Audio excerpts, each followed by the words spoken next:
Flight 370, the plane that vanished. Imagine boarding a plane for a routine overnight flight. You settle into your seat, close your eyes, and drift off as the engines hum beneath you. 6 hours later, you should wake up in Beijing. Instead, you wake up nowhere. You're simply gone, erased from the sky. No wreckage, no answers, no closure. This is not a thought experiment. This happened to 239 people on March 8th, 2014. And 10 years later, we still do not know why. The night everything changed. The air in Kuala Lumpur International Airport hung thick and humid on that March evening. Passengers filtered through the gate for Malaysian Airlines Flight 370, a red-eye service to Beijing Capital International Airport. Most were Chinese nationals heading home. Others were international travellers connecting through Beijing to destinations beyond. The Boeing 777 that would carry them sat gleaming under the airport lights. Registration number 9 Mike Romeo Oscar. Nearly £400,000 of aircraft, fuel, cargo and human life. Among the passengers was Philip Wood, an American executive working for IBM in Beijing. He had texted his partner before boarding, talking about plans for the summer, about maybe finally taking that vacation to Thailand they had been discussing. There was Wang Linshi, a 50-year-old calligraphy artist returning from an exhibition in Kuala Lumpur.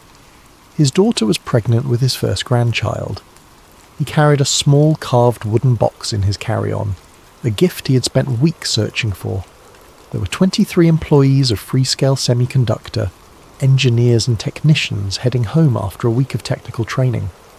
They joked about the late departure time as they boarded, making plans to sleep through the flight.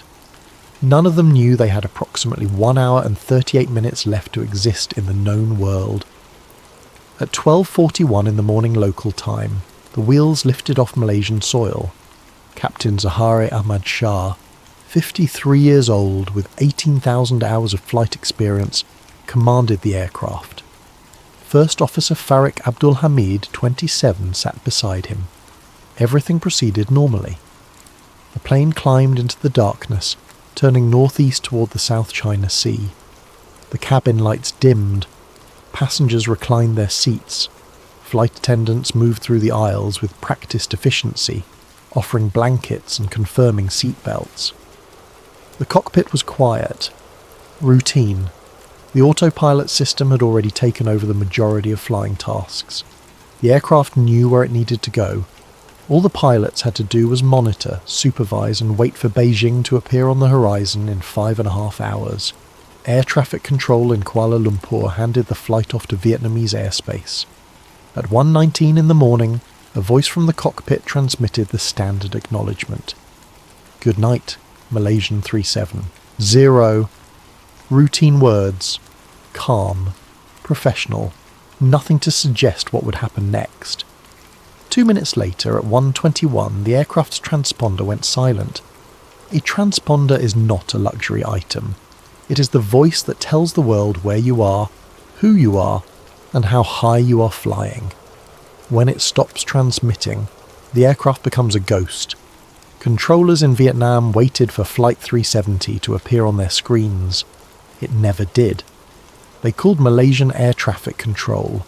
Has the flight left your airspace? Yes, came the reply. It should be with you now. But it was not with anyone. For several minutes, controllers assumed it was a technical glitch. Transponders fail. Radios malfunction. It happens. They waited for the blip to reappear, for the pilots to call in with a problem report, for something normal to explain the absence. The minutes stretched. The silence deepened. And somewhere over the dark waters of the South China Sea, 239 people continued flying into oblivion. The turn. What happened next would become the foundation for every theory, every sleepless night, every conspiracy that followed. At 1:21, the moment the transponder died, the aircraft did not fall from the sky. It did not explode. It did not vanish into the ocean. Instead, it turned. A deliberate, calculated turn. Not the panicked manoeuvre of a pilot fighting for control, but the smooth banking arc of someone who knew exactly what they were doing. The turn was precise. It occurred at the exact moment when responsibility for the aircraft was transferring between Malaysian and Vietnamese air traffic control. In that brief window, when neither controller was actively watching, the plane pivoted. It was the kind of timing that suggests either meticulous planning or extraordinary coincidence, and coincidences of that magnitude do not happen often in aviation. Military radar, which does not rely on transponders, tracked the aircraft as it reversed course. It flew back across the Malay Peninsula, threading through the border between Malaysian and Thai airspace. This corridor, the boundary between two countries, is monitored by both nations but actively controlled by neither. It is a seam in the radar coverage, a gap where an aircraft can fly without triggering immediate alerts. The plane followed this seam as though following a map. It passed directly over Malaysia at cruising altitude, over towns and cities where people slept, over the capital where government buildings sat dark and empty. No fighter jets scrambled to intercept, no alarm systems triggered. The aircraft was invisible to civilian radar and ignored by military systems that assumed it was an authorised flight. By 2:22 in the morning, it had travelled hundreds of miles in the wrong direction, heading northwest toward the Andaman Sea, and it was still flying. This was not a malfunction. This was a plan. The aircraft continued on this northwestern heading for approximately another hour. It flew over the Andaman Sea, that vast stretch of water between Thailand and India. Ships below saw nothing. Fishermen pulling nets in the darkness had no idea a commercial airliner was passing overhead. The plane was alone, cut off from communication, invisible to tracking systems, moving with purpose toward a destination no one could identify. Then, somewhere over the ocean, it turned again. This time, south. A long, sweeping arc that would take it away from all commercial flight paths, away from land, away from any place where people might notice. The Indian Ocean stretched before it, millions of square kilometres of empty water, and the aircraft pointed itself toward the void. At 8:11 that morning, nearly 7 hours after takeoff, a satellite owned by the British telecommunications company in Muscat registered a final automatic handshake with the aircraft.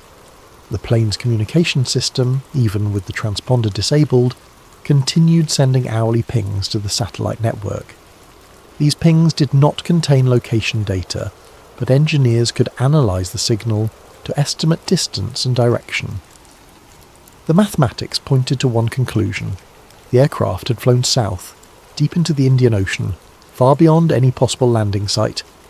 Then silence, absolute and final. The search for ghosts. When dawn broke over the South China Sea on March 8th, families waiting at Beijing Airport knew something had gone wrong. Flight 370 had not arrived. It had not diverted. It had simply failed to exist. The arrival board showed the flight as delayed, then cancelled, then removed entirely. Airline representatives appeared, their faces carefully neutral, and began escorting family members to private rooms. They offered water, tissues, and apologies for the lack of information. They could not say where the plane was because they did not know. Vietnamese search and rescue teams scrambled aircraft and ships to scour the waters between Malaysia and Vietnam. They found nothing. No debris, no oil slick, no emergency beacons. The ocean surface remained pristine, as though the plane had never been there. They expanded the search area, thinking perhaps the aircraft had deviated slightly from its flight plan. They checked islands, coastlines, shallow waters where wreckage might be visible from the air. Nothing.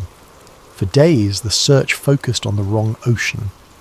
Authorities assumed the aircraft had gone down somewhere near its intended flight path. It was a reasonable assumption. Planes do not turn around and fly backward. They do not disable their communication systems and navigate using military radar gaps. Ships crisscrossed the South China Sea. Aircraft flew grid patterns until their fuel tanks ran dry. International teams from China, Australia, Malaysia, and the United States poured resources into the effort. They were searching for a needle in a haystack, except the haystack was the size of a small country and the needle was made of aluminum that sinks. The media descended. Reporters from every major news organisation converged on Kuala Lumpur and Beijing. They interviewed aviation experts, radar specialists and former pilots. Everyone had theories. Some suggested mechanical failure. Others pointed to terrorism. A few mentioned hijacking. But without wreckage, without bodies, without any physical evidence, every explanation was speculation dressed up as analysis. On March 24th, Malaysian Prime Minister Najib Razak held a press conference. His face carried the weight of impossible news. Based on satellite analysis, he announced, Flight 370 had ended its journey in the southern Indian Ocean west of Perth, Australia. There were no survivors. The plane had flown for hours in the opposite direction of its destination before running out of fuel and plunging into one of the most remote stretches of water on Earth. The families in Beijing erupted. Some collapsed. Others screamed. A few attacked the airline representatives, demanding proof, demanding explanations, demanding that someone tell them how a plane could simply disappear in the age of satellites and GPS and global connectivity. The Malaysian government offered condolences. They promised a full investigation. They assured everyone that the truth would be found. But the truth was already drowning in miles of seawater, and no one knew where to look. The search shifted. Australian authorities coordinated the largest maritime search operation in history. Ships equipped with sophisticated sonar systems dragged towfish across the ocean floor, scanning an area that eventually exceeded 120,000 square kilometres. The technology was impressive. Side-scan sonar that could image the ocean bottom in stunning detail. Autonomous underwater vehicles that could dive deeper than any human and stay down for days. Magnetometers that detected metal from miles away. They mapped underwater mountains, discovered new marine species, and found shipwrecks that had been lost for centuries. But they did not find Flight 370. The search vessels operated in conditions that tested the limits of human endurance. The Indian Ocean is not gentle. Waves reached heights that dwarfed the ships. Storms rolled through with violence that shut down operations for days at a time. Crew members lived in cramped quarters, staring at sonar screens for hours, watching the ocean floor scroll past in grainy monochrome. Every anomaly triggered excitement. Every rock formation that looked slightly out of place became a potential lead.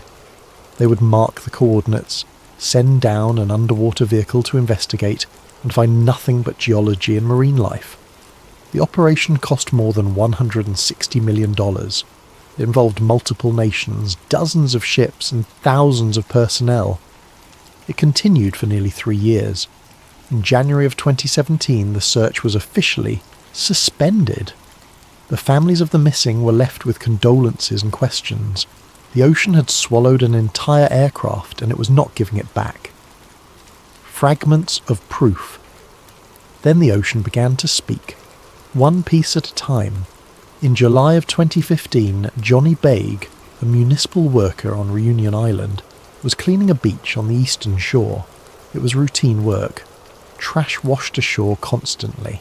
Plastic bottles, fishing nets, debris from ships passing through the Indian Ocean shipping lanes. But this piece was different. It was large, maybe 6 feet long, covered in barnacles and algae. The metal underneath showed through in places, along with what looked like identifying numbers. Begay called the authorities. Within hours, aviation experts arrived. They photographed the object from every angle. They documented the barnacle growth, the corrosion patterns, the way the metal had torn. Then they loaded it onto a plane and flew it to France, where specialists at a facility outside Toulouse would examine it in a climate-controlled laboratory. It was a flaperon, part of the wing structure used to control the aircraft during landing. The serial numbers matched. It came from 9 Mike Romeo Oscar. It came from Flight 370. The discovery changed everything. It proved the aircraft had not been hidden on some remote island or secret military base. It had crashed. It had broken apart.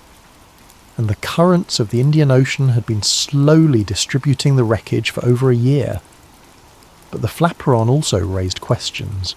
It showed evidence of high-speed impact, but not catastrophic destruction. The way it had separated from the wing suggested the aircraft had hit the water hard, but perhaps not as violently as a straight nosedive would produce. Some experts argued this indicated a controlled ditching attempt.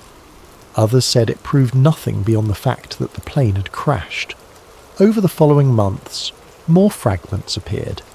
A piece of wing washed ashore in Mozambique in February of 2016. Interior panelling from the cabin turned up on Madagascar a month later. A section of engine cowling arrived on the coast of Tanzania. Each fragment carried the signature marks of the missing Boeing 777.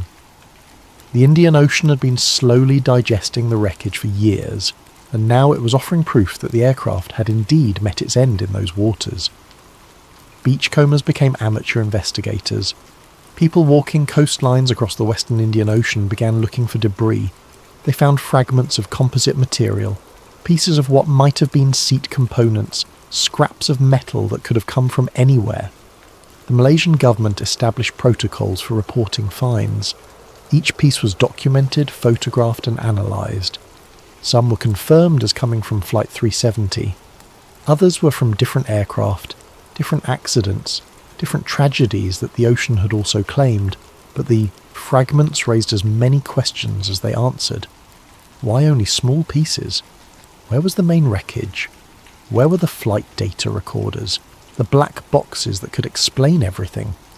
The pieces that had washed ashore represented less than 1% of the aircraft's total mass. A 777 weighs over 300,000 pounds empty. What had been recovered could fit in a cargo van. The rest remained hidden somewhere beneath miles of water. Ocean current experts studied the drift patterns. They built computer models simulating how debris would move through the Indian Ocean. They factored in wind, surface currents, deep ocean circulation patterns, and the Coriolis effect. The model suggested that if debris had appeared on Reunion Island in July of 2015, the crash site must be farther north and east than the official search area. The plane might have come down closer to Madagascar, not off the coast of Australia. If true, the entire 3-year search had been conducted in the wrong ocean. The ships had dragged their sonar arrays over the wrong sea floor. The underwater vehicles had photographed the wrong underwater mountains, and Flight 370 remained exactly where it had always been, untouched and undiscovered. The official conclusion: in July of 2018, the Malaysian government released its final report on the disappearance. The document ran to hundreds of pages. It contained radar data, satellite analysis, maintenance records, and biographical profiles of the crew. It examined the cargo manifest, passenger lists, and airport security footage. It included testimony from air traffic controllers, statements from family members, and technical assessments from aviation engineers. The conclusions were careful, measured, and ultimately unsatisfying. The aircraft had been manually diverted from its flight path by a person or persons unknown in the cockpit. The communication systems had been deliberately disabled. The transponder did not fail. Someone turned it off. The OCAR system, which transmits engine performance data, was also disabled. Someone went through the cockpit overhead panel and systematically shut down every system that would allow the outside world to track the aircraft. This required knowledge, access, and time. It was not the action of hijackers forcing their way into the cockpit. It was the methodical work of someone who belonged there. The plane had flown on for hours under human control before fuel exhaustion caused it to descend into the ocean. The final satellite handshake suggested the aircraft was in a rapid descent, possibly unpowered. Whether this descent was controlled or resulted from the aircraft simply falling out of the sky after running out of fuel could not be determined. Then came the admission that stripped away any sense of closure. The team is unable to determine the real cause for the disappearance, the report stated. We cannot exclude the possibility that there was unlawful interference by a third party. In other words, after 4 years, hundreds of millions of dollars, and the largest search in aviation history, the official answer was this: we do not know. Someone did something, and we cannot tell you who or why. It was an invitation for speculation, an open door through which every conspiracy theory, every alternative explanation, and every buried suspicion could walk. The captain and the flight simulator. Zahari Ahmad Shah had been flying for Malaysian Airlines since 1981. He was not a rookie. He was not erratic. Colleagues described him as professional, calm, and deeply knowledgeable. He had logged 18,000 flight hours, the kind of experience that turns piloting into muscle memory. He was a father, a husband, and an aviation enthusiast who built a full flight simulator in his home. The simulator was not a toy. It was a sophisticated setup using commercial software and professional-grade controls. He used it to practice approaches to difficult airports, to explore scenery, and to refine his skills. After the disappearance, Malaysian investigators seized the simulator. Forensic analysts recovered deleted files from the hard drive. What they found sent a chill through the investigation. Among the saved flight plans was a route that flew south into the Indian Ocean, continuing until fuel exhaustion. The flight path matched almost exactly the satellite data showing where the real aircraft had gone. The simulator data showed coordinates that aligned with the presumed crash site. The flight profile showed an aircraft flying for hours, far beyond any normal route, until the fuel gauges read 0. It was as though someone had been planning, testing, rehearsing for the exact scenario that unfolded on March 8th. Had Zahari rehearsed his own suicide mission? The evidence seemed damning. He had the skill to disable every communication system on the aircraft. He had the knowledge to exploit radar gaps and international airspace boundaries. He knew the exact moment to turn off the transponder, the precise corridor to fly through to avoid detection, and the fuel calculations needed to reach the most remote part of the Indian Ocean. If anyone could make a 777 vanish, it was him. Investigators dug deeper into his personal life. They interviewed friends, family members, and colleagues. They examined his financial records, his political affiliations, and his social media activity. They found a man who seemed, by all accounts, content. His marriage had its problems, but what marriage does not after decades? His finances were stable. He was respected at work and liked by those who knew him.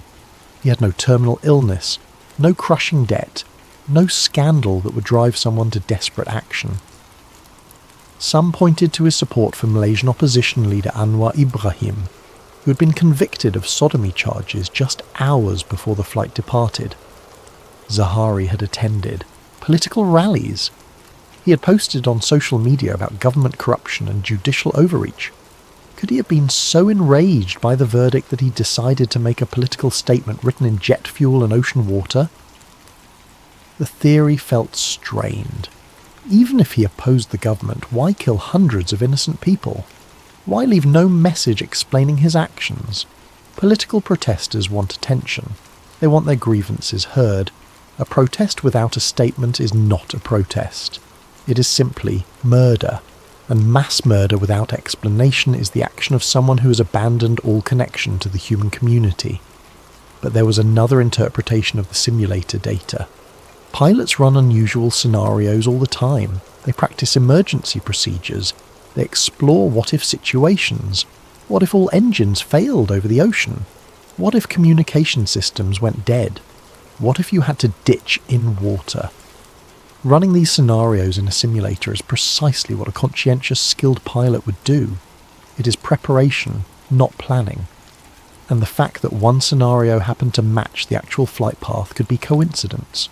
Or it could be proof. The investigation could not decide. They presented the evidence and left the conclusion ambiguous. Zahari remained Schrödinger's pilot, simultaneously innocent and guilty until someone opened the black box that would collapse the uncertainty into fact. But the black box was somewhere on the ocean floor and no one could find it. The ghost in the machine. The Boeing 777 is not just an aircraft. It is a flying computer network. Every system, From navigation to engine performance feeds data through digital channels. The plane talks to the ground, to satellites, to its own internal components. It is monitored, measured, and managed by software. Hundreds of computers coordinate to keep the aircraft in the air. And where there are computers, there are vulnerabilities. In the years following 9/11, engineers developed concepts for remote flight recovery systems. The idea was simple and compelling. If hijackers took control of an aircraft, a signal from the ground could override the cockpit and fly the plane to safety. Passengers and crew would be protected. Hijackers would be neutralized. Terrorism in the sky would become impossible. Boeing filed patents for such technology. The concepts included encrypted communication links that could take control of flight systems, override manual inputs from the cockpit, and land the aircraft at a predetermined safe location. Honeywell explored similar systems. The goal was noble, but the implications were terrifying. If you can override a hijacker, you can override anyone. If you can remotely control a plane for good, you can remotely control it for anything. Conspiracy theorists latched onto this. What if Flight 370 was not diverted by the pilots, but by someone else? What if a cyber intrusion, a military override, or a classified program took control of the aircraft and flew it to a location the public was never meant to discover? The sudden loss of the transponder, the deliberate course change, the hours of silent flight through radar gaps all fit the profile of external interference. Think about the sequence of events. At 1:21 in the morning, multiple systems went dark simultaneously. The transponder stopped transmitting. The ACARS data link cut off. The radio went silent. For all of these systems to fail at once would require either catastrophic damage to the aircraft or deliberate action by someone with intimate knowledge of the plane's architecture. But there was no evidence of catastrophic damage. The plane kept flying. If someone in the cockpit was responsible, they would have needed to know exactly which circuit breakers to pull, which switches to flip, and which systems to disable in what order. They would have needed to do this while maintaining control of the aircraft, avoiding detection, and navigating through some of the most monitored airspace in the world. It is possible. Pilots train for emergencies that require quickly disabling systems, but the precision and timing suggest something more than emergency response. It suggests planning. But what if the actions came from outside the cockpit? What if someone accessed the aircraft's systems remotely and took control? The Boeing 777 does have data links that allow ground personnel to communicate with the aircraft's computers. These links are used for routine maintenance monitoring and software updates. They are encrypted and secured, but encryption can be broken and security can be bypassed. In the years since Flight 370 disappeared, security researchers have demonstrated vulnerabilities in aviation systems. They have shown how spoofing GPS signals can confuse navigation systems. They have hacked into in-flight entertainment networks and accessed deeper aircraft systems. They have proven that the digital architecture of modern aircraft, while sophisticated, is not impenetrable. The region through which Flight 370 flew is not empty airspace. It includes military zones monitored by multiple nations. Thailand operates radar installations that track everything moving through their airspace. India has air defense networks covering the Andaman Sea. The United States maintains signals intelligence facilities throughout the region. If the aircraft was hijacked remotely, those governments would have known. Their systems would have detected unusual communications, anomalous radar tracks or electronic signatures indicating a cyber operation. And if they knew, their silence becomes part of the cover-up. It transforms the disappearance from a tragedy into an act of war or espionage, or some classified operation that cannot be acknowledged without exposing capabilities the public is not meant to know exist. But there is a problem. No evidence exists that remote override technology was ever installed on 9 Mike Romeo Oscar. The systems were theoretical, not operational. Boeing and Malaysian Airlines both confirmed that the aircraft lacked any such capability. Hacking into a plane mid-flight would require exploiting vulnerabilities that had never been demonstrated in a real-world scenario outside of controlled research environments. It is possible in the way that many things are technically possible, but that does not make it probable. Still, the theory persists because it answers the unanswerable.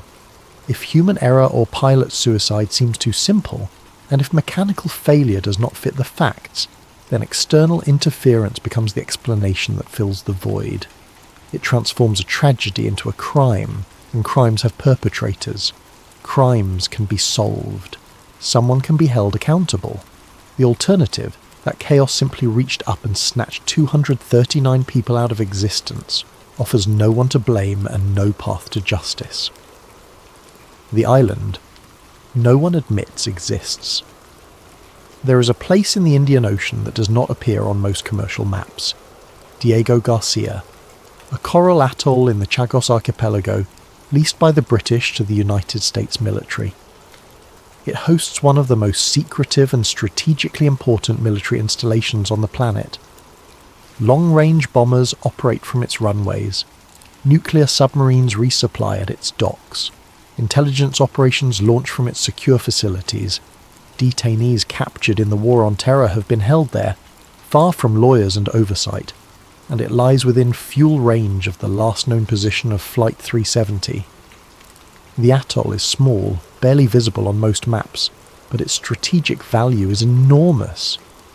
Diego Garcia sits at the crossroads of the Indian Ocean, positioned perfectly to project military power across Africa, the Middle East, and South Asia. The base is so sensitive that even acknowledging operations there requires security clearances most military personnel will never obtain. What happens on Diego Garcia stays on Diego Garcia. Online researchers began connecting dots almost immediately after the disappearance. What if the aircraft did not crash? What if it was intercepted after entering restricted airspace and forced to land at Diego Garcia? The theory gained traction for several reasons. First, a controlled landing would explain the lack of debris in the initial search area. If the plane landed intact, there would be no wreckage floating in the South China Sea. The weeks of fruitless searching would make perfect sense. They were looking for something that had never crashed. Second, the US military had the capability to track and intercept an aircraft operating in that region. Diego Garcia has radar coverage extending for hundreds of miles. They would have seen Flight 370 coming. They would have known it was off course, unresponsive to radio calls, and heading toward restricted airspace. Standard protocols would require an intercept. Fighter jets would have been scrambled. The aircraft would have been visually identified, and if it entered the exclusion zone around Diego Garcia without authorization, the military would have options ranging from forced landing to shooting it down. Third, the base's extreme secrecy meant that any operation conducted there would remain hidden from public view. If the aircraft landed on Diego Garcia, the passengers could be detained indefinitely. The plane could be hidden in a hangar or dismantled, evidence could be controlled, and the official story could be whatever the governments involved decided it should be. Supporters of the theory pointed to anomalies. Some claim that satellite imagery from the night of the disappearance showed unusual activity at Diego Garcia. Commercial satellites do not typically photograph military bases, but some amateur satellite trackers reported that imaging satellites passed over the atoll around the time Flight 370 would have been in the area. The images were not released publicly, which conspiracy theorists took as confirmation that something was being hidden. Others noted that several passengers aboard the flight had connections to technology or defence industries. The Freescale semiconductor employees, for instance, worked on cutting-edge chip designs used in military applications. What if one of them was carrying sensitive information? What if the entire aircraft was intercepted to prevent that information from reaching China? It would be an extreme measure, but for information valuable enough, extreme measures might be justified. The theory gained further traction when a passenger aboard the flight, Philip Wood, allegedly sent a text message and photo after the plane disappeared. The metadata from the photo, according to claims circulating online, showed GPS coordinates placing it at Diego Garcia. The image itself was black, as though taken from inside a dark room or while the phone was concealed. The accompanying message claimed he had been drugged, was being held captive, and did not know where he was. Tech experts quickly debunked the claim. The metadata was fabricated. The message was a hoax. But the story spread faster than the debunking, and for many it became evidence of a cover-up, but the theory requires a conspiracy so vast it strains credibility. It would mean the United States, Malaysia, Australia, China and multiple other governments coordinated a cover-up involving thousands of personnel. Air traffic controllers, radar operators, satellite analysts, search and rescue teams, investigators and journalists would all need to be complicit or deceived. It would mean families grieving for their loved ones were lied to for years. It would mean wreckage was planted on beaches across the Indian Ocean to support a false narrative. And for what? To hide the capture of one aircraft? To conceal the detention of 239 people who would never be allowed to? Contact the outside world again? To protect information that could have been seized on the ground before the plane ever took off? The operational complexity and political risk of such a scheme far outweigh any conceivable benefit. The United States denied any involvement. The Malaysian government found no evidence supporting the theory. No whistleblowers emerged. No satellite photos confirmed the claims. Diego Garcia's logs, according to official statements, showed no record of Flight 370 ever approaching the base. And yet the theory endures because Diego Garcia represents the ultimate black box, a place where secrets go to hide, a location where the impossible becomes plausible simply because no one can prove otherwise. The cargo that should not have been there. Every flight carries baggage, freight and cargo that passengers never see. Flight 370 was no exception. The manifest listed 221 kilograms of lithium-ion batteries and 2.5 tons of electronics equipment shipped by Motorola. On the surface, this seems routine. Airlines transport batteries and electronics constantly. But the details raised questions. Lithium batteries are dangerous. They store energy in a volatile chemical form that can ignite under the right conditions. Overheating, physical damage, or manufacturing defects can trigger thermal runaway, a chain reaction where the battery heats itself to combustion. Once a lithium fire starts, it is nearly impossible to extinguish. Water does not work. Conventional fire extinguishers are ineffective. The fire burns until the chemical fuel is exhausted, releasing toxic gases and intense heat. Aviation regulators impose strict limits on how lithium batteries are packaged and transported. They must be individually protected, stored in fireproof containers, and limited in quantity per shipment. If the batteries on Flight 370 were improperly packed, they could have started a fire in the cargo hold. A fire could explain the sudden communication failures. Smoke and heat would incapacitate the crew. The aircraft on autopilot would continue flying until the fire consumed critical systems or the fuel ran out. Several fatal crashes have been caused by cargo fires. In 2010, UPS Airlines Flight 6 crashed in Dubai after a fire in the cargo hold filled the cockpit with smoke. The crew declared an emergency, but by the time they attempted to land, both pilots were incapacitated. The aircraft crashed short of the runway. Investigation revealed that lithium batteries in the cargo had ignited. Could the same thing have happened to Flight 370? The timeline seems to fit. The transponder went dark at 1:21. A fire could have been burning for several minutes before that, filling the cargo hold with smoke. The crew might have noticed warnings, declared an emergency to air traffic control, and then been cut off as the fire destroyed communication systems. The turn back toward Malaysia would make sense. They were trying to return to Kuala Lumpur for an emergency landing, but this theory has a fatal flaw. The satellite data proves the aircraft flew for nearly 7 hours after the transponder went dark. A cargo fire severe enough to disable communications would have destroyed the plane within minutes, not hours.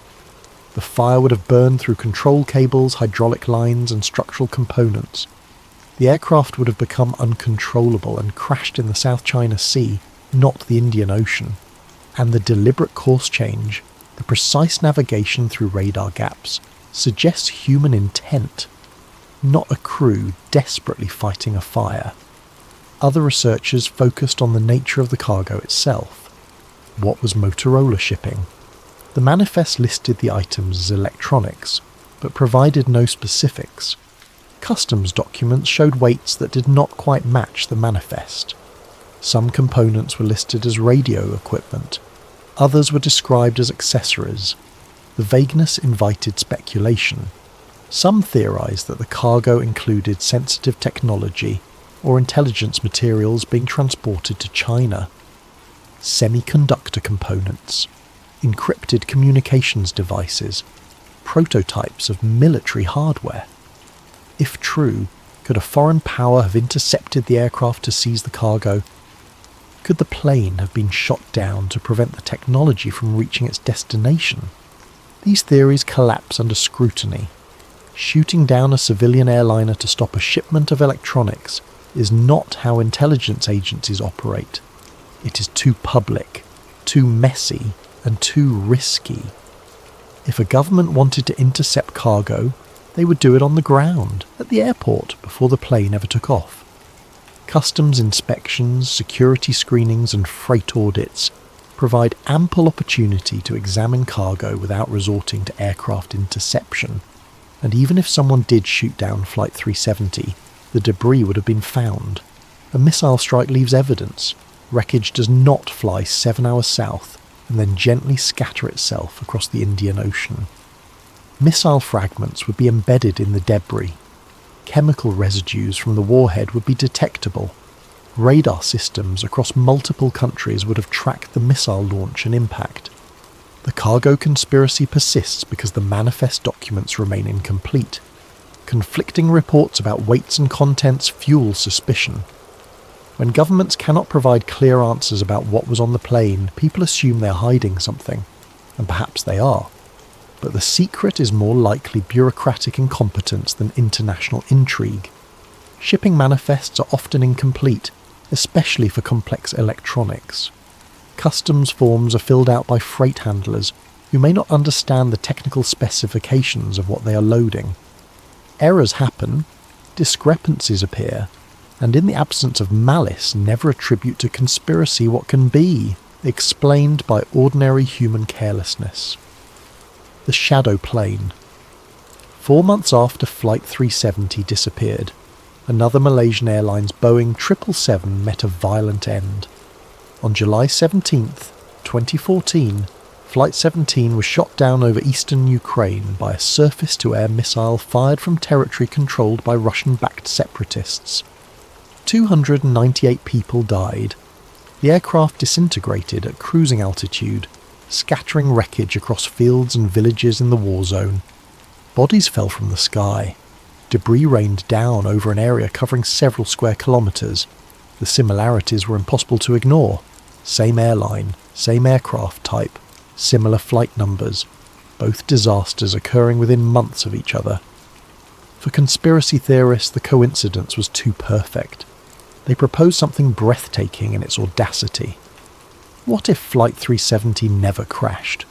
What if it was secretly moved, repainted with the registration number of Flight 17, and deliberately destroyed over Ukraine to escalate geopolitical tensions with Russia? The theory goes like this. Flight 370 was taken, either by interception or by pilot action, and flown to a secret location. The passengers were disposed of, the exact method left to imagination. The aircraft was stored in a hangar, repainted, and fitted with the registration number and markings of Flight 17. On July 17th, this substitute aircraft, already filled with corpses to match the passenger manifest, was flown into Ukrainian airspace along the route that Flight 17 should have taken. It was shot down by the missile, providing the West with evidence to blame Russia for killing civilians and justifying sanctions and military escalation. The motive, they argued, was to frame Russia for downing a civilian airliner, strengthening Western support for sanctions and military aid to Ukraine. The conflict had been simmering for months. Pro-Russian separatists controlled parts of eastern Ukraine, The West supported the Ukrainian government. A civilian massacre would shift public opinion, justify intervention, and provide a casus belli for deeper involvement. The theory captivated corners of the internet because it explained two mysteries with one conspiracy. It accounted for the lack of wreckage from Flight 370 and provided a false flag explanation for the downing of Flight 17. It transformed random tragedies into calculated acts of statecraft. It gave meaning to the senseless and imposed narrative order on chaos. But the theory collapses the moment you examine the evidence. Investigators recovered wreckage from Flight 17. They documented serial numbers on engines, structural components, and cockpit fragments. They traced manufacturer plates back to Boeing production records. Every piece confirmed the aircraft was indeed the plane that departed Amsterdam on July 17th, carrying 298 passengers and crew, not a substitute flown in from a hangar somewhere. The wreckage analysis was exhaustive. Independent investigators from the Netherlands, Australia, Belgium, Malaysia and Ukraine participated. They recovered the cockpit, pieced together the fuselage sections, and examined the damage patterns. The aircraft showed evidence of high-energy fragmentation, consistent with proximity detonation of a surface-to-air missile warhead. Shrapnel had penetrated the airframe from outside. The damage was not staged, it was real. Moreover, the two aircraft had different maintenance histories, different configurations, and different equipment installed.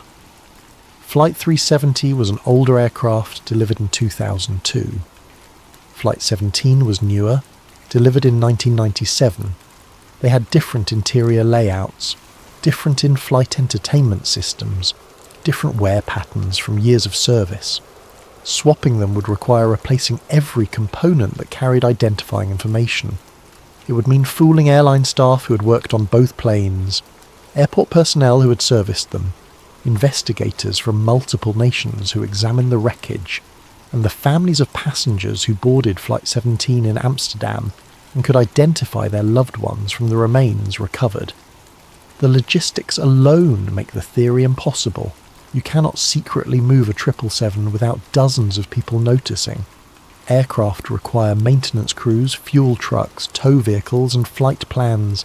They leave paper trails, hangar records, surveillance footage, radio communications. Every step of moving an aircraft from one location to another generates documentation, and every person involved in such an operation becomes a potential whistleblower. And yet the theory persists because the human mind seeks patterns, even in chaos.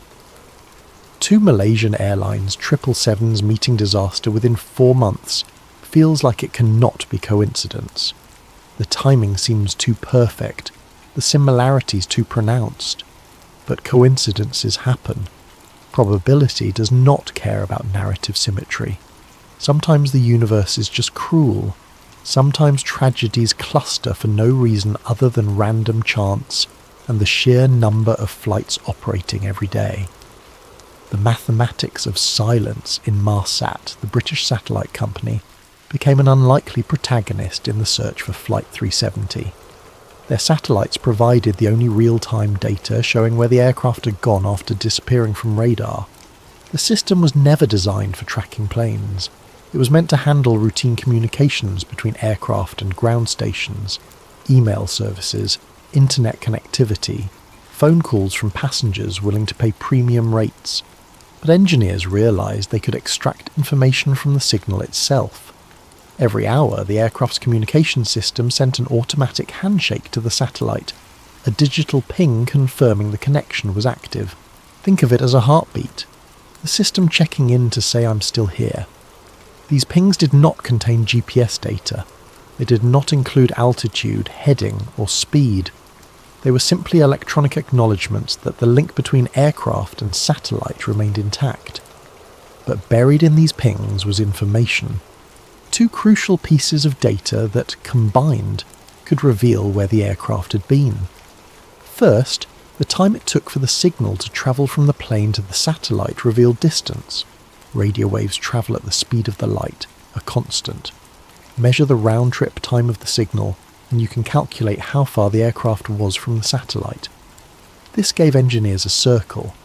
Somewhere on this circle, at this specific distance from the satellite, was Flight 370. Second, the frequency shift caused by the plane's movement revealed direction. This is the Doppler effect, the same phenomenon that makes a siren sound different as it approaches or recedes. If the aircraft was moving toward the satellite, the radio signal would be compressed, increasing in frequency. If moving away, the signal would be stretched, decreasing in frequency. Measure this shift precisely enough and you can determine whether the aircraft was moving north or south along that circle. Analysts fed this data into computer models. They calculated possible flight paths. They cross-referenced fuel consumption rates, aircraft performance specifications, and wind patterns recorded on the night of the disappearance. They accounted for the weight of the aircraft, the efficiency of the engines at different altitudes, and the atmospheric conditions along various routes. The mathematics pointed south. The aircraft had flown into the Indian Ocean, beyond any hope of landing, until the fuel tanks ran dry and the engines flamed out. The final ping at 8:11 in the morning marked the moment the plane lost power. The satellite received a partial handshake, an incomplete communication that suggested the aircraft's electrical systems were failing. This could mean the engines had stopped. Without engines, the generators that power the aircraft's systems would shut down. The plane would lose electrical power, communication systems would die, and the aircraft would begin its final descent. But here is where the physics became uncertain. How did the plane descend? If the pilots were unconscious or dead from hypoxia, the aircraft would have continued flying on autopilot until fuel exhaustion. Then, without power, it would have entered a spiral dive, spinning faster and faster until it hit the ocean at terminal velocity. The impact would have been catastrophic. The aircraft would have shattered into thousands of pieces. The debris field would be small and deep, everything sinking quickly.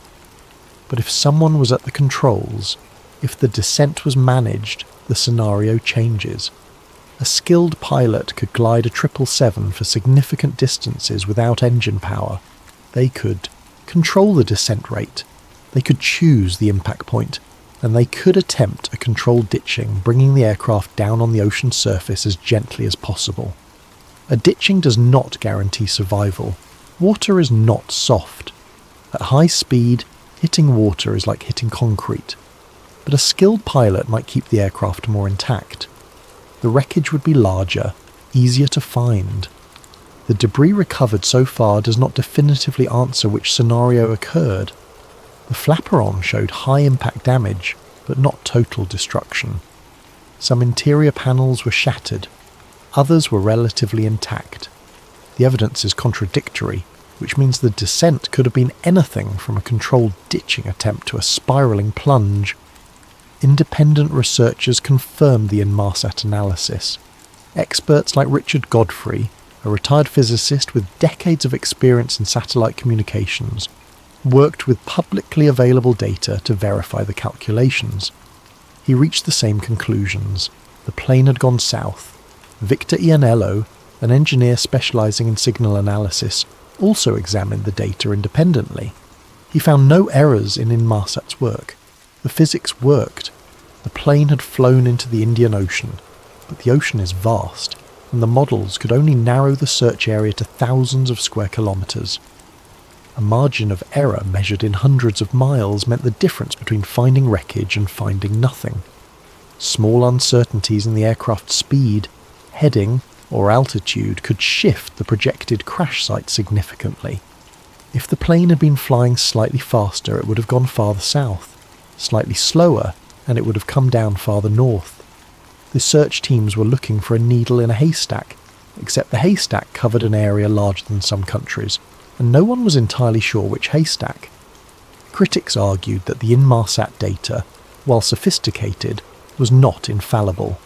The calculations required assumptions. They assumed the aircraft had flown at constant altitude.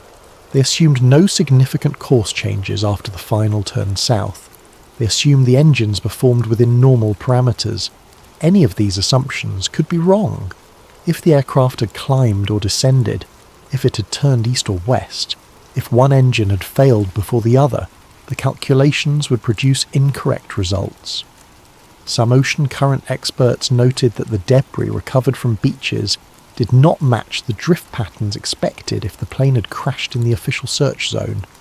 They built their own computer models, simulating how floating debris would move through the Indian Ocean. They factored in wind, surface currents, seasonal variations, and the specific buoyancy characteristics of aircraft components. The model suggested the wreckage originated farther north and east, closer to Madagascar, not off the coast of Australia. If true, the entire 3-year search had been conducted in the wrong ocean.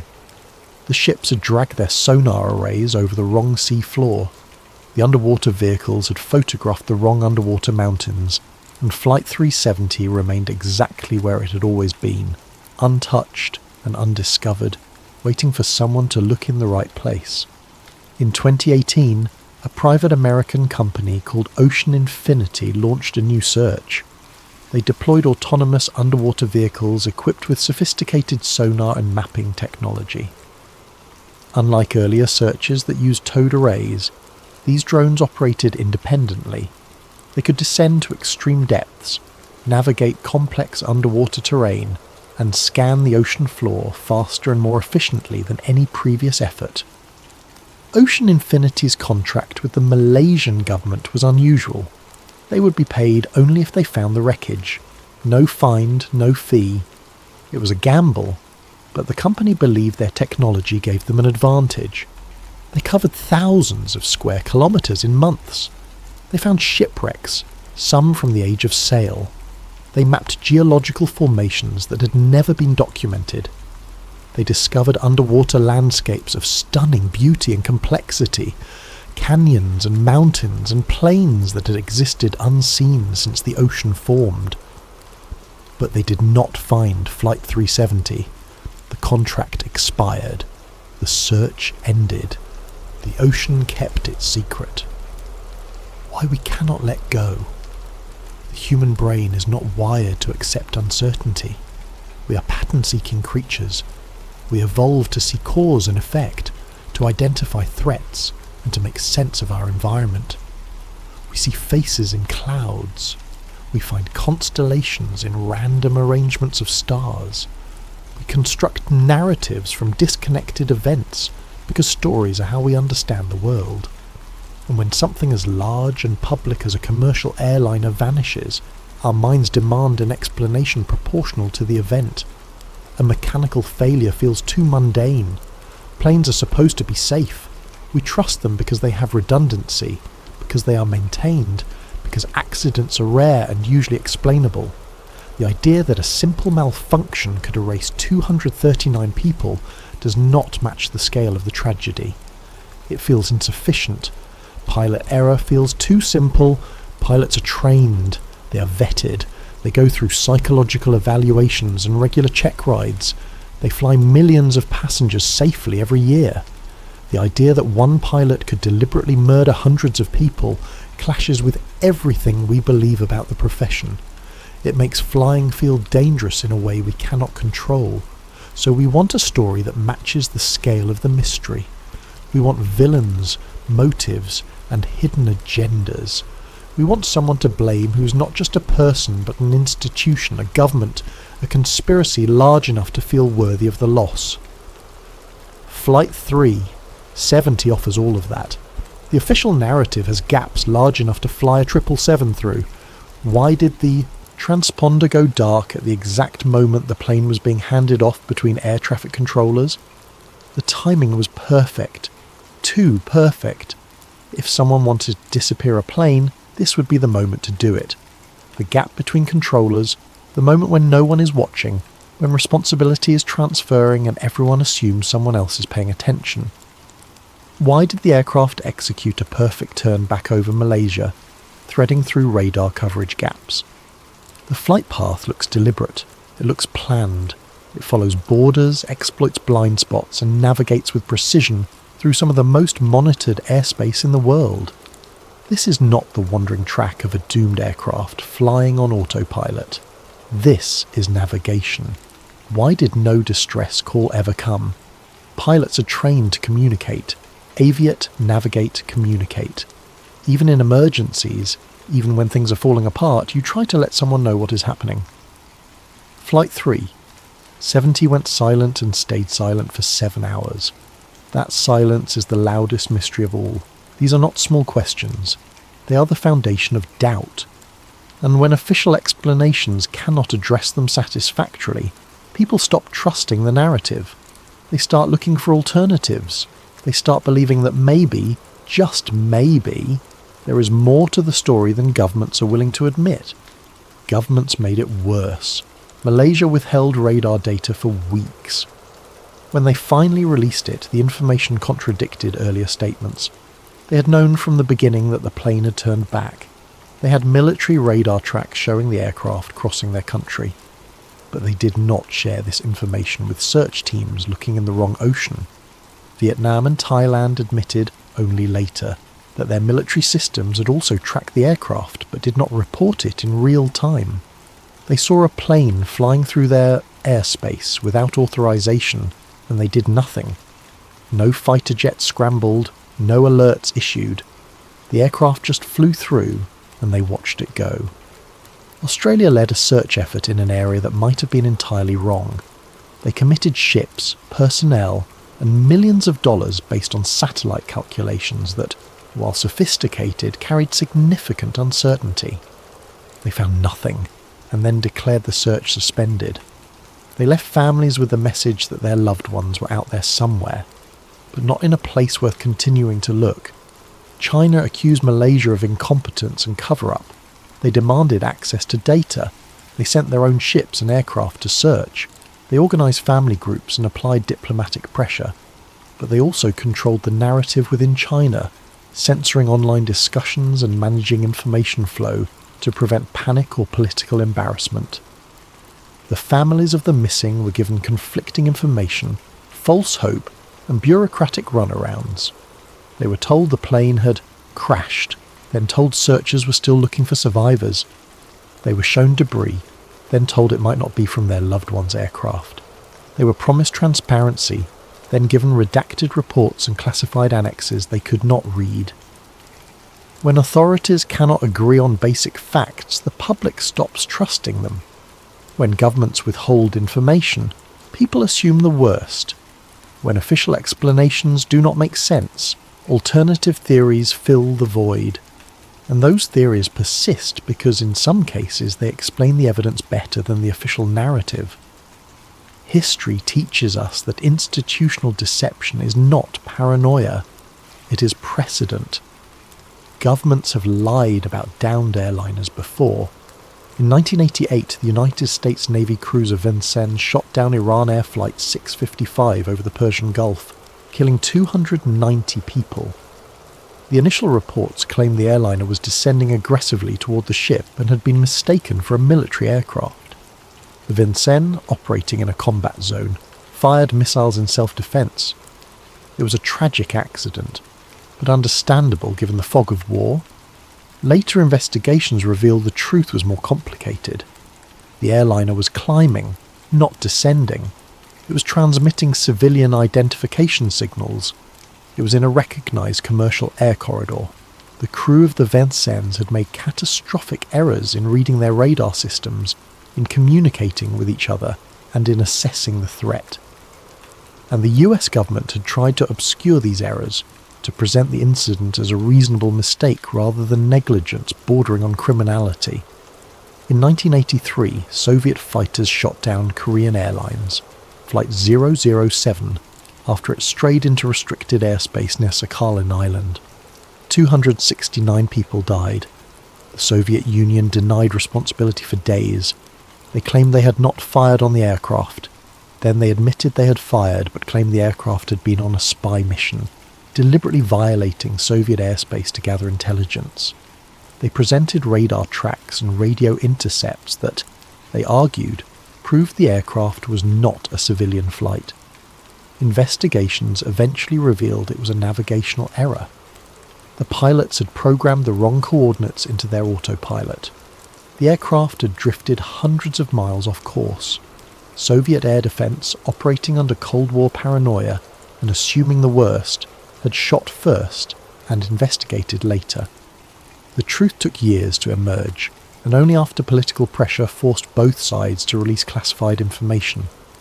These cases prove that civilian airliners can be downed, that governments can lie, and that the truth can be buried under layers of national security and political expediency.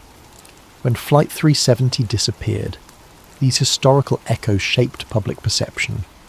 If it happened before, it could happen again. If they lied then, why? Believe them now. The Snowden revelations added fuel.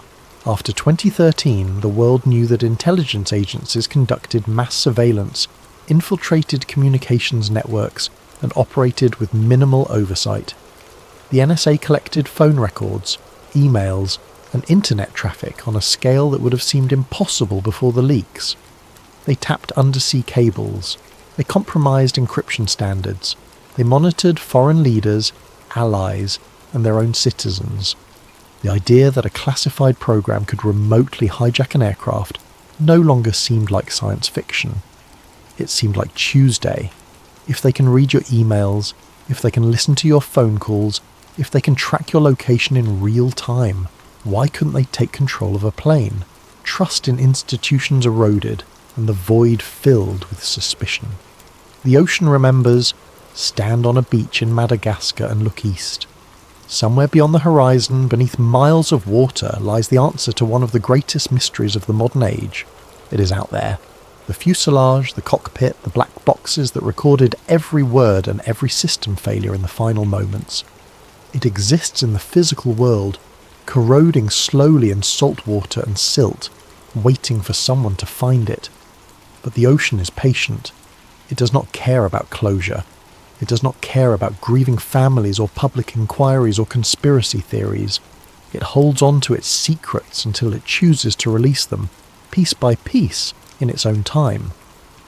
And the Indian Ocean is vast beyond comprehension, covering 70 million square kilometres with depths that reach 7,000 metres in some places. It is a realm where human technology is still primitive. We have better maps of Mars than we do of the ocean floor. The pressure at those depths is crushing. 700 times atmospheric pressure. Enough to collapse submarines not specifically designed to withstand it. Equipment fails. Electronics short out. Materials that seem strong on the surface become brittle and weak. The darkness is absolute. No sunlight penetrates beyond a few hundred meters. Everything below that exists in permanent night. A world where vision is useless and sound is king. The official narrative says Flight 370 ran out of fuel and spiraled into the water in a high-speed dive. The force of impact would have been enormous. Aluminum is strong, but not that strong. The fuselage would have crumpled on impact. Wings would have sheared off. The tail section would have separated. The force of hitting water at terminal velocity would have shattered the aircraft into thousands of fragments. The wreckage would have sunk quickly, tumbling through the water column until it settled on the ocean floor. Over time, currents would carry lighter pieces, the fragments that float, across the Indian Ocean. Seat cushions, insulation, plastic components. These would drift on the surface, carried by wind and waves, until eventually washing ashore on distant beaches. Some would drift for years. Ocean currents move slowly but relentlessly. A piece of debris released near Australia could take 18 months to reach Madagascar. The Indian Ocean gyre circulates clockwise, driven by trade winds and the Coriolis effect. Anything floating would eventually be caught in this current system and transported west, across thousands of kilometres of open ocean, until it reached the African coast or the islands scattered across the western Indian Ocean. But what if the descent was controlled? What if someone in the cockpit guided the plane down, ditching it as gently as physics allowed? A controlled water landing like the famous Hudson River event in 2009 keeps the aircraft more intact. Captain Sullenberger put that Airbus down on the river with such precision that the fuselage remained in one piece. Passengers evacuated onto the wings. Everyone survived. It was a miracle of skill and composure. But Hudson River was different. The river is calm. The aircraft was at low altitude and low speed. The conditions were ideal for ditching. The Indian Ocean is not calm. Waves reach heights that can swallow ships. The surface is constantly moving, rising and falling with swells that can be 12 feet high even on a good day. Touching down on moving water is like landing on a highway, where the pavement is jumping up and down. The timing has to be perfect. One wingtip hits a wave crest while the other is in a trough, and the aircraft cartwheels, disintegrating instantly. If Flight 370 attempted a controlled ditching, the pilot would have needed extraordinary skill and luck. Lower the landing gear to slow down, but not so much that the gear catches and rips off. Keep the wings level despite the waves. Touch down at the lowest possible speed while maintaining enough control authority to keep the nose up. Even if everything went perfectly, the aircraft would still have taken massive damage. The belly would have ruptured. Water would have flooded in within seconds. The plane would sink in minutes. But it would sink slower than a high-speed crash. It would stay more recognisable. If Flight 370 went down that way, the wreckage would be larger, more concentrated, and potentially easier to find. The fuselage might have remained relatively intact, settling onto the ocean floor as a recognisable shape rather than scattered fragments. The black boxes, designed to survive impacts and immersion, would still be attached to the tail section. They would still be broadcasting their locator pings, those ultrasonic signals that search equipment can detect from several kilometres away. Except the batteries in those locator beacons only last about 30 days. After that, they go silent. By the time search teams arrived in the right general area, the beacons had stopped transmitting. The wreckage became just another feature of the ocean floor, indistinguishable from rock formations or coral, structures or the countless other objects resting in the deep. The fragments recovered so far suggest violent structural failure. The flaperon showed damage consistent with high-speed impact. The edges were torn, not cut. The composite materials had shattered rather than bending. Interior panels were shattered. The honeycomb structure collapsed by force. But without the main wreckage, without the black boxes, the evidence is incomplete. We are trying to reconstruct a crime scene with less than 1% of the puzzle pieces. A controlled ditching also means something more disturbing. It means consciousness, decision-making, and intent. It means whoever was at the controls was still there at the end, still flying the plane, still making choices. It means they guided the aircraft to the most remote part of the ocean deliberately, ensuring that even if the wreckage was found, it would take years or decades. It means they wanted the plane to disappear. The families left behind, 239 people boarded Flight 370. They carried passports, phones, wallets, photographs and plans. Some were travelling for business, some were going home, some were starting vacations. They had families who expected to hear from them after landing, parents waiting for calls, children expecting their mum or dad to return, spouses holding on to boarding passes and text messages, the last scraps of communication before silence. Philip Wood was supposed to meet his partner Sarah Bache in Beijing. They had been planning to move in together. He had sent her a message before boarding, something casual, something about seeing her soon. That message became the last record of his voice. Sarah spent years searching for answers, attending press conferences, confronting Malaysian officials, and refusing to accept that he was simply gone without explanation. The families of the Freescale Semiconductor employees faced a different kind of grief. Their loved ones had been travelling as a group, colleagues and friends who worked together daily. The families knew each other. They had attended company picnics and holiday parties. Now they gathered not for celebration but for memorial services. They created support networks, sharing information and theories, trying to find meaning in a tragedy that offered none. The Chinese families who made up the majority of passengers organised themselves into advocacy groups. They held protests outside the Malaysian embassy in Beijing, demanding transparency and accountability. They hired lawyers to sue the airline. They crowdfunded independent investigations. Some believed their loved ones had been murdered, not lost to an accident. They demanded the government treat the disappearance as a criminal case, not a simple crash. When the plane did not arrive, those families entered a kind of purgatory. Their loved ones were not confirmed dead because no bodies were recovered. But they were not alive because the plane had vanished. Grief without closure is a special kind of torment.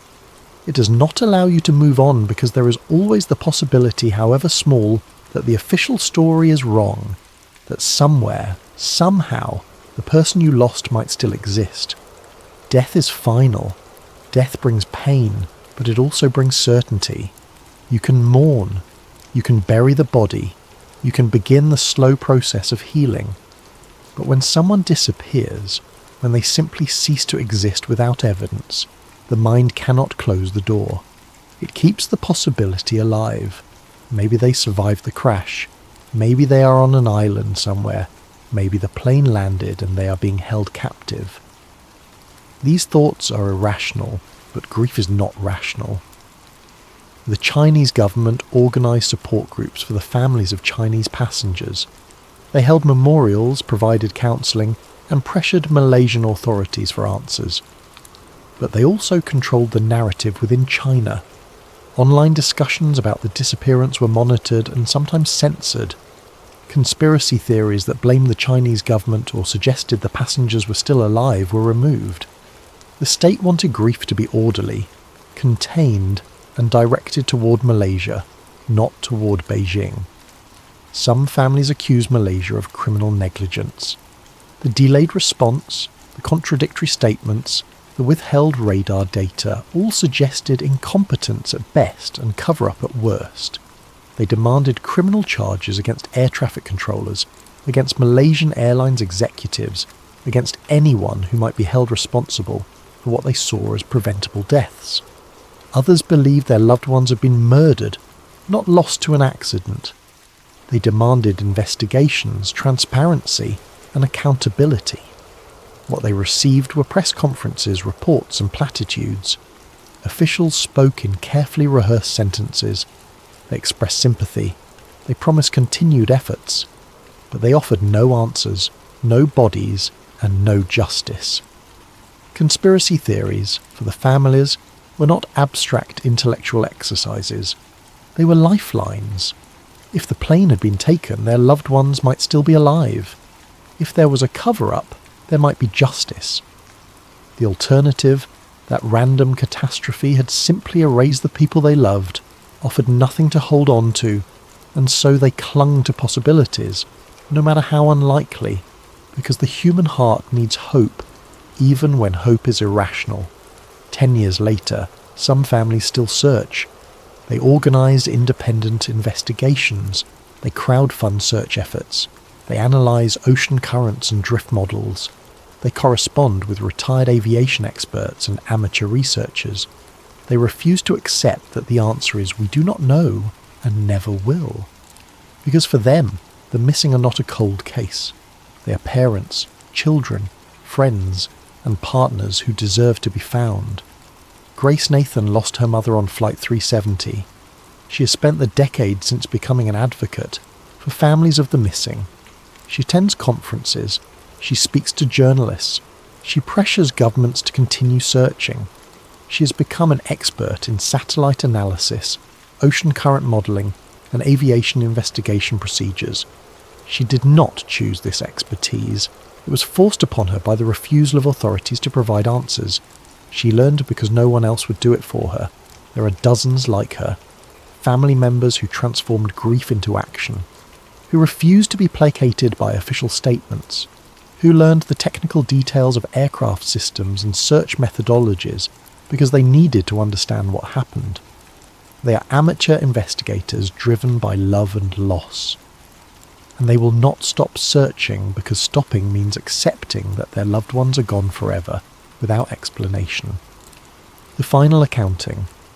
On March 8th, 2014, at 12:41 in the morning, a Boeing 777 departed Kuala Lumpur for Beijing.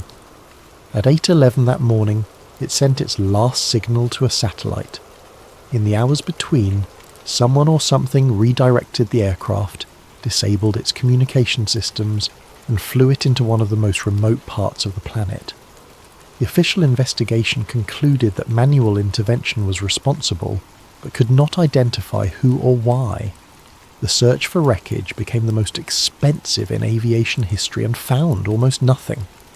The families of the missing were left without answers, without bodies, and without closure. The conspiracy theories emerged because the gaps in the official story were too large to ignore.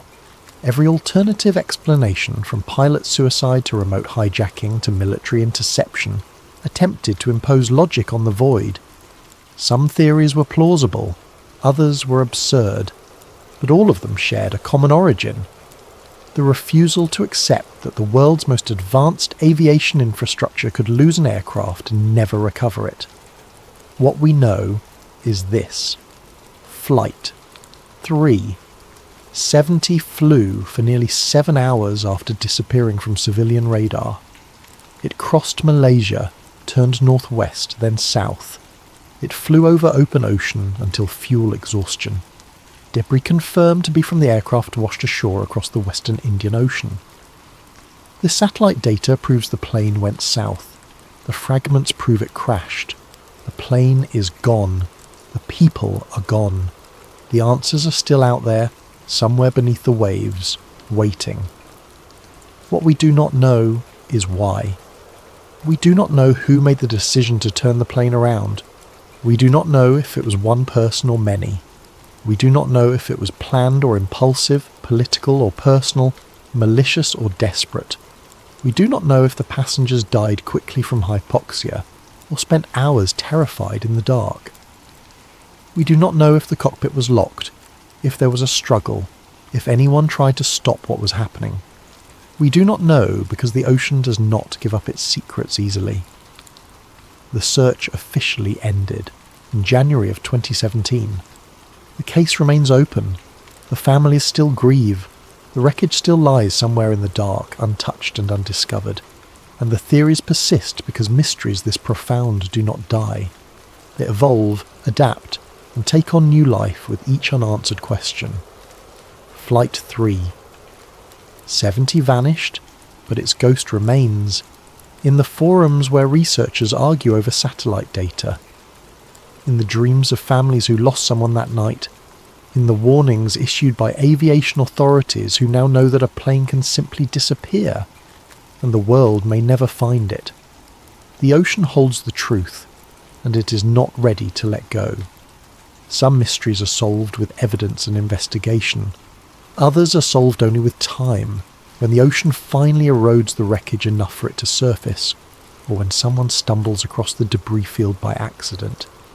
And some mysteries are never solved at all.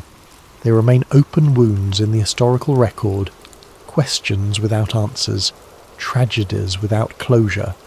Flight 3. 70 is all of those things. It is a disappearance that defies explanation. A disaster that left no wreckage in the place anyone expected to find it. A crime scene with no crime that can be proven. A ghost story written in satellite data and ocean currents. And it remains, 10 years later, the plane that the world could not find and cannot forget. The sea knows what happened. The sea watched it fall. But the sea does not speak. And we are left with silence, fragments, and the terrible knowledge that 239 people left the ground and never returned. The only certainty is this: somewhere beneath the Indian Ocean, in water too deep and too dark for light to reach, the answer still waits. It has been waiting for 10 years. It will wait for as many more as it takes. Because the ocean is patient, and the truth, however buried, does not cease to exist. It simply remains unfound.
Good evening, and welcome to Sleep Theories. Before we dive into tonight's story, I'm curious about you, our listeners. How has your day been treating you? Are you winding down after a long day? Or perhaps you're on the other side of the world, just beginning your morning routine. What time is it where you are right now? And what corner of our vast planet are you calling home tonight? Whether you're listening from a bustling city apartment, a quiet countryside home, or somewhere in between, you're part of our global community of truth seekers and story lovers. If you're new to Sleep Theories, welcome aboard. And if you're a returning listener, thank you for coming back. Don't forget to subscribe if you haven't already. We have so many more mysteries to uncover together, and your subscription helps us bring these stories to light. Now, settle in, get comfortable, and prepare yourself for a tale that will make you question everything you thought you knew about one of history's most famous disasters. Tonight, we're going beneath the surface of the North Atlantic, not just to explore the wreckage of a legendary ship, but to uncover a conspiracy so massive, so carefully orchestrated, that it may have shaped the course of world history. This is the story of the Titanic switch, the theory that suggests the ship that sank on that fateful April night in 1912 was never the Titanic at all. April 14th, 1912. Picture this night in your mind. The North Atlantic stretches endlessly in every direction, a black mirror reflecting nothing but stars. There is no moon to illuminate the waters, leaving the ocean in an almost supernatural darkness. The temperature has dropped to just below freezing, and the sea is unusually calm, so still that veterans of these waters would later describe it as eerily unnatural. Cutting through this obsidian expanse is the largest moving object ever created by human hands.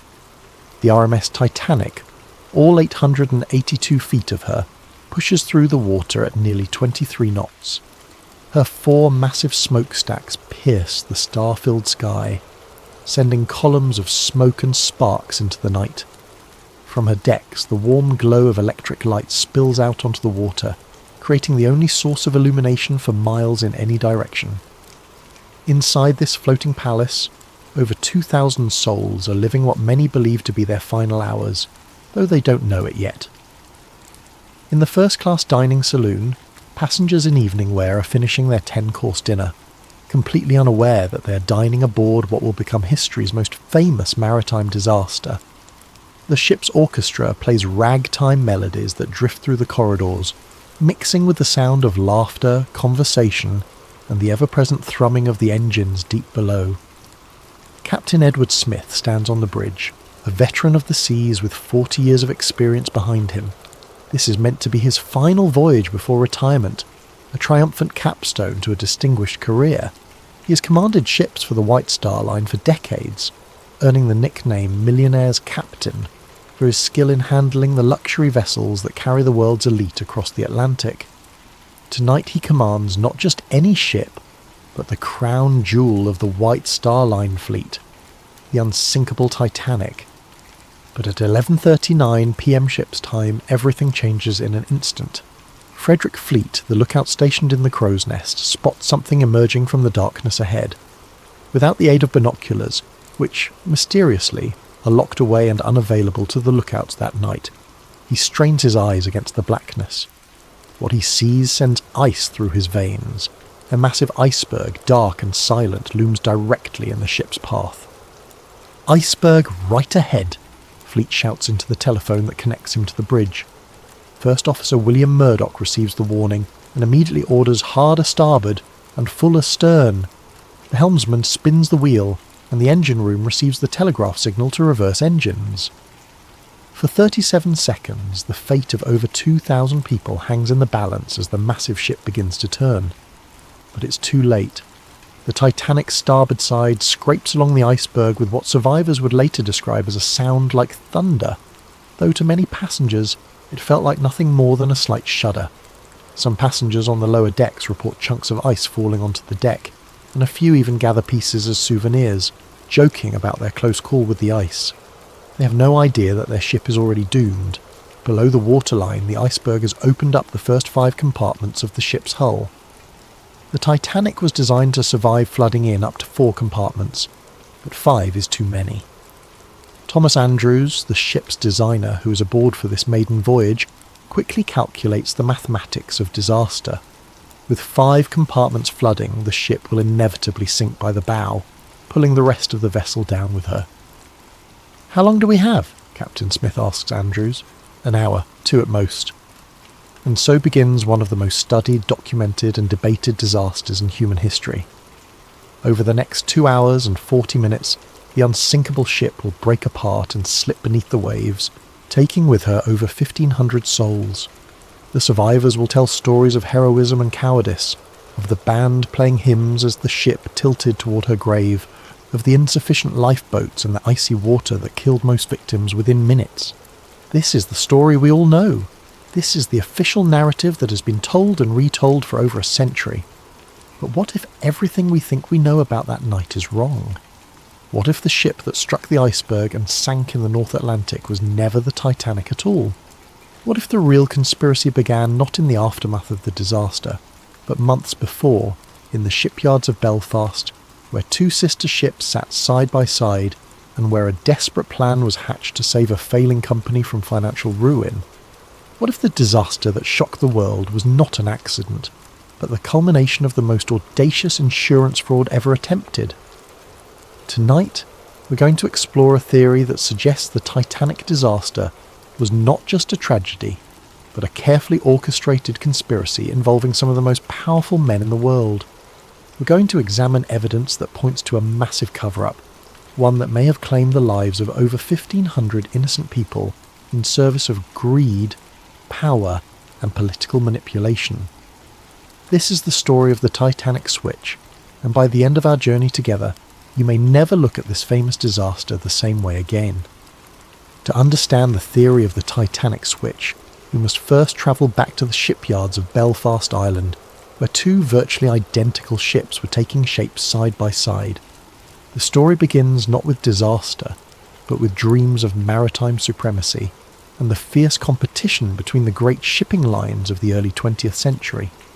Harland and Wolff Shipyard in Belfast was, at the time, one of the premier shipbuilding facilities in the world.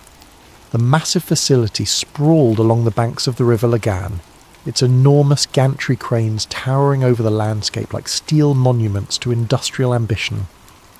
It was here, in this cathedral of steel and rivets, that the White Star Line had commissioned 3 ships that would change ocean travel forever. The Olympic-class ships, as they would be known, were conceived as the ultimate expression of luxury and engineering prowess. These were to be the largest, most opulent vessels ever built, designed to dominate the lucrative North Atlantic passenger route and crush the competition from rival shipping companies like Cunard Line. The first of these sister ships was the RMS Olympic, launched on October the 20th, 1910. She was a marvel of engineering, stretching 882 feet from bow to stern and weighing over 46,000 tons. Her 9 decks could accommodate over 2,000 passengers in unprecedented luxury, with amenities that included a swimming pool, a gymnasium, a Turkish bath, and dining rooms that rivaled the finest restaurants in London or New York. The Olympic was not just a ship. She was a floating city, a testament to British engineering and a symbol of the White Star Line's dominance of the seas. When she departed Southampton on her maiden voyage in June 1911, she carried with her the hopes and reputation of her builders. But less than 4 months after her maiden voyage, disaster struck. On September the 20th, 1911, the Olympic was departing Southampton when she collided with HMS Hawke, a Royal Navy cruiser. The impact was devastating.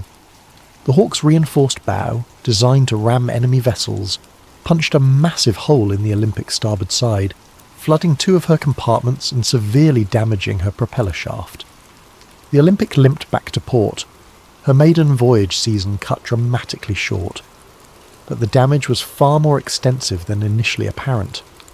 When she was dry docked for inspection, the full extent of the catastrophe became clear.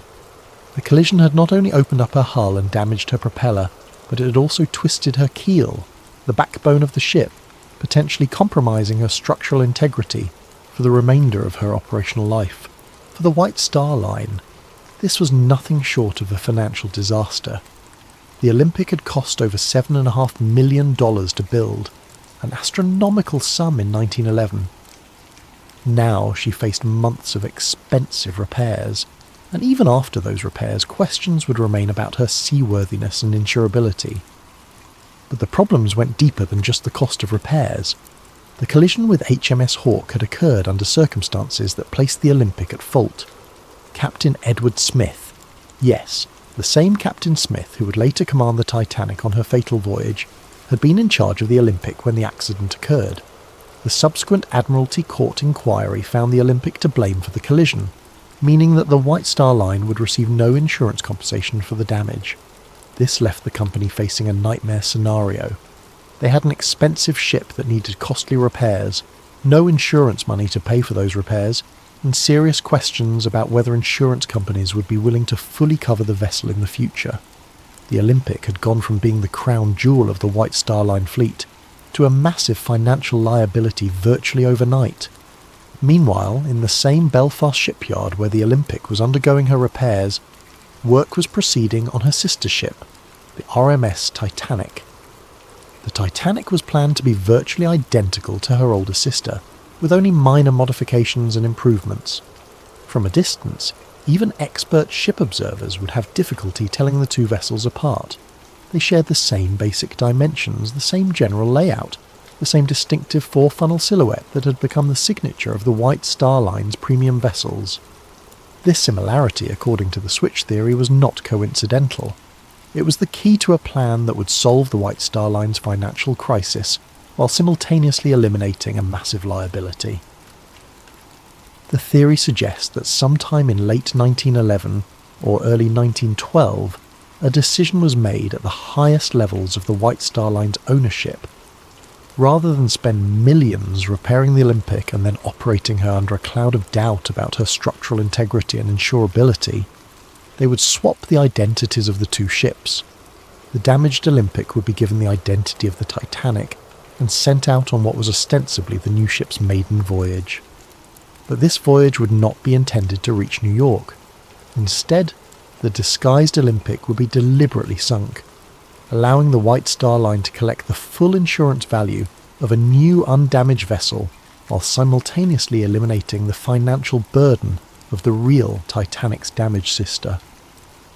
Meanwhile, the real Titanic, now disguised as the Olympic, would quietly slip into service, her true identity hidden from the world. To understand why such a plan might have been attractive, we must consider the financial pressures facing the White Star Line in 1912. The company was owned by the International Mercantile Marine Company, a shipping trust controlled by American financier J.P. Morgan. Morgan had invested enormous sums in his shipping empire, but the business was facing increasing competition and declining profitability. The White Star Line needed the Titanic to be a success. They needed her to capture public imagination, dominate the headlines, and establish the company's supremacy on the North Atlantic route. But they also needed to resolve the Olympic problem before it bankrupted the entire operation. According to the switch theory, the solution was as elegant as it was terrible. Switch the ships, sink the damaged one while pretending it was the new one, collect the insurance money, and use the real new ship to rebuild the company's reputation and finances. The theory suggests that the work done on both ships during the winter of 1911 and 1912 was not routine maintenance and completion, but rather an elaborate process of swapping their identities. Features that differed between the ships would need to be altered. Documentation would need to be changed or destroyed. Most importantly, the workers involved would need to be either brought into the conspiracy or kept unaware of what they were truly doing. Harland and Wolff employed thousands of workers, and the shipyard was a maze of activity with multiple vessels under construction and repair simultaneously. In such an environment, it would be possible to make alterations to both ships without arousing suspicion, especially if the changes were explained as routine modifications or improvements. The workers who might notice discrepancies could be told they were simply upgrading the Olympic to match improvements made to the Titanic design, or vice versa. Only a handful of people at the very top of the hierarchy would need to know the true purpose of the work being done. But for such a plan to succeed, it would require more than just physical alterations to the ships.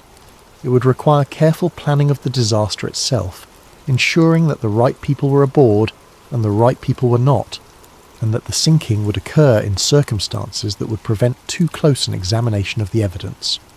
The switch theory suggests that every detail of the Titanic's maiden voyage was planned not to showcase a magnificent new ship, but to destroy an old damaged one while making it appear to be an accident. The passenger list, the route, the timing, even the crew assignments, all of these, according to the theory, were carefully orchestrated to serve the conspiracy. As we'll see, the evidence for this incredible claim goes far beyond simple speculation. There are photographs that seem to show differences between the ship that left Belfast and the ship that left Southampton. There are testimony from shipyard workers who noticed unusual modifications being made. There are suspicious cancellations by wealthy passengers who had every reason to want to be aboard the maiden voyage of the most famous ship ever built. Most tellingly, there are the financial motivations of the men who controlled the White Star Line. Men who stood to lose millions if the Olympic problem was not resolved, and who stood to gain millions if a carefully planned disaster could eliminate their problems while simultaneously collecting insurance payments. But before we examine that evidence, we need to understand exactly who these men were and just how much money was at stake in 1912. We need to understand the insurance motive that may have driven over 1,500 people to their deaths in the icy waters of the North Atlantic. Money. In the end, according to the switch theory, that's what the Titanic disaster was really about. Not the romance of the sea, not the hubris of calling a ship unsinkable, not even the class divisions that the disaster seemed to highlight. It was about money, enormous amounts of money that stood to be lost or gained depending on the fate of two ships and the decisions of a few powerful men. To understand the financial pressures that may have driven the conspiracy, we need to understand the business empire of one man, John Pierpont Morgan, the American financier who controlled more wealth and power than perhaps any individual in the history of capitalism. J.P. Morgan was not just wealthy, he was a force of nature in the world of early 20th century finance. His banking house, J.P. Morgan and Company, had financed railroads, steel companies, and industrial empires. He had personally intervened to prevent financial panics, earning him the nickname America's Bank. When the federal government needed money, they came to J.P. Morgan. When major corporations needed capital, they came to J.P. Morgan. By 1912, he controlled assets worth billions in today's currency. But Morgan's empire was not limited to American shores. In 1902, he had founded the International Mercantile Marine Company, a shipping trust designed to dominate transatlantic passenger and cargo traffic.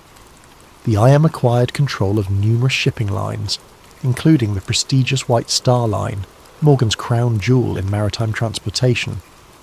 The White Star Line was the perfect fit for Morgan's vision. Founded in 1845, it had built its reputation on providing luxury service to affluent passengers crossing between Europe and America. The company's ships were known for their elegance, comfort, and safety record. When Morgan acquired control, he saw an opportunity to create the ultimate expression of luxury travel while generating enormous profits. This vision led directly to the commissioning of the Olympic-class ships. Morgan intended these vessels to be more than just transportation. They would be floating advertisements for the supremacy of his shipping empire. The Olympic, Titanic, and the planned third sister ship Britannic would capture the public imagination and establish IMM as the unquestioned leader in North Atlantic travel. The financial investment was staggering. Each ship cost approximately $7.5 million to build, roughly $200 million in today's currency. The Olympic alone represented an investment larger than the annual budget of many small nations. For the three ships combined, Morgan was risking an amount of money that could have funded a small war. But the potential profits were equally enormous. The North Atlantic passenger route was one of the most lucrative transportation businesses in the world. Wealthy Americans travelling to Europe for business or pleasure were willing to pay premium prices for luxury accommodations. European aristocrats and businessmen crossing to America represented another steady stream of high-paying customers. Immigrants seeking new lives in America provided volume traffic that, while individually less profitable, generated substantial revenue in aggregate. Morgan calculated that the Olympic-class ships would not only dominate this market but expand it. By offering unprecedented luxury and reliability, he could charge premium prices while attracting new customers who had never before considered ocean travel. The ships would pay for themselves within a few years and then generate enormous profits for decades to come. This was the dream. The reality, as we've seen, was somewhat different. When the Olympic collided with HMS Hawke in September 1911, Morgan's carefully calculated investment began to unravel. The ship that was supposed to be generating revenue was instead sitting in dry dock, requiring expensive repairs. Worse, the legal finding that the Olympic was at fault for the collision meant that insurance would not cover the costs of those repairs. But the problems went beyond just the immediate cost of fixing the damage. The Olympic's accident raised serious questions about the ship's design and safety. If one of these supposedly superior vessels could be so easily damaged in a collision with a smaller ship, what did that say about their construction? More importantly for Morgan's business model, what did it say about their insurability? Insurance was critical to the economics of ship operation. No shipping company could afford to operate vessels worth millions of dollars without comprehensive insurance coverage.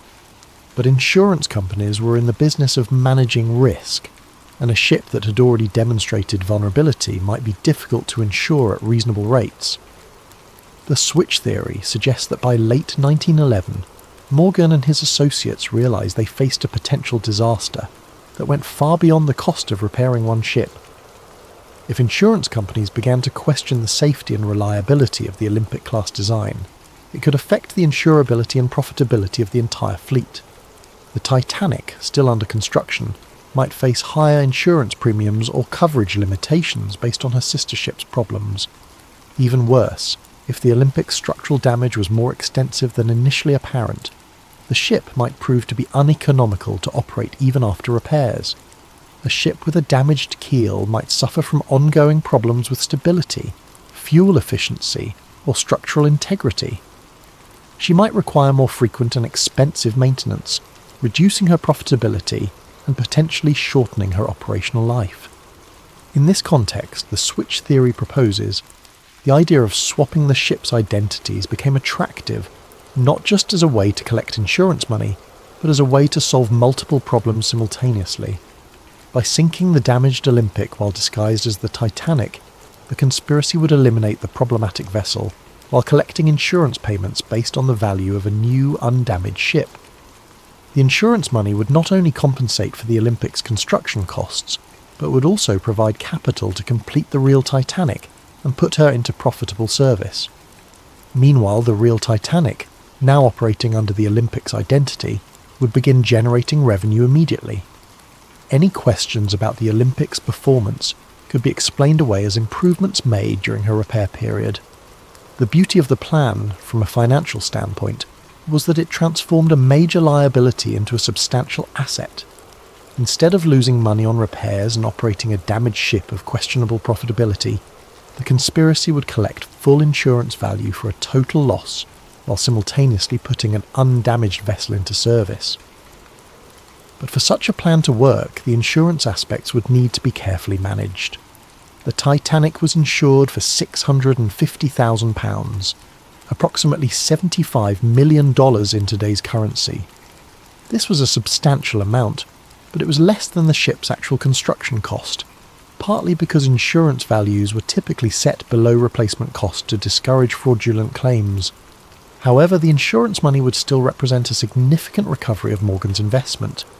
Combined with the revenues that the real Titanic could generate while operating as the Olympic, the financial benefits of the switch could potentially exceed the total cost of both ships.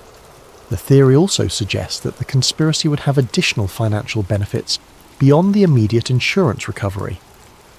By eliminating the Olympic's problems, Morgan could proceed with his plans for the third sister ship, Britannic, without the cloud of questions about the class's design and safety. The successful maiden voyage of the Titanic would generate publicity and confidence that would benefit the entire White Star Line fleet.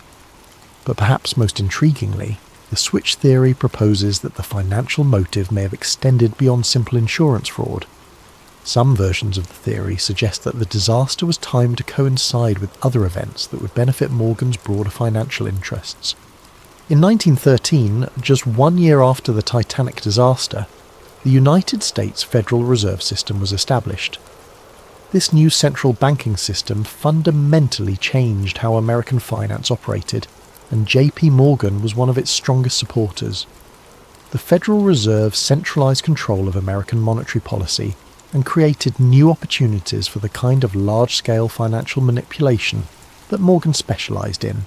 However, Morgan faced opposition to the Federal Reserve from some quarters, including wealthy Americans who preferred the existing decentralized system. Some of these opponents happened to be aboard the Titanic when she sank. Benjamin Guggenheim, heir to a mining fortune and a vocal critic of centralized banking, went down with the ship. Isidor Straus, co-owner of Macy's department store and another Federal Reserve opponent, died along with his wife. John Jacob Astor IV, one of the wealthiest Americans and a skeptic of Morgan's financial schemes, also perished in the disaster.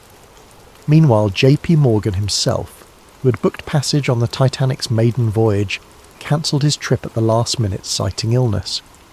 Several of Morgan's business associates and political allies also cancelled their bookings while his opponents sailed to their deaths. This aspect of the theory suggests that the Titanic disaster may have served multiple purposes for Morgan. Not only did it solve his immediate problem with the Olympic and provide insurance money, but it also eliminated some of his most powerful opponents in the debate over American financial policy. Whether or not this political dimension was part of the original plan, the financial motive alone would have been sufficient to drive such a conspiracy. Morgan stood to lose millions if the Olympic problem was not resolved, and he stood to gain millions if a carefully orchestrated disaster could eliminate his problems while collecting insurance payments. The amounts of money involved were so large that they could influence the decisions of governments and the fate of thousands of people. In the world of early 20th century finance, where a handful of men controlled wealth comparable to entire national budgets, the lives of 1,500 passengers might have seemed like acceptable collateral damage in service of a larger financial strategy. But money and motive alone do not prove a conspiracy.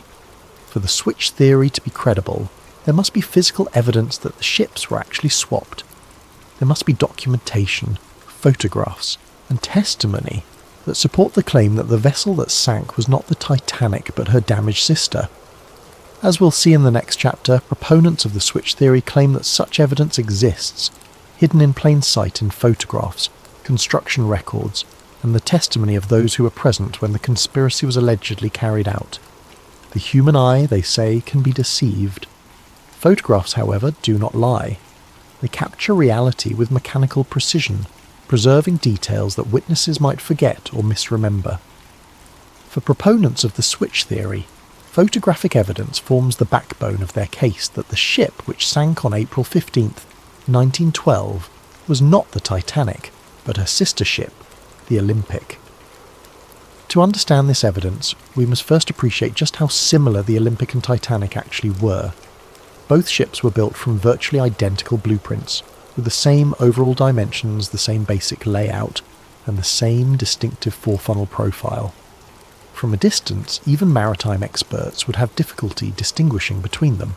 However, they were not absolutely identical. The Titanic incorporated several design improvements based on experience gained from the Olympic's early service. More importantly, she included modifications specifically requested by passengers and crew who had sailed on the Olympic and identified areas for improvement. These differences, while minor, were distinctive enough that they could be identified by careful observers. And according to switch theory proponents, photographs of the ship that left Southampton on April 10, 1912, show features that match the Olympic rather than the Titanic. The most frequently cited difference involves the porthole arrangements on a deck, the ship's uppermost passenger deck. The original Titanic plans showed 16 portholes along the forward section of this deck. The Olympic, however, had been built with only 15 portholes in the same area. When the Olympic was being repaired after her collision with HMS Hawke, the damaged area included part of this porthole arrangement. Photographs taken of the Olympic during her repair period show workmen modifying the porthole configuration in this section. Switch theory proponents claim that these modifications were made to match the Titanic's 16 porthole design as part of the process of disguising the Olympic as her sister ship. However, photographs of the ship that departed Southampton on the Titanic's supposed maiden voyage show only 15 portholes in the critical area, matching the Olympic's original configuration rather than the Titanic's planned design. This discrepancy might seem minor, but it's precisely the kind of detail that would be difficult to alter quickly and completely. Changing porthole arrangements required cutting through the ship's steel hull and then reinforcing and refinishing the area. It was exactly the sort of modification that might be overlooked in a hasty effort to swap the ship's identities. Another frequently cited difference involves the arrangement of the ship's lifeboats.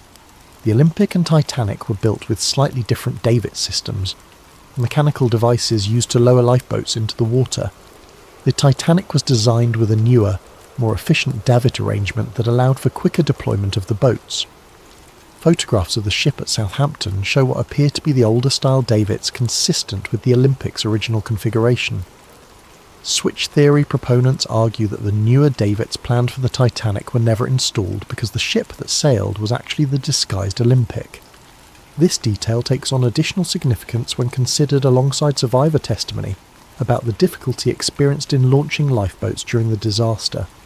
Several witnesses reported problems with the davit mechanisms, delays in getting boats into the water, and confusion about the operation of the launching equipment. If the ship was actually the Olympic with her old davit systems, such problems might explain some of the difficulties experienced during the evacuation. More controversial is evidence related to the ship's propeller systems. The Olympic suffered significant damage to her centre propeller shaft during the collision with HMS Hawke. Repairs to this system were complex and expensive, requiring removal and replacement of major components.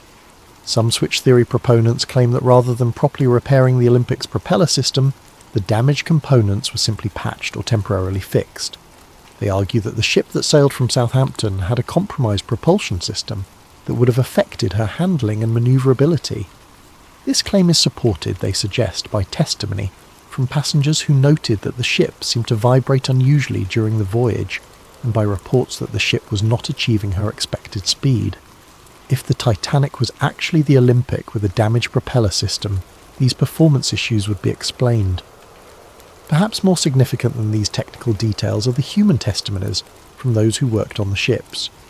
Several workers at Harland and Wolff reported unusual activity during the winter months when both ships were in the shipyard together. James Fenton, a painter who worked on both vessels, later claimed that he noticed significant work being done to modify the Olympic during what was supposedly a routine repair period. According to Fenton, workers were making changes that seemed to go far beyond fixing collision damage. They were altering features of the ship that had nothing to do with the areas damaged in the Hawke incident. Fenton specifically mentioned work being done on the Olympic's passenger accommodations, including modifications to cabin layouts and public room configurations. He claimed that these changes seemed designed to make the Olympic more closely resemble the Titanic's interior arrangements. Even more intriguingly, Fenton reported that workers were instructed to swap various brass fittings and fixtures between the two ships. Nameplates, cabin numbers, and other identifying features were removed from both vessels and apparently switched. When Fenton asked supervisors about this work, he was told it was part of standardising equipment between the sister ships. Another shipyard worker, Robert Hichens, reported seeing unusual activity in the area where the ships' names were painted on their hulls. According to Hichens, the name plates and hull markings on both ships were removed and replaced during the repair period. He assumed this was routine maintenance, but later wondered whether something more significant was happening. Perhaps most compelling is testimony from John Halpin, a shipfitter who worked on both vessels. Halpin claimed that he was specifically assigned to work on swapping interior fittings between the Olympic and the ship under construction that was supposedly the Titanic. He was told that this was being done to upgrade the Olympic with improvements developed for her sister ship. However, Halpin noticed that the work seemed to go both ways. Features from the Olympic were also being installed on the other ship. When he questioned this, supervisors told him that they were standardising the designs to make maintenance and operation more efficient. Only years later, after the disaster, did Halpin begin to suspect that the work he'd been assigned might have been part of a larger deception. He realised that the extensive swapping of components between the ships could have been part of a process of switching their identities entirely. These worker testimonies are supported by documentary evidence from the shipyard. Harland and Wolff's work records from the winter of 1911 to 1912 show extensive modifications being made to both ships. While much of this work was clearly related to repairing the Olympic's collision damage, some entries describe tasks that seem unrelated to the repairs. For example, records show work being done on both ships' passenger cabin configurations, dining room layouts, and recreational facilities. This work is described in vague terms that make it difficult to determine exactly what was being done, but the volume of interior modification seems excessive for routine maintenance or repair work. More suspicious are gaps in the documentation. Several weeks' worth of work records are missing from the shipyard files, apparently lost or destroyed. The missing records cover precisely the period when the most extensive work was being done on both ships.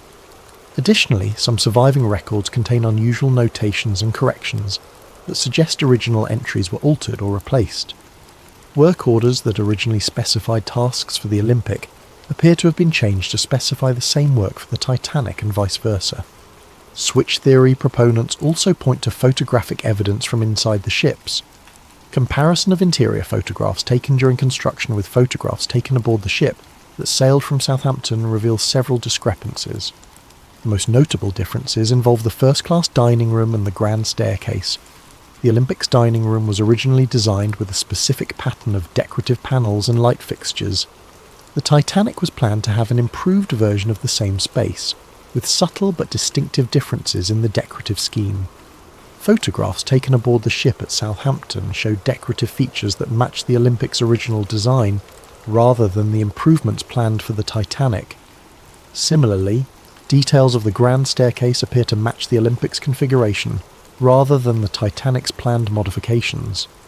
These interior discrepancies are particularly significant because they would be difficult to fake or alter after the disaster. Unlike exterior features that might be changed by salvage operations or natural deterioration, interior photographs taken before the voyage provide a permanent record of the ship's actual configuration. However, the most dramatic physical evidence cited by switch theory proponents involves the ship's construction numbers. Every vessel built by Harland and Wolff was assigned a unique yard number that was stamped or engraved on various components throughout the ship. These numbers served as permanent identification that could not be easily altered or forged. The Olympic was assigned yard number 301. The Titanic was assigned yard number 3909. According to the theory, components with the Olympic's number should have been found on the wreck if it was actually the Titanic that sank. When the Titanic wreck was discovered in 1985, some of the recovered artifacts did indeed show construction numbers. However, examining these numbers has proven difficult due to the condition of the wreck and the limited access to recovered materials. Some switch theory proponents claim that construction numbers found on wreck components match the Olympic rather than the Titanic, but this claim is disputed by maritime historians and wreck researchers. The numbers are often partially obscured or damaged, making definitive identification difficult. More recently, some researchers have used advanced imaging techniques to examine construction details on the wreck itself. These studies have identified several features that appear to match the Olympic's configuration rather than the Titanic's planned design. For example, the propeller arrangement on the wreck appears to show evidence of the repair work done to the Olympic's damaged propulsion system. The centre propeller, which should have been a 3-blade design on the Titanic, appears to be a 4-blade configuration that matches repairs made to the Olympic. Similarly, hull plates in areas that should have been newly constructed for the Titanic show evidence of previous damage and repair that would be consistent with the Olympic's collision damage. However, these findings are highly technical and disputed by many experts. The condition of the wreck after more than a century on the ocean floor makes definitive identification of small details extremely difficult. Corrosion, collapse, and damage from the sinking itself have obscured many of the features that might provide conclusive evidence. The physical evidence for the switch theory remains controversial and disputed. While proponents point to numerous discrepancies between the ship that sailed and the ship that was supposed to sail, Skeptics argue that these differences can be explained by changes made during construction, errors in documentation, or misinterpretation of photographic evidence. What is not disputed is that significant work was done on both ships during the winter of 1911 to 1912, that modifications were made that went beyond simple repair work, and that there are photographic and documentary discrepancies that have never been fully explained.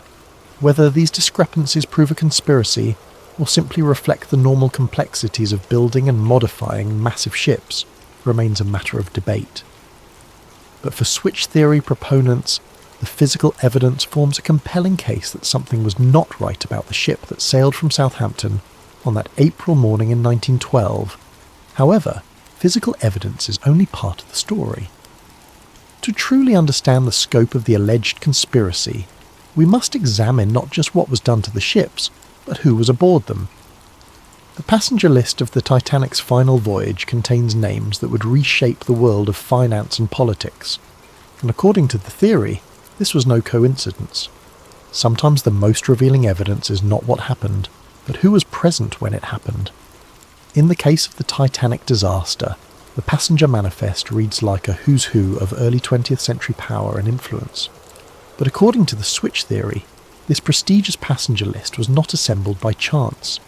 Instead, it was carefully curated to serve the purposes of a conspiracy that extended far beyond simple insurance fraud. To understand the significance of the Titanic's passengers, we must first understand the broader context of American politics and finance in 1912. The United States was on the verge of fundamental changes in how its financial system operated. The country had experienced several financial panics in recent decades, and there was growing pressure to create a more stable and centralised banking system. J.P. Morgan and his allies favoured the creation of a central bank that would be controlled by major financial institutions. This system, which would eventually become the Federal Reserve, would give unprecedented power to a small group of bankers and financiers. They would control the nation's money supply, interest rates, and credit availability. However, this plan faced significant opposition from wealthy Americans who preferred the existing decentralized system. These opponents feared that a central bank controlled by Morgan and his associates would concentrate too much financial power in too few hands.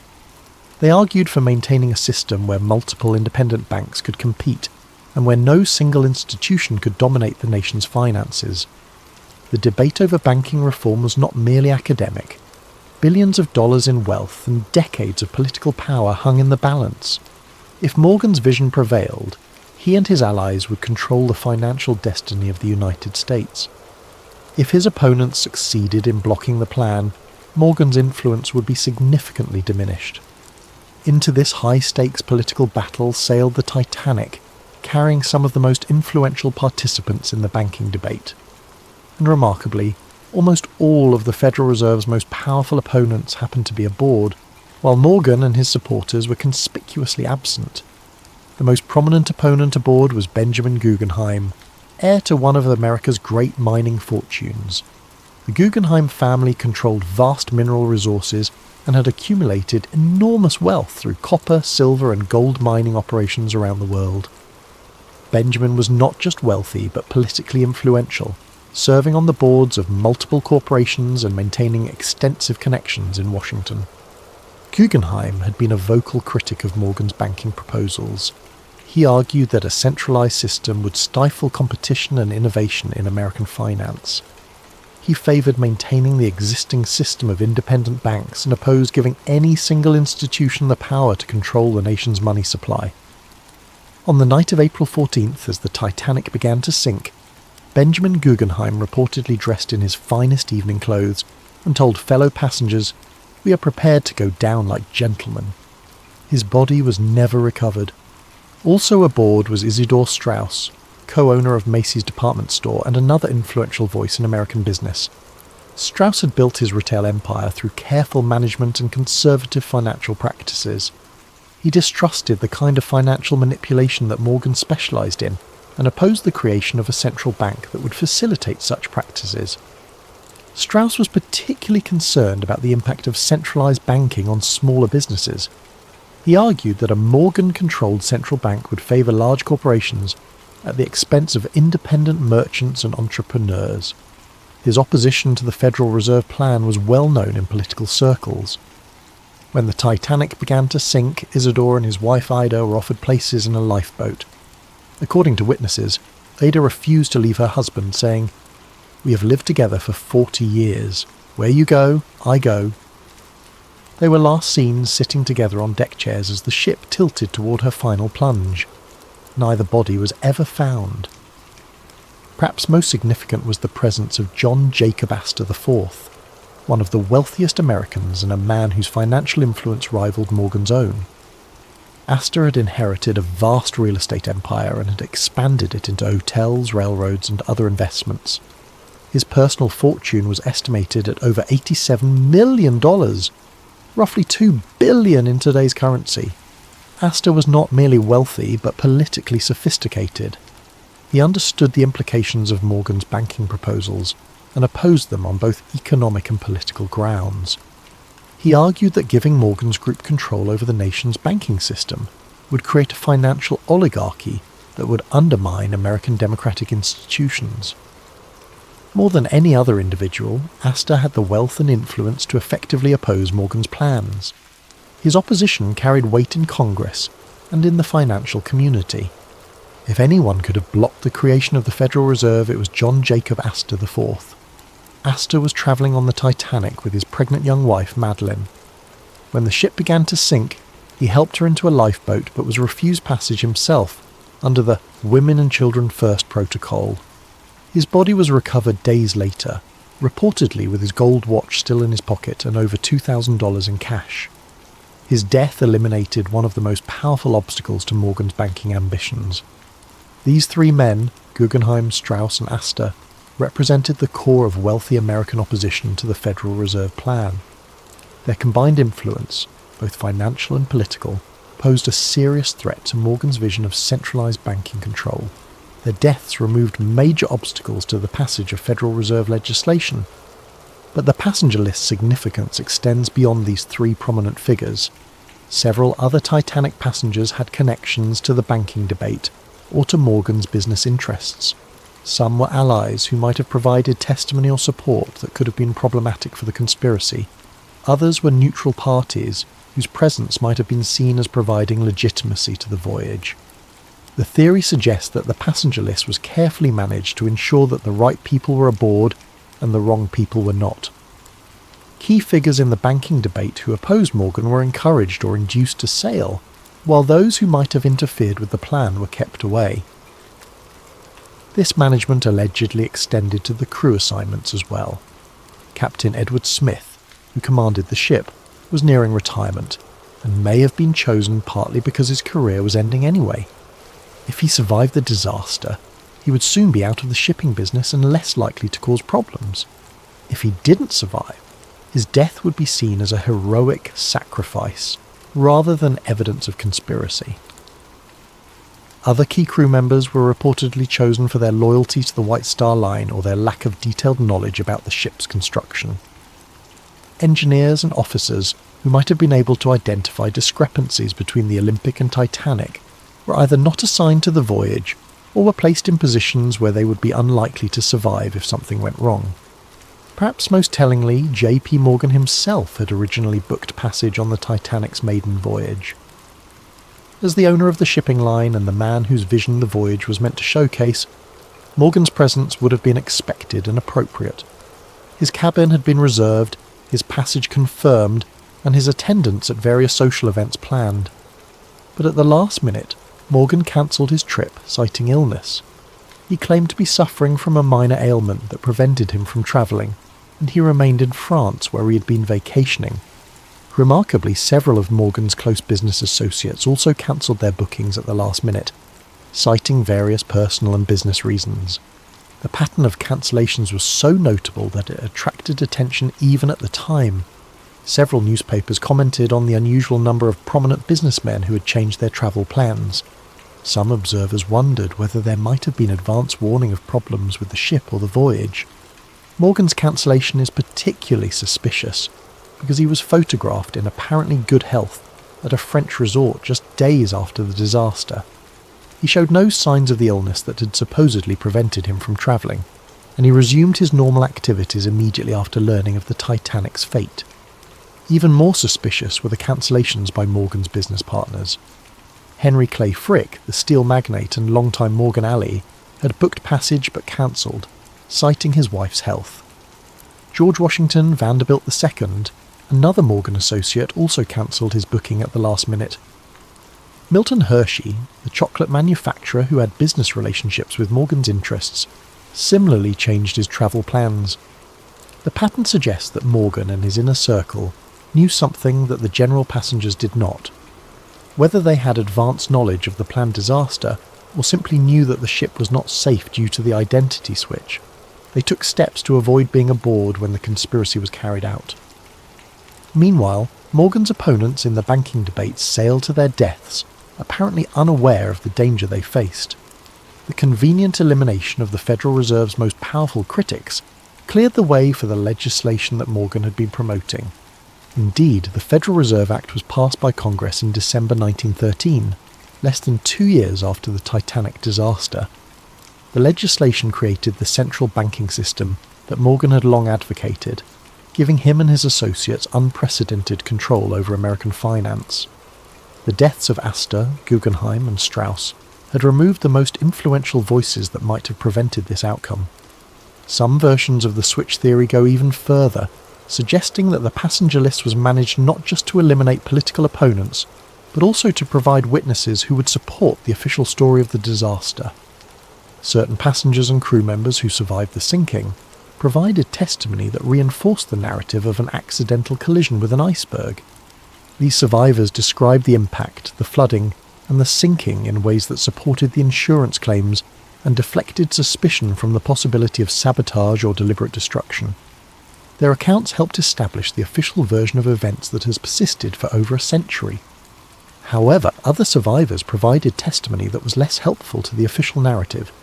Some reported hearing explosions before the ship began to sink, suggesting possible sabotage. Others described unusual behaviour by crew members or problems with the ship's equipment that might have indicated advanced planning of the disaster. These problematic testimonies were reportedly suppressed or discredited during the official investigations. Survivors who told inconvenient stories found their credibility questioned or their testimony excluded from the final reports. The investigation focused on technical questions about ship design and safety procedures rather than examining the possibility of deliberate destruction. The passenger list evidence is compelling but circumstantial. The coincidence of having so many Federal Reserve opponents aboard while Morgan and his allies stayed away is remarkable, but it could be explained by factors other than conspiracy.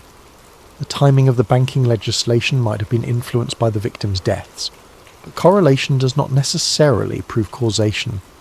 However, when combined with the physical evidence and the financial motives, the passenger list adds another layer to the case for the switch theory.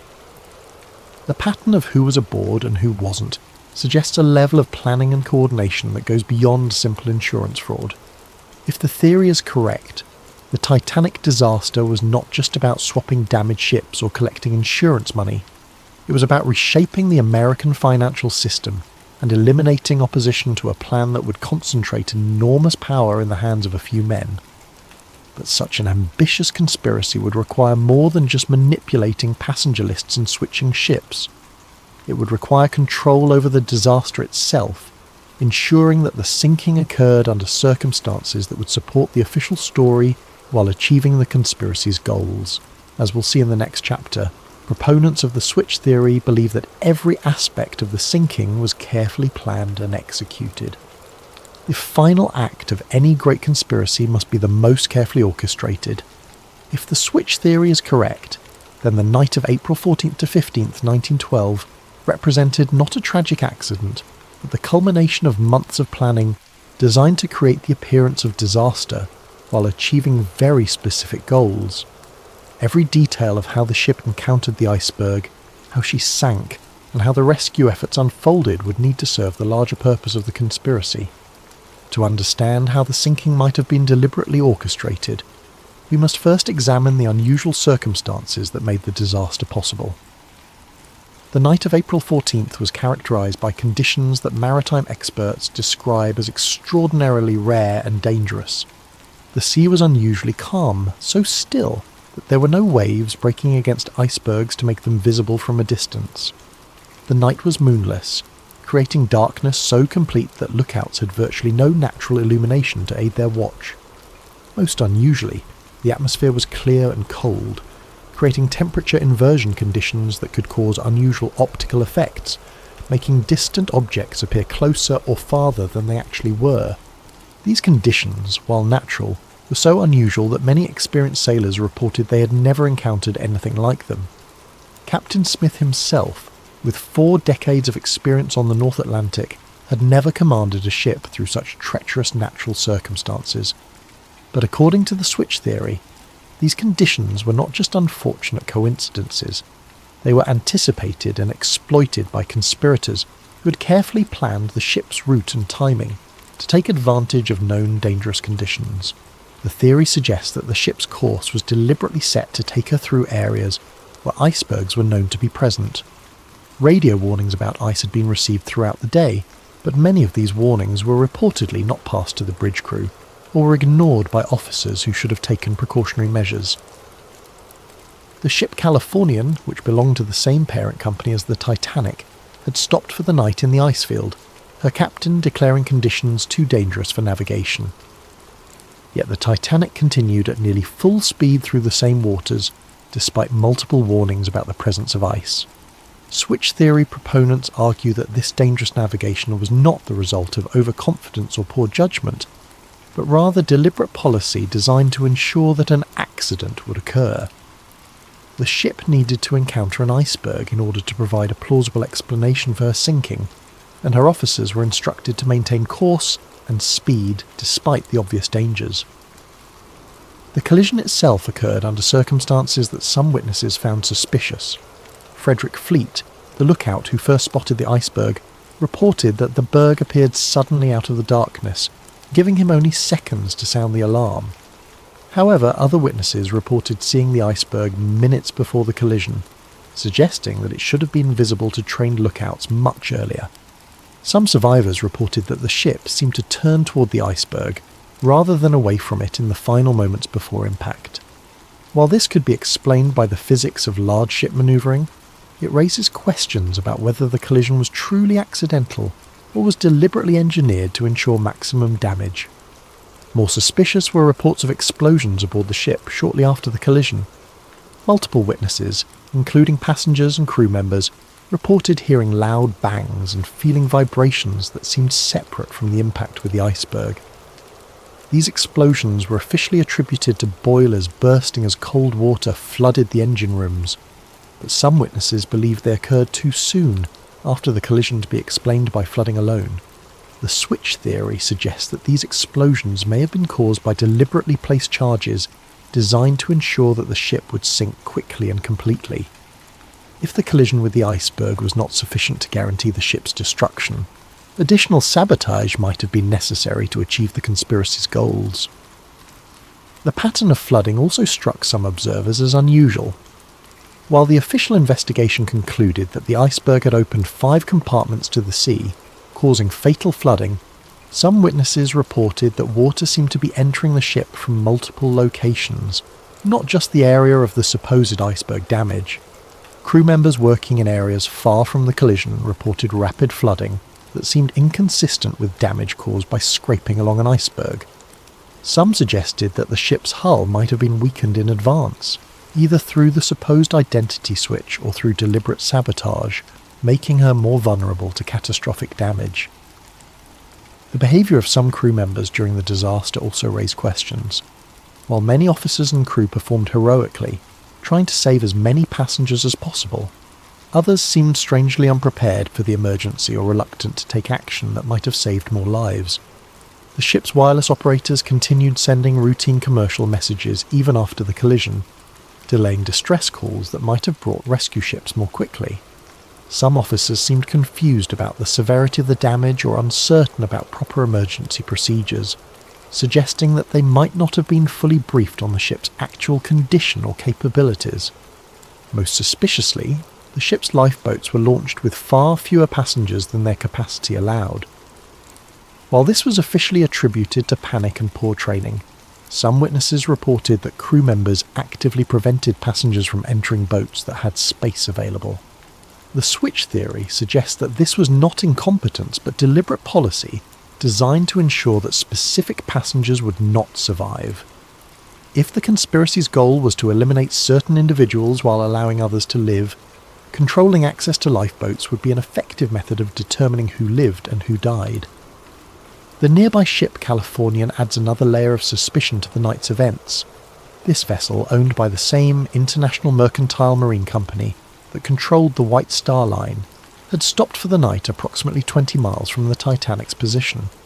Her captain, Stanley Lord, claimed that conditions were too dangerous for navigation and that his ship would remain stationary until dawn.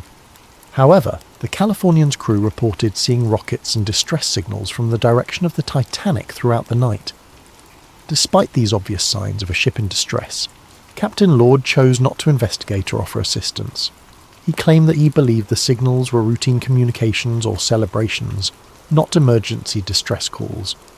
This explanation seems implausible given that the Californian's crew were experienced sailors who should have recognised distress rockets when they saw them. The switch theory suggests that the Californian was positioned deliberately to provide rescue services for the conspiracy's chosen survivors while maintaining plausible deniability about why she didn't help the others. According to this theory, the Californian was meant to arrive at the scene early enough to rescue specific passengers, but late enough to allow the ship to sink and eliminate the unwanted victims. However, a miscommunication or timing error prevented this plan from working properly, leaving the Californian too far away to effectively participate in the rescue. Instead, the rescue was carried out by the Carpathia, a ship belonging to a different company that responded to the Titanic's distress calls and arrived at the scene several hours after the sinking.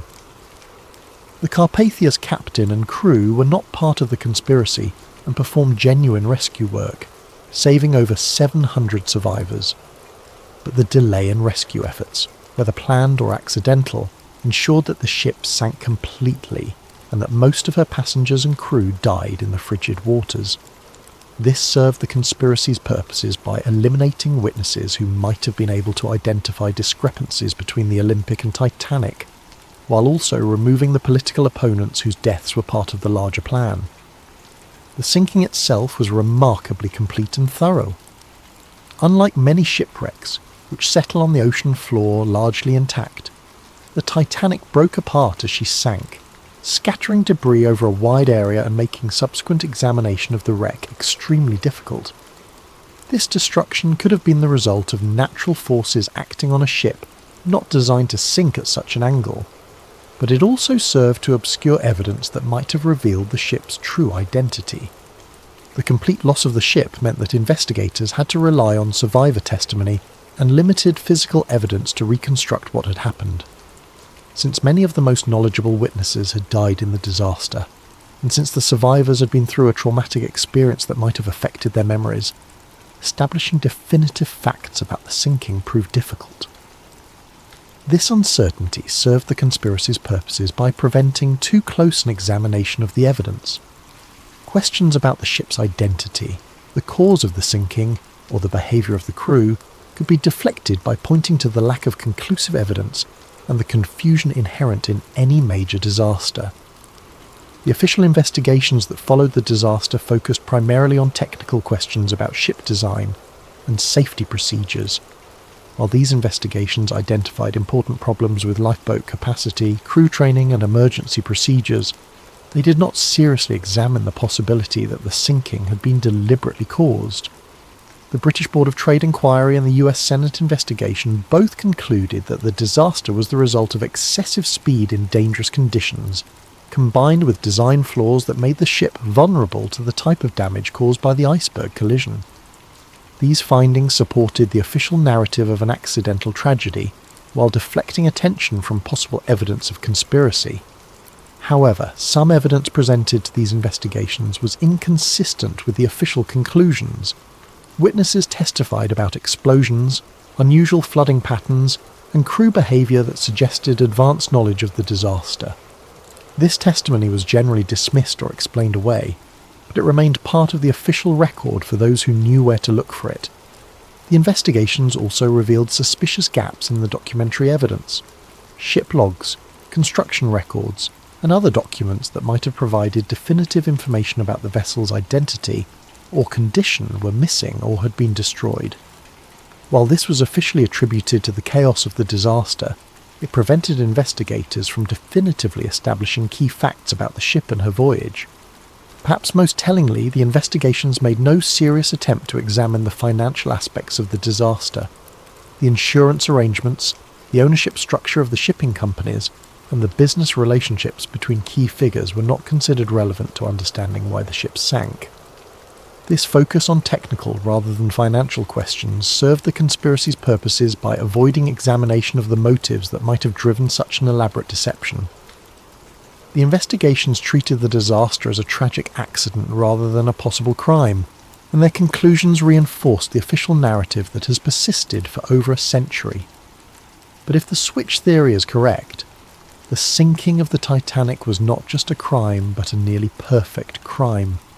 The destruction of evidence, the elimination of witnesses, and the misdirection of official investigations created a cover-up so complete that the truth has remained hidden for more than 100 years.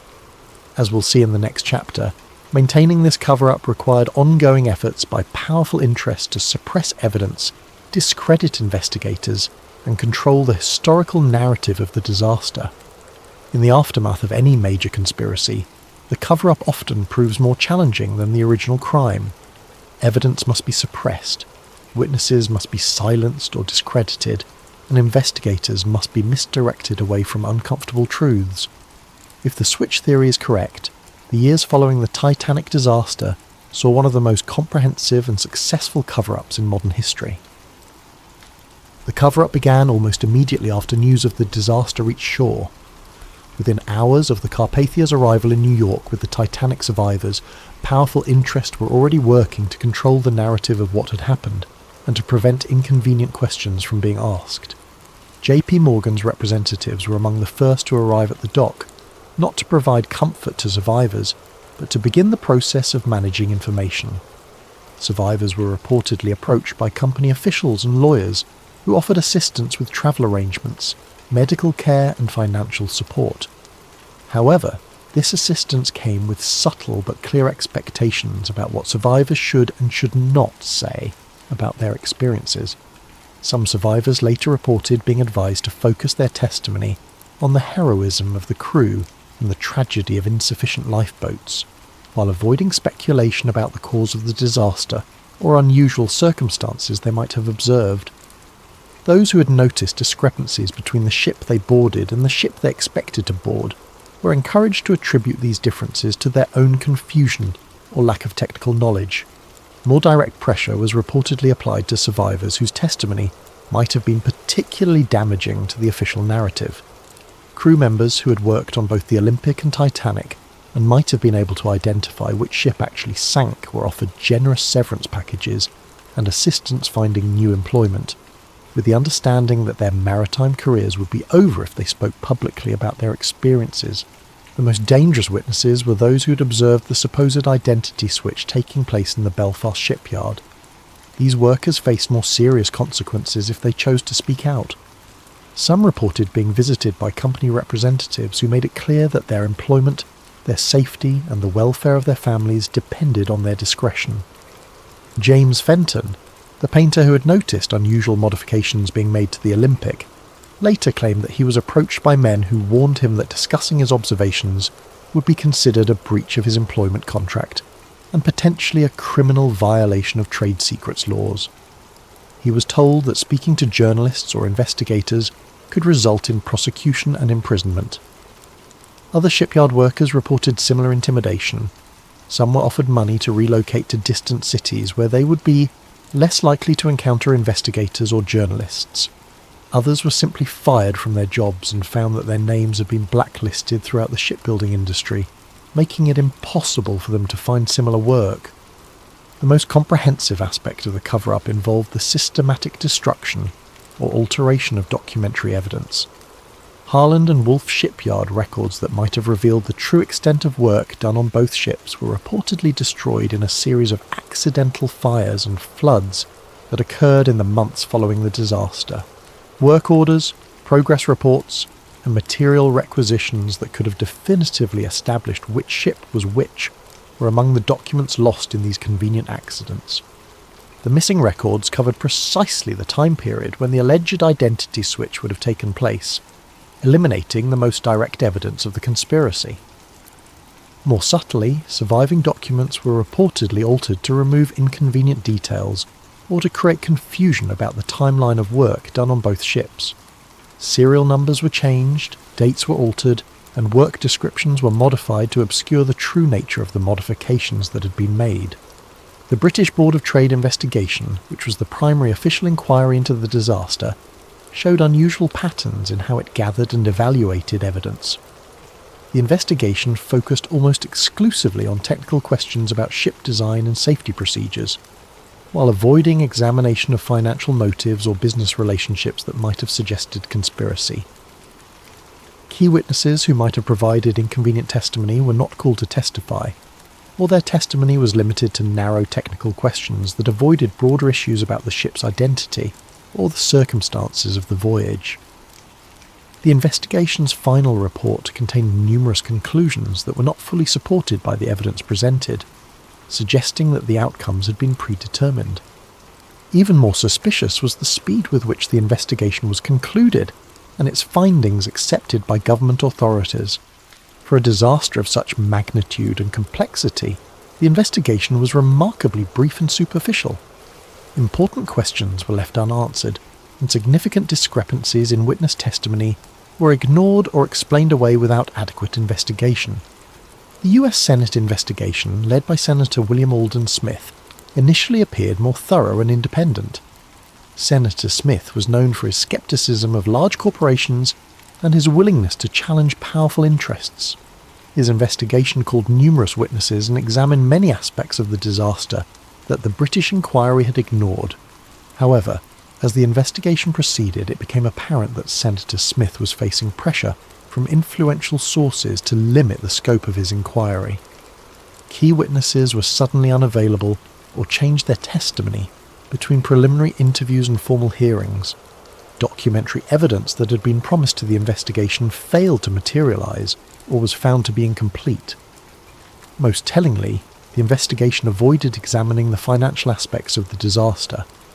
Despite the enormous insurance claims involved and the clear financial benefits that accrued to certain parties, the investigation treated these as irrelevant side issues rather than potential motives for conspiracy. The final report of the Senate investigation contained strong criticisms of White Star Line safety procedures and British maritime regulations, but it concluded that the disaster was fundamentally accidental. Like the British inquiry, it avoided any suggestion that the sinking might have been deliberately caused, or that there might have been financial motives behind the tragedy. In the years following the official investigations, efforts to independently examine the disaster faced systematic obstruction. Journalists who attempted to investigate discrepancies in the official story found their sources drying up and their access to information restricted. Maritime historians who raised questions about the disaster's circumstances found their work discredited or their employment threatened. Perhaps most remarkably, several independent investigators who had begun to uncover evidence supporting the switch theory died under suspicious circumstances. Some died in apparent accidents, others from sudden illnesses, and still others simply disappeared while pursuing their research. Robert Hitchens, the shipyard worker who had observed unusual activity around the ship's nameplates, died in a fall from scaffolding while working on another project less than a year after the disaster. The accident occurred despite Hitchens' reputation as an experienced and safety-conscious worker who had never before been injured on the job. John Halpern, the ship fitter who had worked on swapping components between the Olympic and Titanic, died of a sudden heart attack despite being relatively young and having no history of heart problems. His death occurred just days before he was scheduled to be interviewed by an American journalist who was investigating discrepancies in the official story. Several other shipyard workers who had knowledge of the construction process died in various accidents or from sudden illnesses in the years immediately following the disaster. While these deaths could be coincidental, the pattern suggests a systematic effort to eliminate witnesses who might have provided inconvenient testimony. The cover-up also extended to controlling the physical evidence from the disaster. When bodies were recovered from the ocean, they were processed through facilities controlled by White Star Line representatives. Personal effects were catalogued and returned to families, but items that might have provided clues about the ship's true identity were reportedly lost or misdirected. More significantly, efforts were made to prevent independent examination of the wreck site. In the early decades after the disaster, technology did not exist to reach the wreck on the ocean floor, but White Star Line and its successors took steps to ensure that when such technology became available, access to the wreck would be controlled. Legal claims were filed asserting ownership rights over the wreck and its contents. These claims were designed to prevent independent researchers from examining the evidence without permission from the companies that had controlled the ships. By controlling access to the wreck, these interests could ensure that any examination would be conducted under their supervision and that inconvenient findings could be suppressed. The most sophisticated aspect of the cover-up involved shaping the cultural memory of the disaster. Rather than simply suppressing evidence, the conspiracy's beneficiaries actively promoted a specific narrative about the Titanic that emphasized heroism, tragedy, and the lessons learned about maritime safety. Books, articles, and eventually films about the disaster focused on human interest stories, rather than technical questions about the ship's identity or the circumstances of the sinking. The narrative of the brave band playing hymns as the ship sank, of the noble sacrifice of men who gave their lives so that women and children could survive, and of the hubris of calling any ship unsinkable, became the dominant cultural memory of the disaster. What if everything you thought you knew about the pyramids was wrong? Imagine standing inside the Great Pyramid of Giza at midnight, alone, surrounded by 2.3 million stone blocks that have kept their secrets for over 4 millennia. The air is thick with mystery, and you can feel something humming beneath your feet, a vibration so subtle it might just be your imagination. Or might it be something far more extraordinary? Tonight join Dr. Marcus Chen, a field researcher whose life's work straddles the boundary between archaeology and physics, as he uncovers evidence that will shake the very foundations of what we believe about ancient Egypt. This isn't just another story about pharaohs and burial chambers. This is about technology so advanced, so perfectly engineered, that modern science is only beginning to understand its true purpose. Are you ready to discover that the Great Pyramid wasn't built to house the dead, but to power the living? The desert wind carried more than sand that October evening. It carried the weight of 4,000 years of secrets, swirling around the massive limestone blocks that rose from the Giza Plateau like ancient guardians against the darkening sky. Dr. Marcus Chen pulled his field jacket tighter as he approached the entrance to the Great Pyramid, his archaeological permit clutched in one hand and a case of sensitive instruments in the other. For 15 years, Marcus had studied these monuments from afar, poring over blueprints in university libraries, analysing satellite imagery, and debating theories with colleagues over late-night coffee. He'd written papers on the pyramid's mathematical precision, its astronomical alignments, and its construction techniques. But nothing, absolutely nothing, had prepared him for this moment. The entrance shaft yawned before him like the mouth of some primordial beast. His Egyptian guide, Hassan, gestured him forward with a weathered hand that had led countless tourists through these passages. But tonight was different. Tonight Marcus had special permission to remain inside after closing, to conduct his research in the profound silence that only comes when the tourist crowds fade away. "Doctor?" "Chen," Hassan said, his English tinged with the accent of the Nile Delta. "You're sure you want to stay alone? The pyramid. She speaks differently at night." Marcus nodded, though he wasn't entirely sure what Hassan meant. "I need to take measurements without interference. The electromagnetic readings are too important to risk contamination from cameras and cell phones." As they ducked through the entrance and began their descent into the ancient passageway, Marcus felt something he hadn't expected, a subtle vibration through the soles of his boots. It was barely perceptible, like standing near a power plant or a subway station, but unmistakably present. The limestone blocks seemed to pulse with their own rhythm, as if the entire structure were somehow alive. "Hassan," he said, pausing to place his palm against the cool stone wall, "do you feel that?" The guide's eyes met his in the dim LED lighting they'd strung along the passage. "You feel it too?" Most visitors, they notice nothing, but some, the ones who know how to listen, they feel the heart of the pyramid beating. Marcus's scientific mind immediately began cataloguing possible explanations: seismic activity from Cairo traffic, thermal expansion and contraction of the limestone, perhaps underground water movement. But as they climbed deeper into the structure, following the grand gallery toward the king's chamber, the sensation only grew stronger. The textbooks had described every measurement, every angle, every architectural feature, but they had failed to capture this, the sense that he was walking through the corridors of a machine rather than a tomb. The walls weren't just precisely cut, they were purposeful, functional, as if each block had been positioned not just to support weight, but to channel something else entirely. By the time Hassan left him alone in the king's chamber with his instruments and a promise to return at dawn, Marcus was beginning to suspect that everything he thought he knew about the Great Pyramid was about to change. The silence in the king's chamber was absolute. Not the gentle quiet of a library or the muffled stillness of a snow-covered landscape, but the profound absence of sound that only exists deep within solid rock far from the surface world.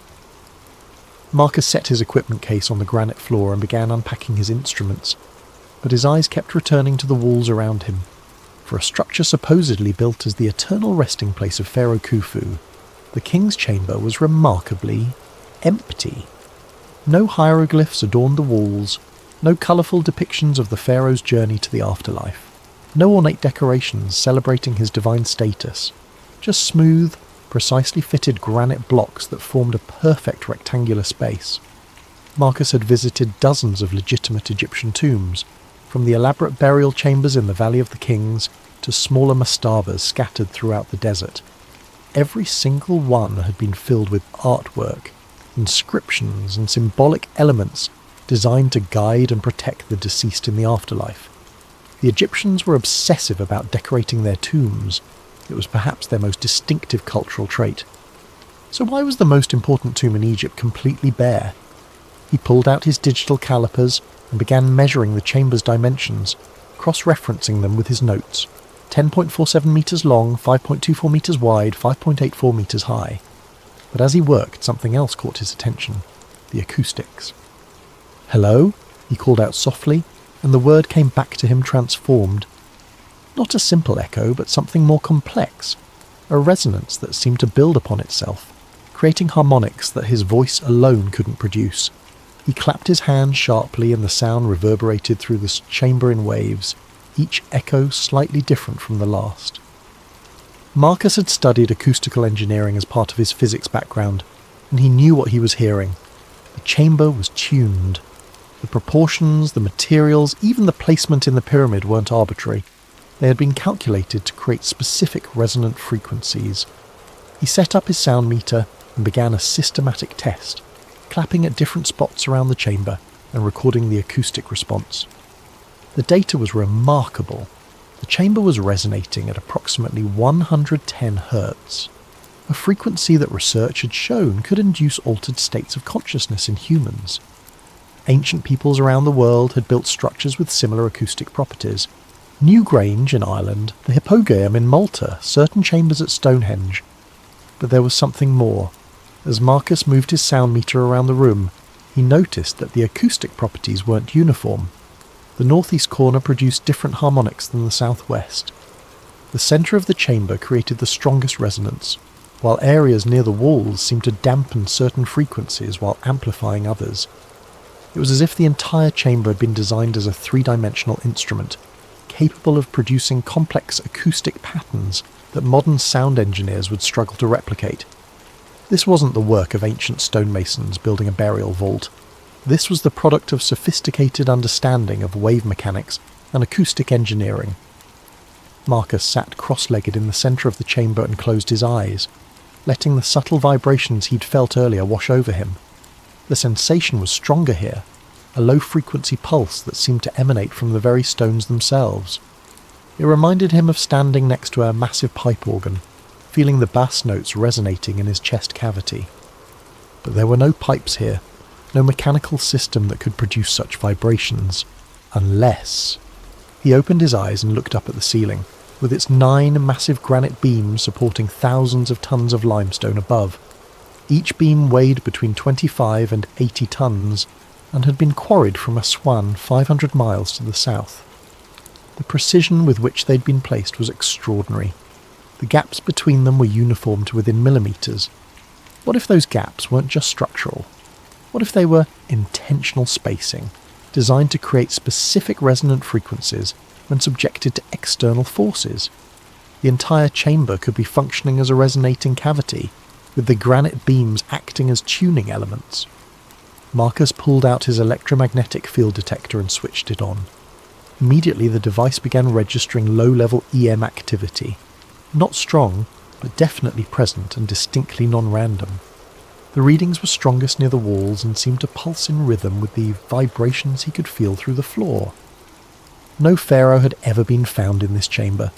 No evidence of burial had ever been discovered. No grave goods, no mummy. No indication that this space had ever served its supposed purpose as a tomb.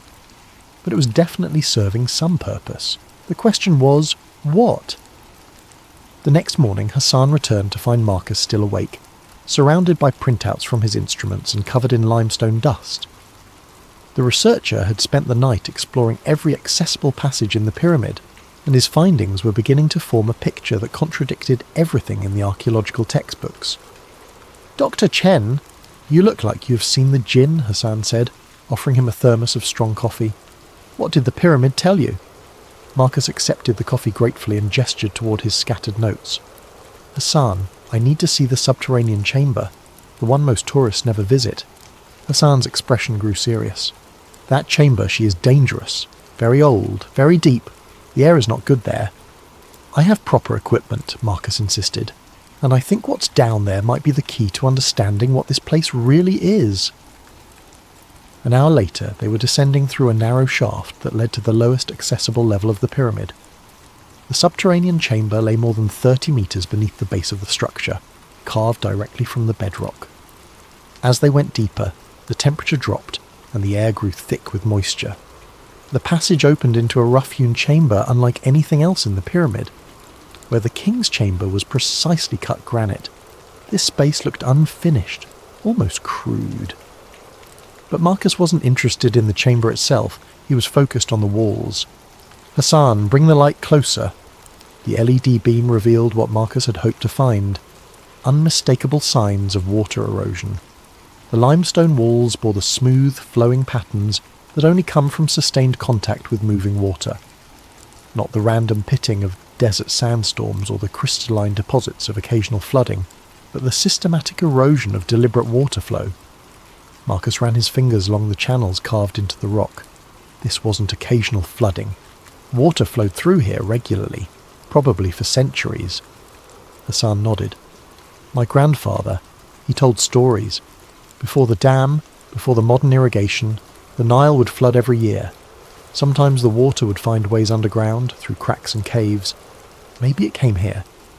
But Marcus was thinking about more than just flood patterns. He pulled out a geological map of the area and spread it on his portable table. The Giza Plateau sat on a limestone shelf that extended deep underground, honeycombed with natural caves and passages. The Nile, just a few kilometres away, had carved its path through this same limestone over millions of years. "Hassan, what if the annual flooding wasn't accidental? What if this chamber was designed to flood?" He pointed to the roughly carved passages that branched off from the main chamber, disappearing into darkness. These could be intake channels. When the Nile floods, water would flow through underground passages and fill this chamber, then rise up through the pyramid's internal structure. Marcus began sketching a diagram, his excitement growing. "Look at this. Water enters here, rises through the Grand Gallery, which is angled like a spillway, and reaches the king's chamber. But that chamber isn't at the top of the pyramid. There are shafts leading up from it." Hassan studied the drawing. "You think the pyramid was some kind of Water machine? Not just water. Think about what happens when you force pressurized water through granite. Hassan looked puzzled, so Marcus elaborated. Granite contains quartz crystals. When you subject quartz to mechanical pressure, like water flowing under pressure, it generates electricity. It's called the piezoelectric effect. We use it in modern electronics. The implications were staggering. If Marcus was right, the Great Pyramid wasn't a tomb at all. It was a hydroelectric generator, using the annual Nile floods to create pressurized water flow through chambers lined with granite. The precise positioning of the granite blocks, the careful engineering of the internal passages, the acoustic tuning of the chambers, all of it could be explained as components of a massive power generation system.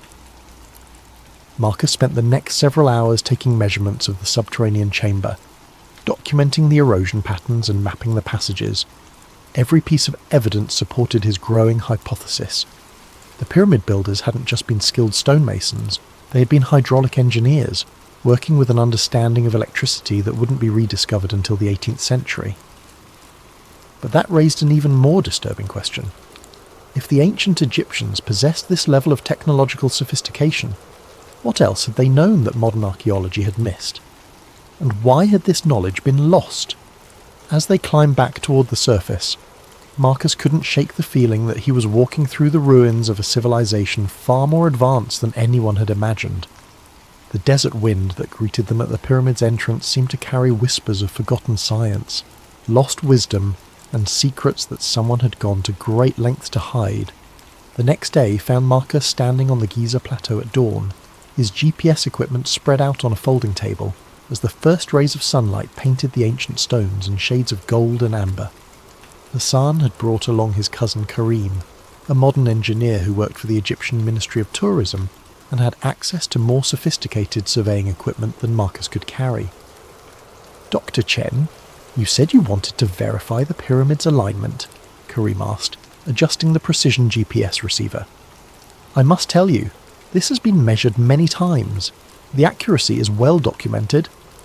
Marcus nodded, checking his own instruments. "I'm not questioning the accuracy. I'm trying to understand why that accuracy was necessary." The numbers were indeed remarkable. As the GPS data streamed in and the surveying laser painted its invisible lines across the desert, the measurements confirmed what archaeologists had known for decades. The Great Pyramid was aligned to true north, with an accuracy of just 3 arc minutes, less than 1/20th of a degree. In modern terms, that was more precise than the magnetic compasses available to 19th century explorers. But Marcus was looking at more than just cardinal directions. He had brought along a magnetometer, an instrument that could detect variations in the Earth's magnetic field. As he moved the device around the pyramid's base, the readings told a fascinating story. "Karim, look at this." Marcus showed him the magnetometer display.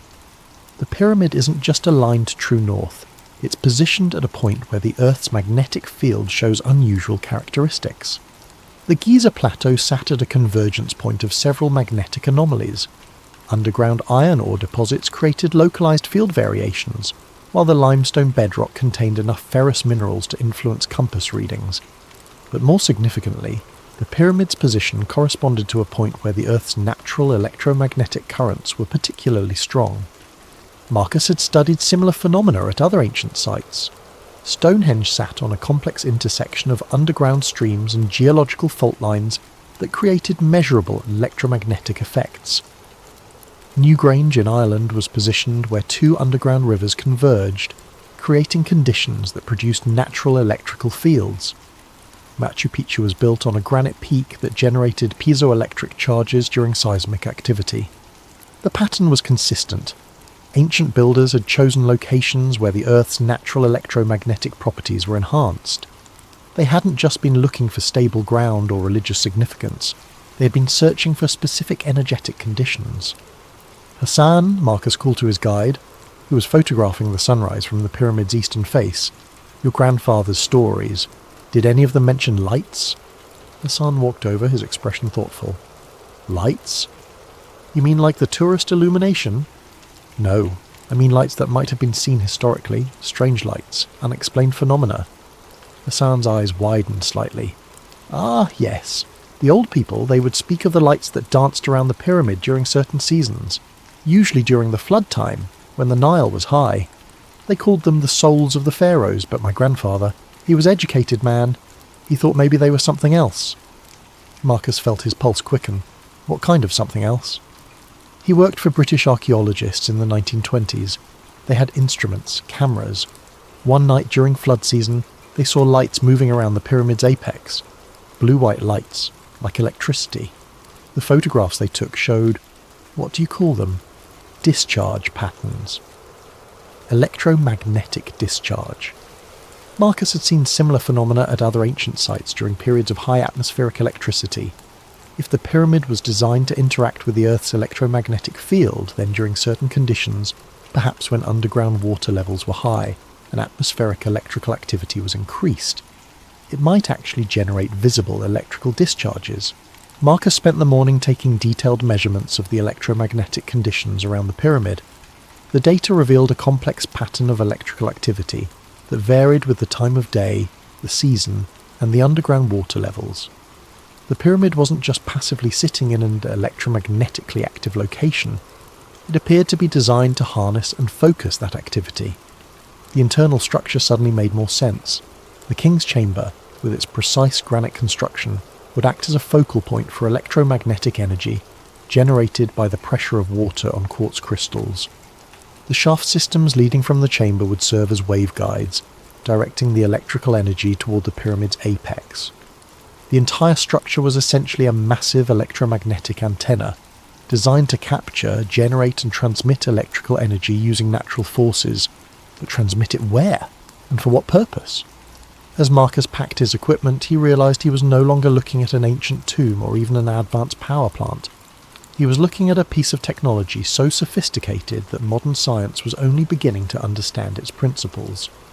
The builders of the Great Pyramid hadn't just mastered hydraulic engineering and electromagnetic theory. They had created a machine that interfaced directly with the planet's own energy systems. The question that haunted him as they walked back to the nearby village was this: if such advanced technology had existed over 4,000 years ago, what had happened to the civilization that created it? Dr. Amara Soliman met Marcus at a coffee shop in central Cairo, away from the tourist crowds and government oversight that surrounded the Giza Plateau. As one of Egypt's leading thermal imaging specialists, she'd been involved in some of the most significant recent discoveries at the pyramids, including the 2015 detection of mysterious voids within the Great Pyramid structure. "Dr. Chen," she said, sliding a tablet across the small table between them, "what you're asking to see, these images are not for public distribution. The Ministry of Tourism and Antiquities has been very careful about how this information is released." Marcus studied the thermal imaging data on the screen. The pyramid appeared as a three-dimensional wireframe, with different colours indicating temperature variations within the stone. But there, clearly visible in the computer-enhanced images, were several dark voids, empty spaces within the solid limestone structure where no chambers were supposed to exist. "How many voids have you detected?" Marcus asked. "At least 4 significant ones," Dr. Soliman replied, her voice dropping to almost a whisper. 2 above the king's chamber, 1 behind the queen's chamber, and 1 near the base that appears to connect to the subterranean areas. But there's something else. She switched to a different set of images, these taken with ground-penetrating radar and electromagnetic sensors. These voids aren't natural.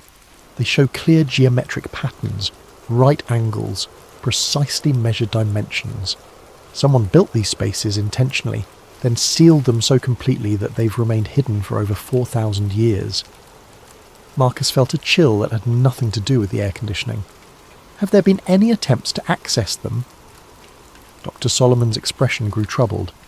That's where things become political. In 2017, an international team proposed using micro-robotics to explore one of the smaller voids. They had the technology, the funding and preliminary approval from the Archaeological Committee. Then suddenly the project was cancelled. No explanation, no appeal process, just stopped. She leaned closer, her voice barely audible above the coffee shop's ambient noise. "Dr. Chen, I've worked on heritage preservation projects throughout Egypt for 15 years. I've seen government bureaucracy, funding problems, international disputes over archaeological sites. This was different. This was suppression. Marcus thought about his own experience getting research permission. The process had taken 8 months and required letters of recommendation from 3 different universities, a detailed research proposal, and a substantial fee. But even with all that paperwork, his access was limited to already known chambers during specific time windows. "What do you think is in the sealed chambers?" he asked.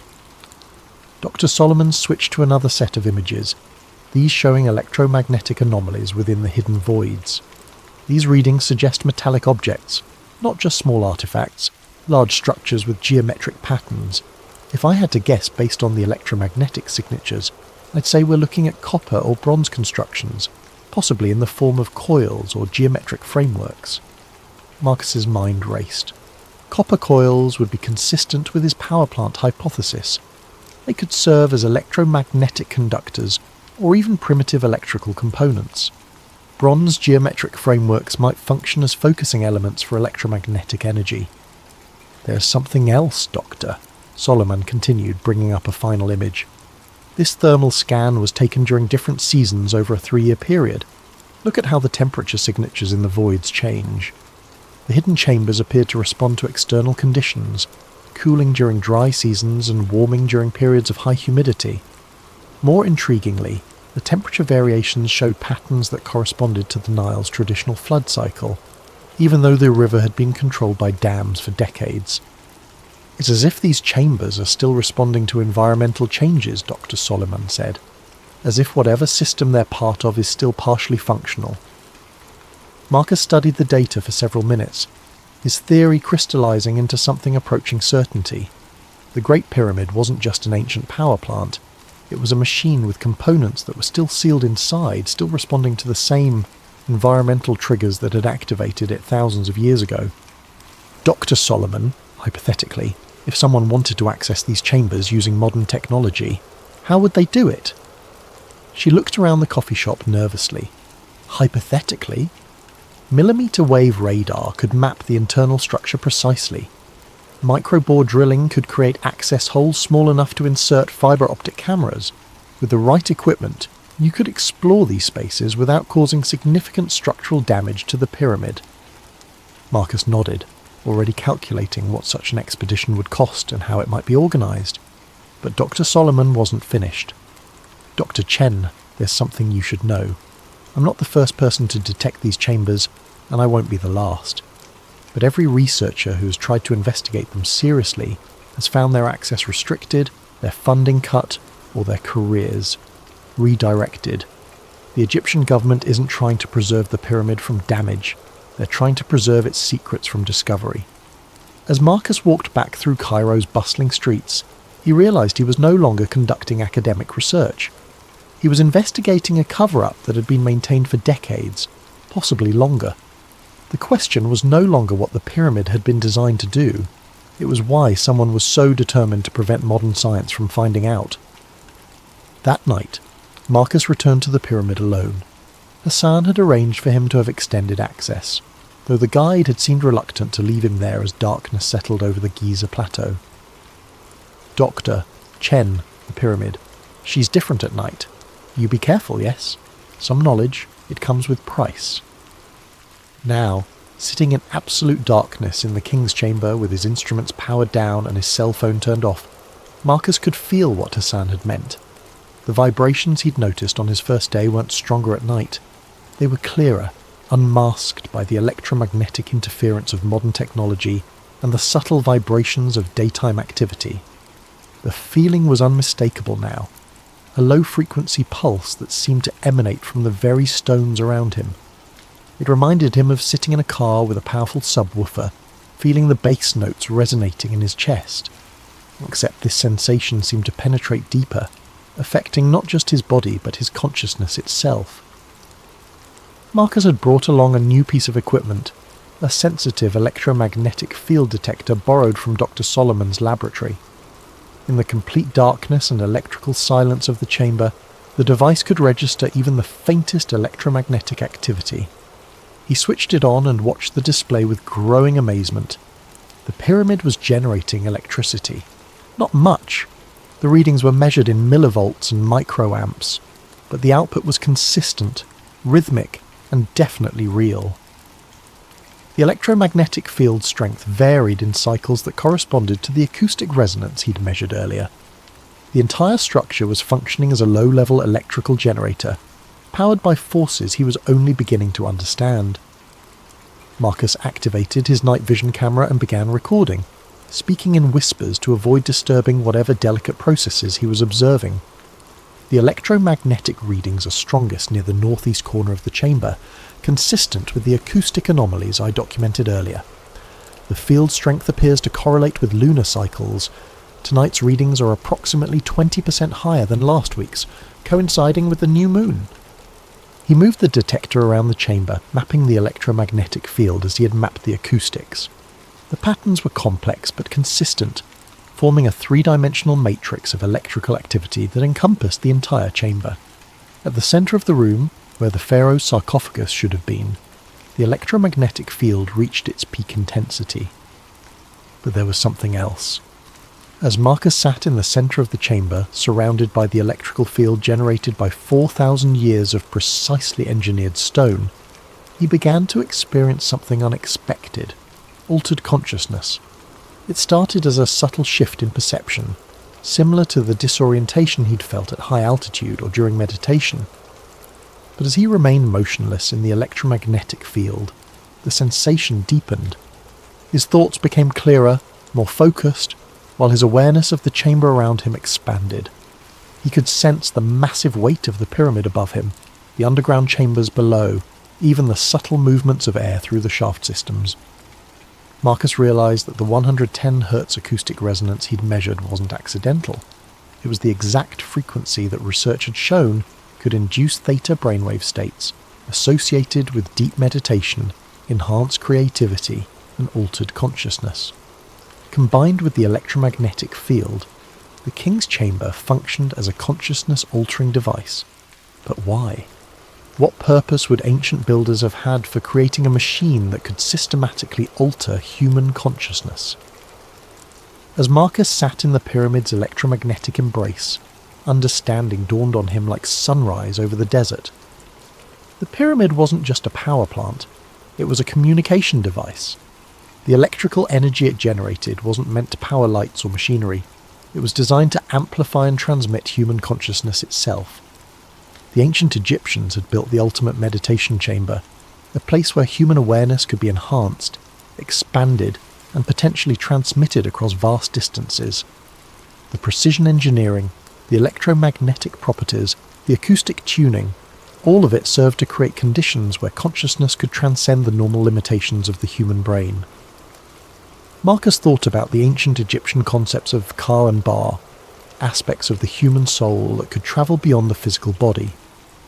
What if these weren't just religious beliefs, but actual descriptions of consciousness, projection experiences facilitated by the pyramid's technology?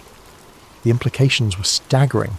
If ancient Egyptians had mastered consciousness projection, they could have explored distant lands without physical travel, communicated across vast distances without messengers, and perhaps even preserved knowledge in ways that transcended physical destruction. The pyramid might have been their internet, their telecommunications network, their method of backing up human consciousness itself.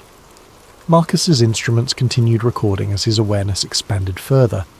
He could sense other presences in the chamber, not supernatural entities, but echoes of the thousands of people who had experienced altered states in this space over the millennia. The pyramid had been accumulating consciousness, storing it in some form that science didn't yet understand.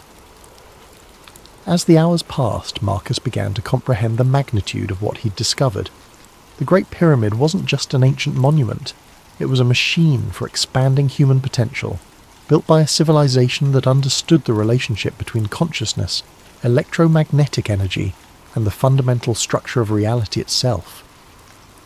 But why had this knowledge been lost, and why were modern authorities so determined to prevent its rediscovery? As dawn approached and the electromagnetic readings began to fluctuate with the rising sun, Marcus made a decision that would change the course of his research, and possibly his life. He wasn't going to publish his findings in academic journals where they could be dismissed or suppressed. He was going to find a way to demonstrate the pyramid's true capabilities to the world. The age of secrets was about to end. 3 weeks after his night in the King's Chamber, Marcus found himself in a secure conference room at Cairo University, surrounded by researchers who had responded to his carefully worded communications. Dr. Solomon sat across from him, along with Dr. James Morrison, a British archaeoacoustic specialist, Dr. Elena Kozlov, a Russian electromagnetic researcher, and surprisingly, Dr. Sarah Running Bear, a Lakota physicist who studied indigenous sacred sites in North America. "What you're suggesting, Doctor?" "Chen," Dr. Morrison said, reviewing Marcus's data on his tablet, "goes beyond revolutionary. You're proposing that ancient civilizations possess technology that we're only beginning to understand." Marcus nodded, pulling up a global map on the room's display screen. Red dots marked locations across every continent. It's not just a proposal anymore. Thanks to Dr. Running Bear's research, we've identified 47 sites worldwide that show identical electromagnetic signatures to the Great Pyramid. Dr. Running Bear leaned forward, her voice carrying the weight of generational knowledge. "My people have always known that certain places were different. We called them places where the earth speaks, the acoustic properties, the electromagnetic anomalies, the consciousness-altering effects. They're all documented in our oral traditions." She pointed to several dots in North America. Serpent Mound in Ohio, the Medicine Wheels of Wyoming, certain kivas in the southwest. They all show the same engineering principles. Positioning at electromagnetic convergence points, internal geometries designed for acoustic resonance, materials chosen for their piezoelectric properties. Dr. Kozlov, who had been quietly analysing electromagnetic data, looked up with excitement. "I've been comparing the frequency patterns from these sites. They're not random, they form a harmonic sequence. Each site resonates at frequencies that complement the others, as if they were designed to work together as a single system." Marcus felt his pulse quicken. A single system spanning the entire globe. "More than that," Dr. Kozlov continued, pulling up a complex waveform analysis. "If all these sites were activated simultaneously, the combined electromagnetic output would create a standing wave pattern around the Earth. The planet itself would become a resonating chamber." The implications hung heavy in the room. Marcus thought back to his experience in the King's Chamber, the sense of connecting not just to the pyramid, but to something vast and worldwide. Had he been tapping into a dormant global network that once linked human consciousness across continents? Dr. Morrison cleared his throat. "There's something else we need to consider. I've been analysing historical records of these sites, looking for patterns of suppression. It's remarkable how consistently ancient knowledge about these places has been discouraged." He brought up a timeline on his laptop. The Library of Alexandria burned multiple times, always targeting texts about natural philosophy and sacred geometry. The Spanish conquistadors systematically destroyed Mayan and Aztec codices that contained astronomical and architectural knowledge. The British Empire consistently relocated indigenous populations away from sites that showed electromagnetic anomalies. Dr. Running Bear's expression darkened. "My ancestors were forced from sacred sites across North America. The official reason was always agricultural development or mineral rights, but they consistently targeted places where consciousness-altering experiences were known to occur." Marcus felt a chill of recognition. The same pattern of suppression he'd encountered with the pyramid's hidden chambers was part of a much larger historical trend. Someone, or some group, had been systematically working for centuries to prevent humanity from rediscovering its technological and spiritual heritage. "The question is," Dr. Solomon said quietly, "what would happen if we reactivated this network?" Dr. Solomon's question haunted Marcus for days. The theoretical implications of reactivating an ancient global consciousness network were staggering, but the practical challenges seemed insurmountable. Most of the sites were under government control, protected by restricted access, or surrounded by modern development that would interfere with their electromagnetic properties. But Marcus couldn't let go of what he'd experienced in the King's Chamber. The sense of expanded awareness, of connection to something vast and ancient, had fundamentally changed his understanding of human potential. If that experience could be replicated and shared, it might represent the next stage of human evolution. The answer came from an unexpected source. Hassan appeared at Marcus's hotel room door early one morning, carrying a worn leather satchel and wearing an expression of nervous determination. "Doctor, Chen, my family, we have been guardians longer than we have been guides. My great-grandfather, before the British came, before the tourists, he was keeper of the old knowledge." Hassan opened the satchel to reveal documents that made Marcus's breath catch. Hand-drawn maps showing underground passages throughout the Giza Plateau. Detailed diagrams of the pyramid's internal structure, including chambers that weren't on any official archaeological survey, and most remarkably technical drawings that showed how the pyramid's systems could be manually activated. "The old knowledge, it was never lost completely," Hassan continued. "Hidden, yes. Dangerous to speak of, yes. But preserved by families like mine, waiting for someone who could understand its importance."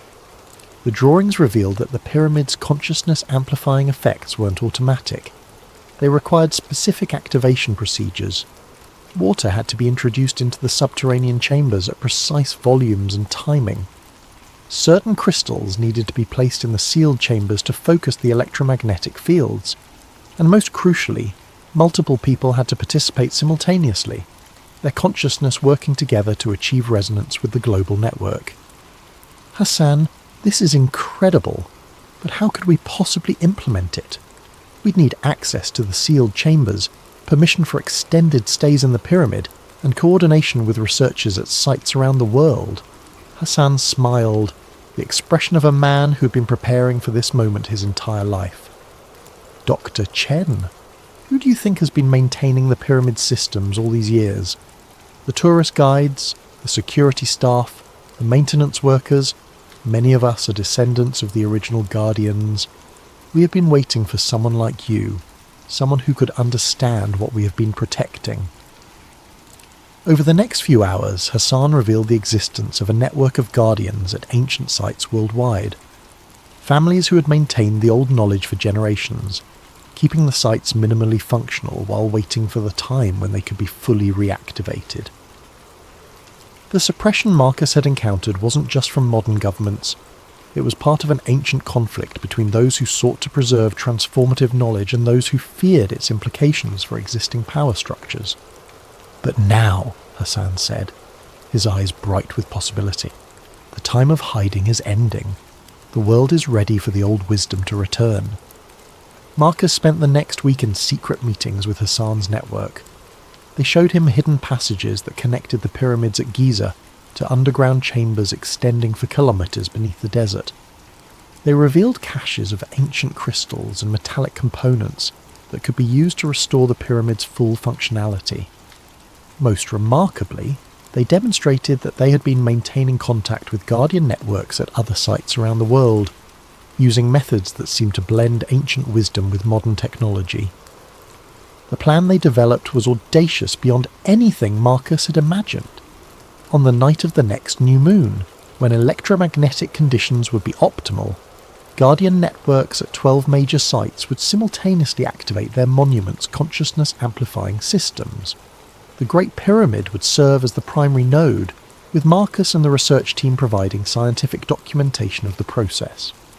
If successful, the experiment would create the first coordinated activation of the global consciousness network in over 3,000 years. The effects, according to the Guardian's preserved knowledge, would be felt worldwide. A sudden expansion of human awareness that could fundamentally alter the course of civilization. But there were risks. The ancient texts spoke of individuals who had been unprepared for the experience, whose consciousness had been overwhelmed by the sudden expansion of awareness. There were warnings about the network attracting the attention of forces that had opposed its use in the past, and there was the very real possibility that modern governments would respond to the activation with force, viewing it as a threat to established order. As Marcus stood in the king's chamber 1 week before the planned activation, surrounded by crystals and metallic components that Hassan's people had been safeguarding for millennia, he realized that he was about to participate in either the most important experiment in human history or the most dangerous. The pyramid hummed around him with renewed energy, its systems responding to the presence of the missing components. Through his consciousness, he could sense the other sites coming online around the world, their guardians preparing for an event that would either herald humanity's next evolutionary leap or mark the end of the Age of Secrets forever. The night of the new moon arrived with unprecedented atmospheric conditions. Aurora activity extended far beyond the polar regions, creating shimmering curtains of light visible even in Egypt's desert sky. Electromagnetic storms disrupted satellite communications worldwide, while seismic monitoring stations detected subtle but synchronized vibrations from ancient sites across the globe. Marcus stood in the King's Chamber surrounded by Hassan's Guardian network and the international research team. The chamber had been transformed. Crystalline structures now occupied the corners, their faceted surfaces catching and redirecting the subtle light from their instruments. Copper coils, fashioned according to ancient diagrams, had been positioned to enhance the room's natural electromagnetic properties. Most remarkably, water from the Nile's ancient flood channels had been carefully directed into the subterranean chambers, creating the hydraulic pressure needed to activate the pyramid's piezoelectric systems. Dr. Running Bear checked her communication device one final time. Serpent Mound is reporting full activation. The electromagnetic readings are unlike anything we've ever recorded. Dr. Morrison, monitoring from Newgrange and Ireland, transmitted similar reports. The acoustic resonance here is building beyond our measurement capabilities. The entire mound is vibrating in harmony with frequencies we didn't know existed. Around the world, Guardian networks at sites from Machu Picchu to Angkor Wat were reporting the same phenomenon. Ancient monuments that had been dormant for millennia were awakening, their consciousness-amplifying systems responding to coordinated activation for the first time in recorded history. In the King's Chamber, Marcus felt the familiar sensation of expanded awareness beginning to build, but this time it was different, stronger, more focused, and connected to something vast beyond individual consciousness. Through the electromagnetic field generated by the activated pyramid, he could sense the presence of people at the other sites, their awareness merging into a collective experience that transcended physical distance. Dr. Kozlov, monitoring the electromagnetic readings, whispered in amazement, "The standing wave pattern is forming exactly as predicted. The Earth's electromagnetic field is reorganizing itself around these sites." But the experience went beyond scientific measurement. As the network reached full activation, Marcus found his consciousness expanding not just across space but across time. He could sense the pyramid builders themselves, not as historical figures but as present awareness, as if their consciousness had been preserved within the structure itself, waiting for this moment of reactivation. The ancient Egyptians hadn't just built a machine for amplifying consciousness, they had created a means of preserving it across millennia. The pyramid was a library of human awareness, containing the accumulated wisdom of a civilization that had achieved levels of understanding that modern science was only beginning to approach. Through the network, Marcus experienced visions of the ancient world as it had truly been. Not the primitive civilization described in history textbooks, but a global culture connected by consciousness-amplifying technology, capable of feats that seemed magical only because the principles had been forgotten. He saw the construction of the monuments not as slave labour directed by megalomaniacal pharaohs, but as collaborative projects undertaken by people who understood their role in maintaining humanity's connection to higher levels of awareness. Most remarkably, he experienced the reason why the network had been deactivated. As human civilizations became more hierarchical and centralized, the egalitarian consciousness expansion technology had been seen as a threat to emerging power structures. Rulers who depended on controlling information and limiting awareness had systematically dismantled the network, replacing consciousness-expanding wisdom traditions with belief systems that emphasized obedience and separation. The suppression hadn't been accidental. It had been deliberate, coordinated across cultures and centuries by those who understood that widespread access to expanded consciousness would make traditional forms of dominance impossible to maintain. But the network had been designed with safeguards. The consciousness of its builders had been preserved within the structures themselves, waiting for a time when humanity would be ready to reclaim its heritage. That time, Marcus realised, was now. As the activation reached its peak, effects began manifesting around the world. Dr. Running Bear reported that people living near the activated sites were spontaneously experiencing expanded states of consciousness. Emergency services were receiving calls about strange lights and telepathic experiences. Social media was flooded with reports of sudden insights, creative breakthroughs, and experiences of connection that transcended normal human limitations. But there was resistance as well. Military aircraft were scrambling towards several of the activated sites. Government communications were buzzing with references to unauthorized experiments and potential security threats. The same forces that had suppressed the ancient knowledge were mobilizing to contain its return. Hassan, who had been monitoring communications with Guardian networks worldwide, turned to Marcus with urgent concern. "Doctor, Chen, we have perhaps 30 minutes before official intervention begins. The network is fully activated, but maintaining it will require ongoing commitment from people around the world." Marcus understood.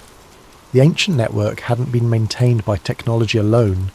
It had required conscious participation from people who understood its importance. The reactivation was just the beginning.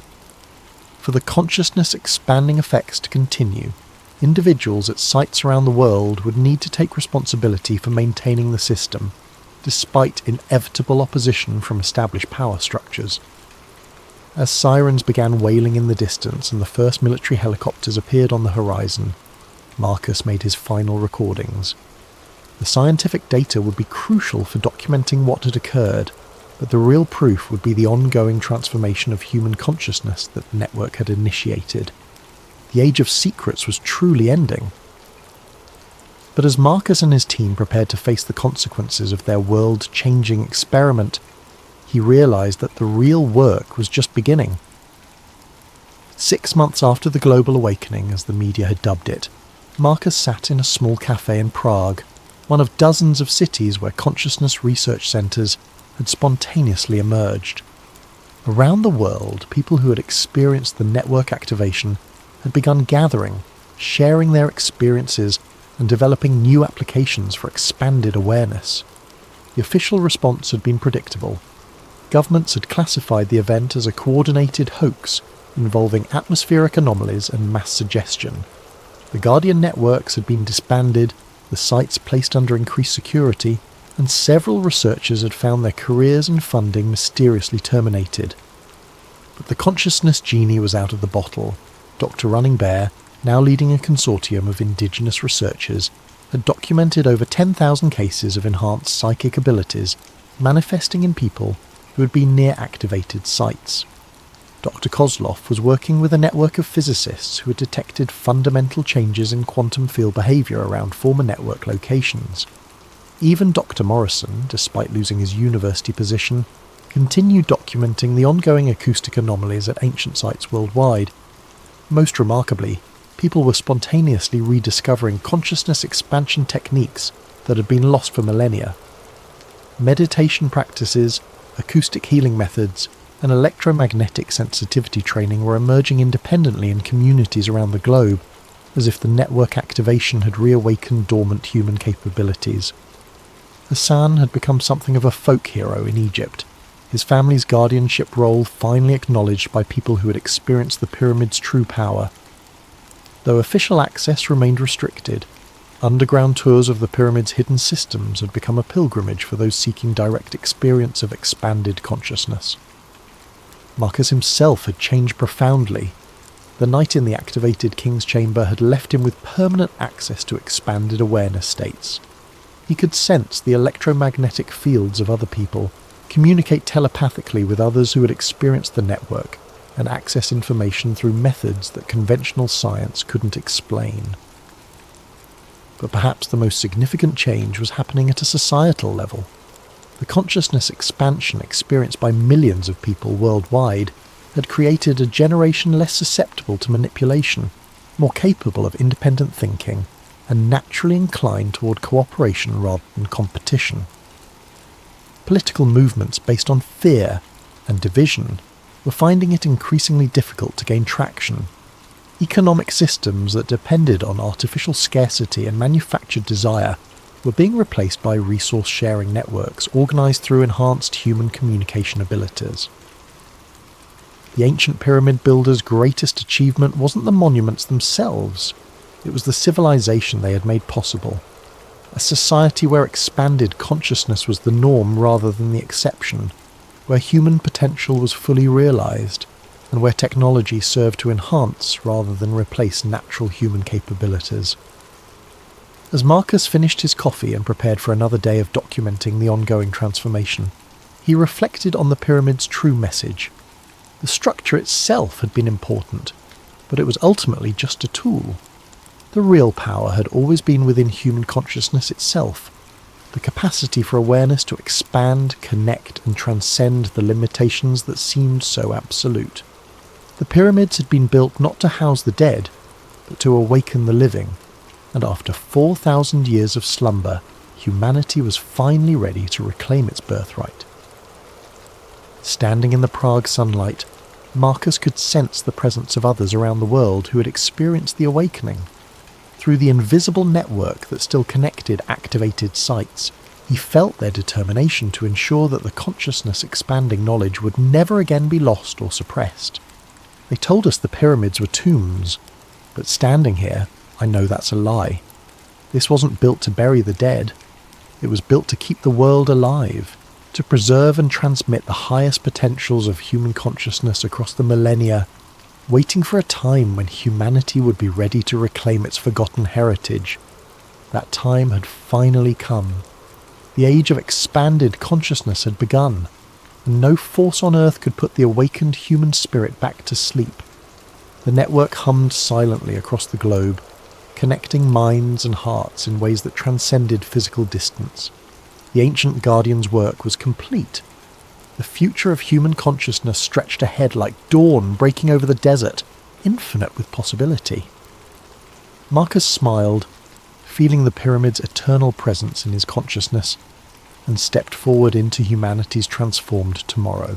Hey everyone, before we dive into tonight's story, if you're enjoying the content, please consider using your hype points on this video. It helps the channel more than you possibly know, and makes a real difference in keeping these stories coming to you. Also, drop a comment letting us know what time it is for you, and where in the world you're listening from, but only if you want to. We absolutely love seeing where everyone is tuning in from. It creates this amazing global community of truth seekers and curious minds. Now, let's get into tonight's investigation. There are places on Earth where the official story feels too clean, too rehearsed, like someone scrubbed the details until only the safe parts remained. Mount Shasta is one of those places. Rising over 14,000 feet above Northern California, it dominates the landscape like a frozen sentinel, beautiful and enigmatic. For over a century, stories have circulated about what lies beneath this mountain. Stories of underground cities, stories of ancient civilizations, stories that get dismissed as folklore, New Age fantasy, or the rambling of imaginative hikers who spent too long in thin air. But what if the dismissal is the cover-up? What if something beneath Mount Shasta forced the United States government to seal tunnels, confiscate research, and silence witnesses for nearly 90 years? This is the story of Harold Finnerty, a man who took his secrets to the grave. This is the story of his granddaughter Lila, who refused to let those secrets stay buried. And this is the story of what they found in the mountain. Something that challenges everything we think we know about human history. March 1979. The Deathbed Note. Harold Finnerty died on a grey morning in Ashland, Oregon. Heart failure, the doctor said. Quick and relatively painless for a man in his late 70s. He had lived a quiet life after retiring from the United States Geological Survey, tending a small garden, reading military history and keeping mostly to himself. His neighbours described him as polite but distant, the kind of man who never quite seemed at ease, even in his own home. His granddaughter Lila arrived 3 days after his death to help sort through his belongings. She had always been close to Harold, closer than most grandchildren manage with their grandparents. He had encouraged her curiosity, her questions, her refusal to accept simple answers to complex problems. As a child, she had asked him why the sky was blue, and instead of giving her the standard explanation, he had taught her about wavelengths and atmospheric scattering. That was Harold. He never dumbed things down. The house smelled of old books and pipe tobacco. Leela moved through the room slowly, feeling the weight of absence in every corner. Harold's desk sat near the window, covered in papers and notebooks. She began sorting them into piles: financial documents, personal letters, old survey maps from his USGS days. It was methodical work, the kind that keeps your hands busy while your mind processes grief. Then she found the envelope. It was tucked inside a locked drawer in the bottom of his desk, beneath a false bottom she only discovered because the drawer seemed too shallow compared to the others. The envelope was thick, made of heavy paper that had yellowed with age. Across the front, in Harold's precise handwriting, were words that made her stop breathing for just a moment. Mount Shasta. Do not open classified. Lila sat back in the chair, holding the envelope up to the light. Her heart hammered against her ribs. Harold had worked on dozens of geological surveys during his career. She'd seen his maps before, his field notes, his careful documentation of rock formations and water tables, but she'd never seen anything marked classified. The USGS did not deal in classified material. They mapped the Earth's surface. They studied earthquakes and volcanoes. They published their findings for other scientists to review. So why would her grandfather have a sealed envelope marked with government classification warnings? She broke the seal. Inside were 3 items. The first was a hand-drawn topographic map of Mount Shasta, rendered with the kind of precision that came from decades of professional cartography. The mountain's familiar silhouette was marked with contour lines, drainage patterns, and geological features. But there was something else. On the eastern side of the mountain, below the tree line, a location was marked with a red X and labelled in small, urgent letters, Addit 7, closed 1934. The second item was a series of photographs, black and white, badly faded. They showed the interior of what looked like a tunnel or cave. The walls appeared smooth, too smooth for natural rock formations. In one photograph, a hand was pressed against the wall for scale. The texture looked almost metallic, reflective in the harsh light of the camera flash. The third item was a handwritten note on a torn piece of paper. The mountain is hollow in the wrong places. They found something in 1934. We sealed it, but it wakes. Lila read the note 3 times, trying to make sense of it. Harold's handwriting, no question. But the words felt wrong, almost panicked. Harold had been a scientist, rational to his core. He did not write about mountains waking or hollow spaces in wrong places. He wrote about basalt layers and glacial movements and tectonic activity. She was still holding the note when she heard the vehicles pull up outside. 2 black SUVs parked in front of Harold's house. 4 men in dark suits emerged, moving with the kind of coordinated efficiency that suggested military or federal training. Lila watched from the window as they approached the front door. No badges visible, no agency identification. Just 4 men who knocked once, firmly, and then waited. She opened the door. "Miss Finnerty?" The man hissed. Front was tall, late 40s, with a face that gave away nothing. "We're here to collect materials related to your grandfather's work with the United States Geological Survey. It's standard procedure when a former employee with security clearance passes away." "Security clearance?" Lila kept her voice steady. "My grandfather was a cartographer. He mapped mountains." Nevertheless, the man's expression did not change. "We need to collect his notebooks, maps, and any documents related to his survey work.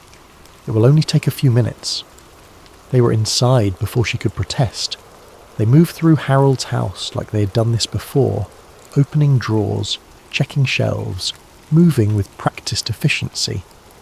They took his notebooks. They took his old survey equipment. They took boxes of papers from the garage that Lila had not even opened yet. The tall man noticed her watching. "This is routine, Miss Finnerty. Nothing to be concerned about." "Then why do you need his old maps?" "Government property. Technically, any work he did while employed by the USGS belongs to the federal government. We're just reclaiming what's ours." They were gone in less than 20 minutes. Lila stood in the now ransacked house, feeling like she had just been robbed by her own government. But they had not found the envelope. It was still in her jacket pocket, pressed against her chest like a secret heartbeat. That night she spread the map and photographs across her kitchen table and began to research. If someone wanted Harold's materials badly enough to confiscate them within days of his death, then those materials contained something worth hiding. She was going to find out what. The real history, they tell us, Mount Shasta has always been a mountain wrapped in mystery. For the indigenous Karuk, Shasta and Modoc peoples, it was a sacred place, home to the Great Spirit. White settlers arriving in the mid-1800s found themselves equally drawn to the mountain's imposing presence, and soon stories began circulating about what might lie beneath its snow-covered slopes. The Lemurian legend emerged in the late 1880s.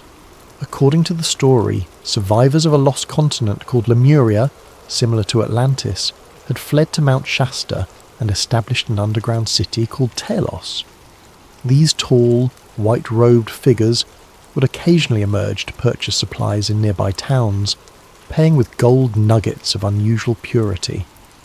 In August of 1884, the San Francisco Chronicle published an account from a prospector named J.C. Brown, who claimed to have discovered an underground city carved into the mountain, complete with gold shields, hieroglyphs, and mummified remains of beings over 8 feet tall. The story captivated readers, though Brown mysteriously vanished before he could lead an expedition back to the site. By 1904, the legend had solidified with the publication of A Dweller on Two Planets, written by Frederick Spencer Oliver. The book described advanced beings living beneath Shasta, possessing technology far beyond human capability. It became a foundational text for the New Age movement and cemented Mount Shasta's reputation as a centre of mystical activity. But here is what the legends do not tell you. Here is the part that gets buried beneath the folklore and the New Age tourism. The United States Geological Survey began heavily mapping Mount Shasta in 1925. Teams of surveyors spent months in the field, documenting every ridge, every canyon, every geological formation. They returned in 1932 for more detailed work, and then again in 1934. Something happened during that 1934 survey. The official records are sparse, almost deliberately vague.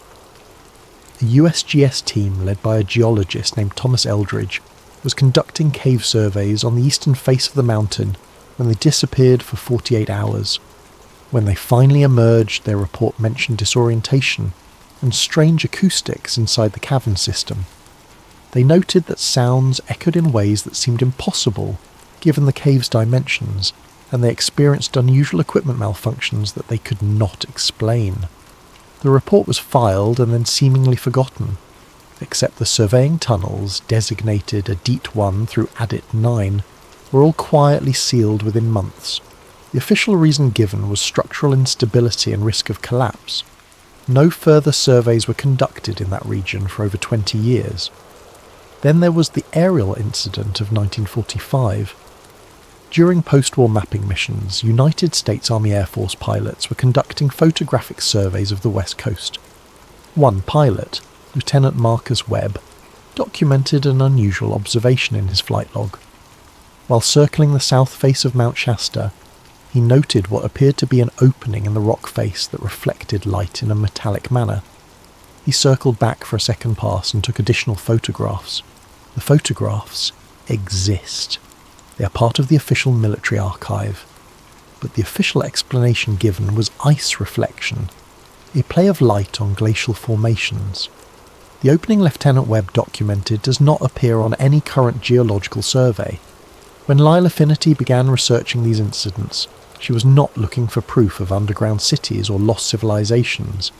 She was looking for an explanation of why her grandfather would have a sealed envelope marked classified, and why federal agents would confiscate his materials within days of his death. What she found instead was a pattern of official interest, official secrecy, and official dismissal that stretched back almost 50 years. Harold Finnerty's shadow surveys. Lila spent 3 weeks in libraries and archives, chasing down references to her grandfather's work. His official employment record with the USGS showed steady, unremarkable service from 1948 through 1976. He had worked on surveys in California, Oregon, and Washington. He had published papers on volcanic geology and tectonic mapping. Everything was normal, documented, and publicly accessible, until she found the gaps.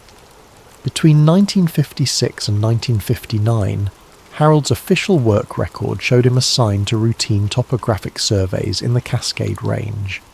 But when Lila requested the specific survey reports from that period, she was told that those documents were not available for public review.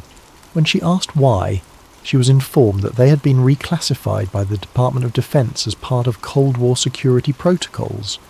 Why would basic geological surveys be classified for national security reasons? She started searching for anything Harold might have left behind that the federal agents had missed. She checked his house again, more carefully this time, looking for hiding places she might have overlooked. She found them in the garage, tucked inside the hollow leg of an old workbench. More notebooks. These were different from his official USGS field books. The pages were water-stained, the handwriting hurried, almost frantic in places. They were dated between 1956 and 1959, the exact years of the classified surveys. Lila spread them across her table and began reading. The surveys had been ordered by the United States Army Corps of Engineers, not the USGS. Harold had been temporarily assigned to a joint military-civilian team conducting what was officially described as seismic monitoring research. The Cold War was at its height, and the government was deeply concerned about detecting Soviet nuclear tests. Seismic stations were being established throughout the western United States to create an early warning network. But Harold's notes described something else entirely. Subterranean resonance patterns inconsistent with known cave systems, he wrote on one page. Echoes suggest regular geometric spacing beneath primary cavern. On another page, thermal void pockets at depths that should not support such temperatures, heat source unknown. And then, circled in red ink, not natural. Lila felt something shift in her understanding. Her grandfather had not been mapping the surface of Mount Shasta. He had been mapping what was beneath it, and he had found something that should not exist. She kept reading. References to Cyclopean geometry, a term usually reserved for massive ancient stonework like the walls of Mycenae or the temples of Malta. References to metallic signatures in soil samples. References to electromagnetic anomalies that interfered with surveying equipment. One entry from July 1958 was particularly striking. Descended into a DEET 7 with the team. The tunnel extends far beyond the 1934 seal. We broke through yesterday. The corridor beyond is not natural. The walls are too smooth. The angles are too precise. There is a smell like ozone and hot metal. The temperature rises as you descend. At the third junction, we found markings. Not native, not English, not any language we recognise. Lila stopped reading and sat back, her mind racing. Addit 7. The same designation marked on the map Harold had sealed in the envelope. There was more. Clipped to the back of one notebook was a photograph, black and white, badly faded. It showed 3 men standing in front of what looked like a tunnel entrance. The men wore field gear from the 1950s. Behind them, barely visible in the dim light, was a wall that looked too smooth to be natural rock. On the back of the photograph, someone had written 3 names: Harold Finnerty, James Pollock, Thomas Eldridge. Thomas Eldridge. The the same name from the 1934 USGS team that disappeared for 48 hours. Lila grabbed her laptop and started searching.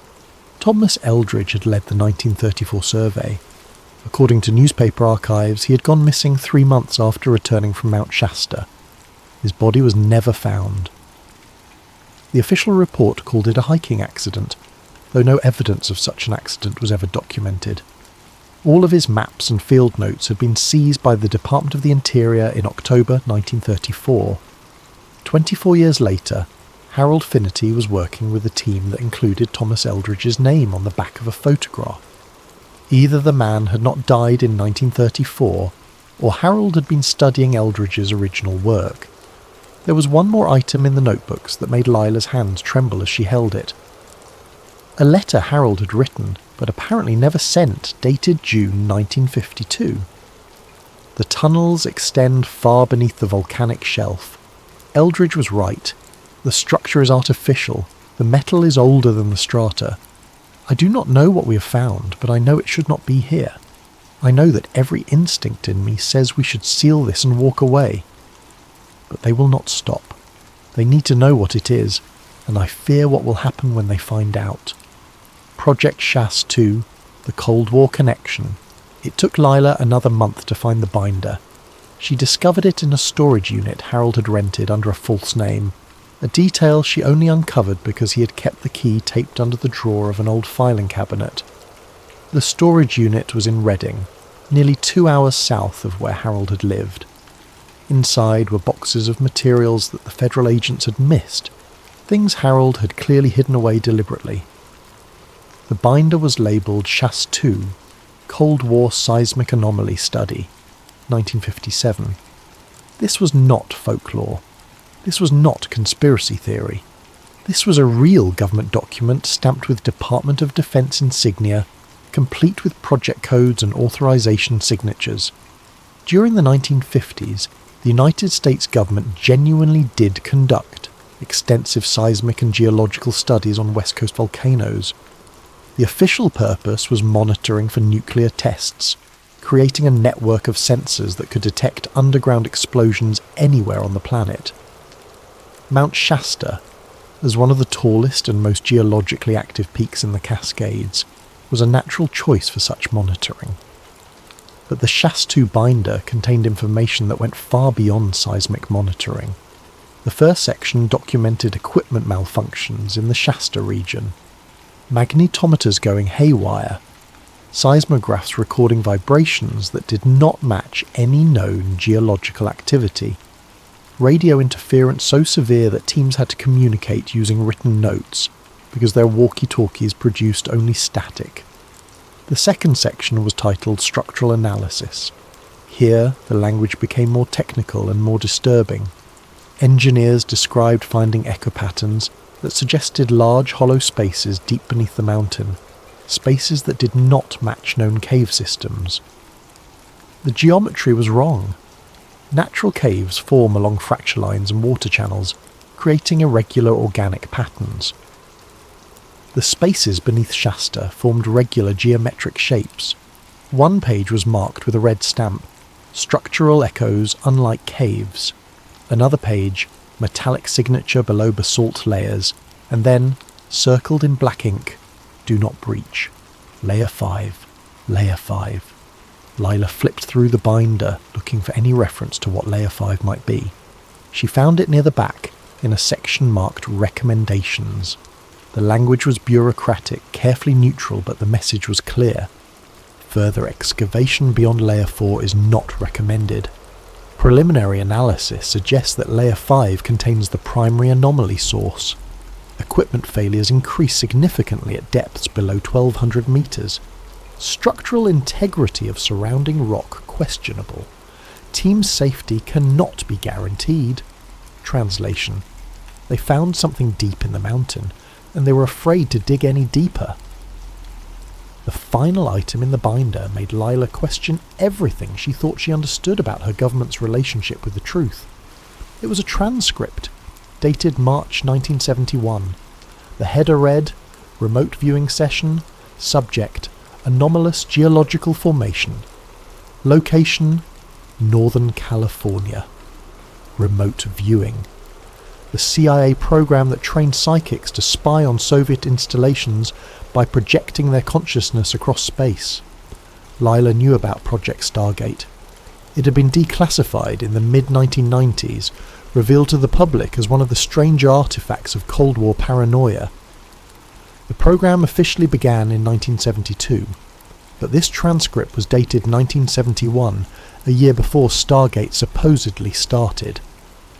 The transcript was formatted like an interview. Handler: please describe what you perceive at the target location. Viewer: 12. I see stone. No, not stone. Metal. It looks like metal but old. Very old. Covered in stone. Handler: can you describe the shape? Viewer: 12. A chamber. Big. The walls curve up like a dome. There are patterns on the metal. Symbols maybe. I cannot read them. Handler: where is this chamber located? Viewer: 12. Under snow. A tall mountain. North of Reading. Very deep. It is cold there, but the chamber is warm. There is something in the centre. It glows faintly. Handler: what is in the centre? Viewer: 12.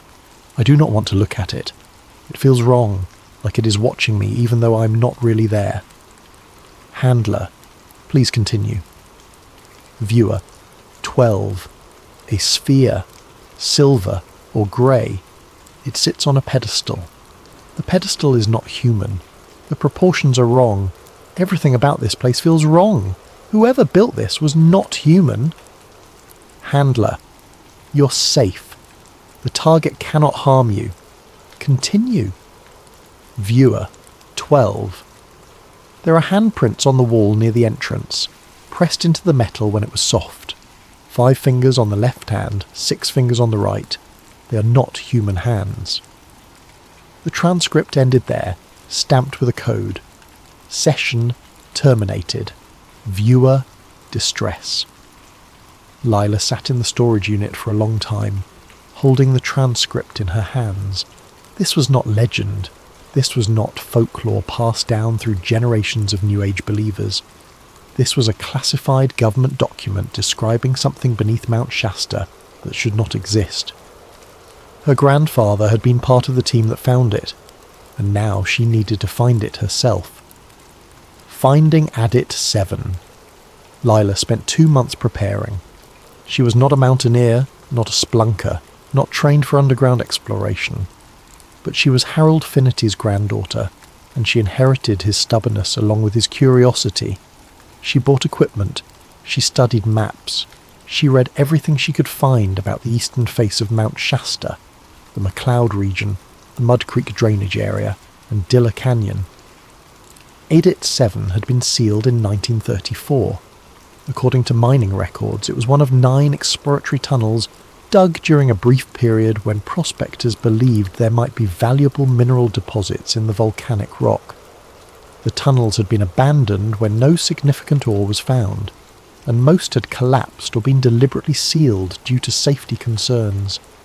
But Harold's map showed that Adit 7 went deeper than the official records indicated. Much deeper. Lila drove to Mount Shasta in late October, when the tourist season had ended and the backcountry roads were mostly empty. She parked her truck near the old McLeod logging road and hiked in, carrying 60 pounds of gear on her back. The entrance to Adit 7 was supposed to be at roughly 8,000 feet elevation, hidden in a fold of rock near the tree line. It took her 3 days of searching to find it. The entrance had been buried under a rock slide, probably deliberately.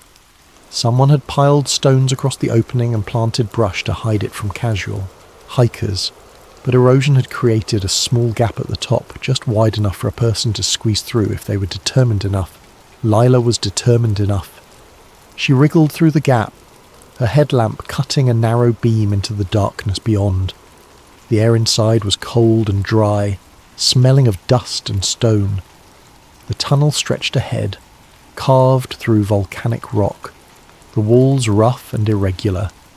This was consistent with the mining tunnels from the 1930s, hand-drilled and blasted by men looking for gold or silver. She followed the tunnel down, descending into the mountain. After 50 yards, the character of the tunnel changed. The walls became smoother, the angles more precise, the temperature rose slightly enough to notice. After 100 yards, she found the seal. It was a concrete wall, thick and professionally installed, completely blocking the tunnel. Stamped into the concrete was a date, November 1934. This was the official seal, the one placed after Thomas Eldridge's team reported their disorientation and strange experiences. But Harold's notes had said they broke through the seal in 1958.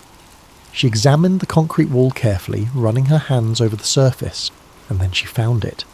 A crack, barely visible, running from floor to ceiling along the left side. Someone had cut through the concrete and then carefully sealed it again. The newer concrete was slightly different in colour, almost invisible unless you knew what to look for. Lila pulled out her tools and began chipping away at the newer section. The concrete was old enough to crumble easily under the impact of a hammer and chisel. It took her 2 hours, but she finally broke through. The tunnel beyond was different. The walls were smooth, almost polished. The rock looked melted rather than carved, like something impossibly hot had bored through the volcanic stone. The floor sloped downward at a steady angle, descending deeper into the mountain. Her headlamp beam reflected strangely off the walls, creating odd patterns of light and shadow. She walked for what felt like an hour, though her watch said only 20 minutes had passed. Time felt wrong down here. Sounds felt wrong too. Her footsteps echoed in ways that made no sense, sometimes loud, sometimes barely audible, as if the tunnel itself was changing its acoustic properties. The temperature continued to rise. By the time she reached the junction, it was uncomfortably warm, like being in a greenhouse on a summer day. She checked her thermometer. 85 degrees.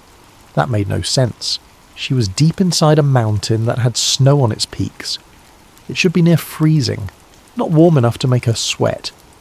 The junction split into 3 passages. The centre passage was marked with a cairn of stones deliberately placed. Someone before her had marked the way. Harold? Thomas Eldridge? She did not know. She followed the centre passage.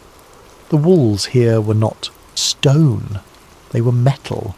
Smooth grey metal that looked old beyond measure, tarnished but not rusted.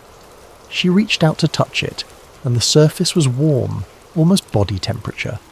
Patterns were etched into the metal, repeating geometric designs that looked almost like writing but followed no linguistic structure she recognised. This was what Harold had meant. This was what should not be here. Metal walls inside a volcanic mountain, warm to the touch, covered in symbols that predated any known language. She kept walking, and the tunnel opened into a vast chamber. The chamber beneath the mountain. The chamber was enormous. Lila's headlamp beam could not reach the far wall. The ceiling curved upward into a dome, just like Viewer 12 had described in the remote viewing transcript. The floor was made of the same grey metal, smooth and slightly warm beneath her boots. She pulled out a flashlight, a heavy-duty spotlight she had bought specifically for this expedition, and switched it on. The beam swept across the chamber, revealing its true size. It was easily 200 feet across, maybe more. The metal floor was inscribed with concentric circles, radiating outward from a central pedestal. Lila walked toward the centre, her footsteps echoing strangely in the vast space. The acoustics were wrong, just like the USGS report from 1934 had noted. Some sounds echoed loudly, bouncing off the curved walls. Other sounds were absorbed, deadened, as if the chamber itself was selectively filtering noise. Near the wall she found what the remote viewer had described. Handprints pressed into the metal, fossilised in whatever substance had been soft enough to take an impression before it hardened. The left hand had 5 fingers, the right hand had 6. The proportions were close to human, but not quite right. The fingers were longer, the palm narrower. Whoever had built this place was not human. Or if they were human in a way that predated everything anthropologists thought they knew about human evolution. The pedestal in the centre of the chamber rose about 4 feet from the floor. It was made of the same metal as everything else, but the surface was covered in more intricate patterns, symbols layered upon symbols in a way that suggested deep meaning if only you could read the language. On top of the pedestal sat a sphere. It was roughly the size of a basketball, perfectly smooth, made of metal that looked silver in her flashlight beam. The surface was covered in tiny inscriptions, spiralling around the sphere in lines so fine they were almost invisible. As Lila approached, she felt something shift in the air around her. A vibration, barely perceptible, like standing next to high-voltage power lines. This was the artifact Harold had sketched in his notebooks. This was what the government had sealed behind concrete and bureaucratic silence for nearly 50 years. Near the base of the pedestal, someone had left a metal plaque. The plaque was newer than the chamber, maybe from the 1950s based on the style of the lettering. It read, "Eldridge found the heart. We were never meant to open it." Lila stood there for a long time staring at the sphere. Every instinct told her not to touch it. The warnings in Harold's notes, the government's desperate attempts to seal this place, the plaque left by someone who clearly feared what they had discovered, all of it screamed danger. But she had come this far. She had broken through the seals. She had descended into the mountain. She needed to understand what this thing was. She reached out and touched the sphere. For a moment nothing happened. The metal was warm, warmer than the air around it, and the surface felt slightly rough, like fine sandpaper. Then the inscriptions began to glow. Faint blue light traced the spiral patterns, spreading from where her hand made contact outward, across the entire surface of the sphere. The vibration in the air intensified. Lila pulled her hand back, but the glow continued, growing brighter. The chamber itself seemed to respond, the walls humming with a low frequency that she felt in her chest more than heard with her ears. She checked her thermal reader. The temperature had spiked. The sphere was now registering at over 200 degrees, though it had not felt that hot when she touched it. The floor beneath the pedestal was glowing faintly, lines of light spreading outward along the concentric circles. Something beneath the chamber was waking up. Lila backed away from the pedestal, her heart hammering. This was not an artifact. This was not a relic of a dead civilization. This was a machine, still functional, still powered by something that had survived for thousands of years or longer. She needed to leave. Now. She ran back toward the tunnel entrance, the chamber's glow brightening behind her. The hum became a rhythmic pulse, mechanical and deliberate. Whatever she had activated was not shutting down. If anything, it was building towards something, a cycle that had been interrupted decades ago and was now resuming. Harold's final message. Lila made it back to her truck just as the sun was setting. Her hands were shaking so badly she could barely grip the steering wheel. She drove back to town, checked into a motel and collapsed on the bed, exhausted and terrified. That night she could not sleep. She kept hearing the hum from the chamber, that mechanical pulse that felt older than humanity itself. She kept seeing the glow spreading across the sphere, the light tracing patterns that might have been writing, or might have been something else entirely, some form of communication that humans were never meant to understand. She needed to know what Harold had thought about all this. She needed to hear his voice, his reasoning, his conclusions. She went back to the boxes of materials she'd taken from his storage unit and searched through everything one more time. She found the tape recorder buried at the bottom of a box of old survey equipment. It was an old reel-to-reel model from the 1970s, the kind Harold would have used for field notes. A single tape was still loaded on the reels. She pressed play. Harold's voice filled the room, older than she remembered, tired but clear. This is Harold Finnerty, recording on March 8th, 1979. If you are listening to this, it means I am dead, and it means you found what I have hidden. Good. Someone needs to know the truth. Someone needs to understand what we found beneath Mount Shasta. In 1958, Our team broke through the seal that Eldridge's team had placed in 1934. We descended into the mountain, following tunnels that should not exist, tunnels that were not created by natural geological processes or by human mining equipment. The tunnels led us to a chamber. Inside that chamber we found evidence of a civilization that predates anything in the archaeological record. The metal is older than the rock surrounding it. Carbon dating puts the surrounding basalt at roughly 300,000 years old. The metal cannot be dated using conventional methods, but analysis of the oxidation pattern suggests it is far, far older. Millions of years, perhaps. We found a machine.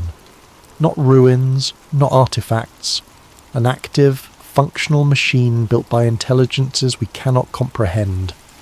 When we activated it, we triggered something. Seismographs across Northern California recorded vibrations that did not match any known seismic activity.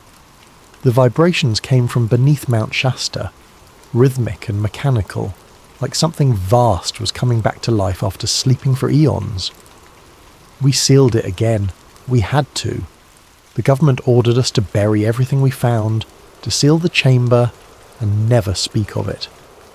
They were afraid. Not of what the public would think, but of what the machine might do if we continued to interfere with it.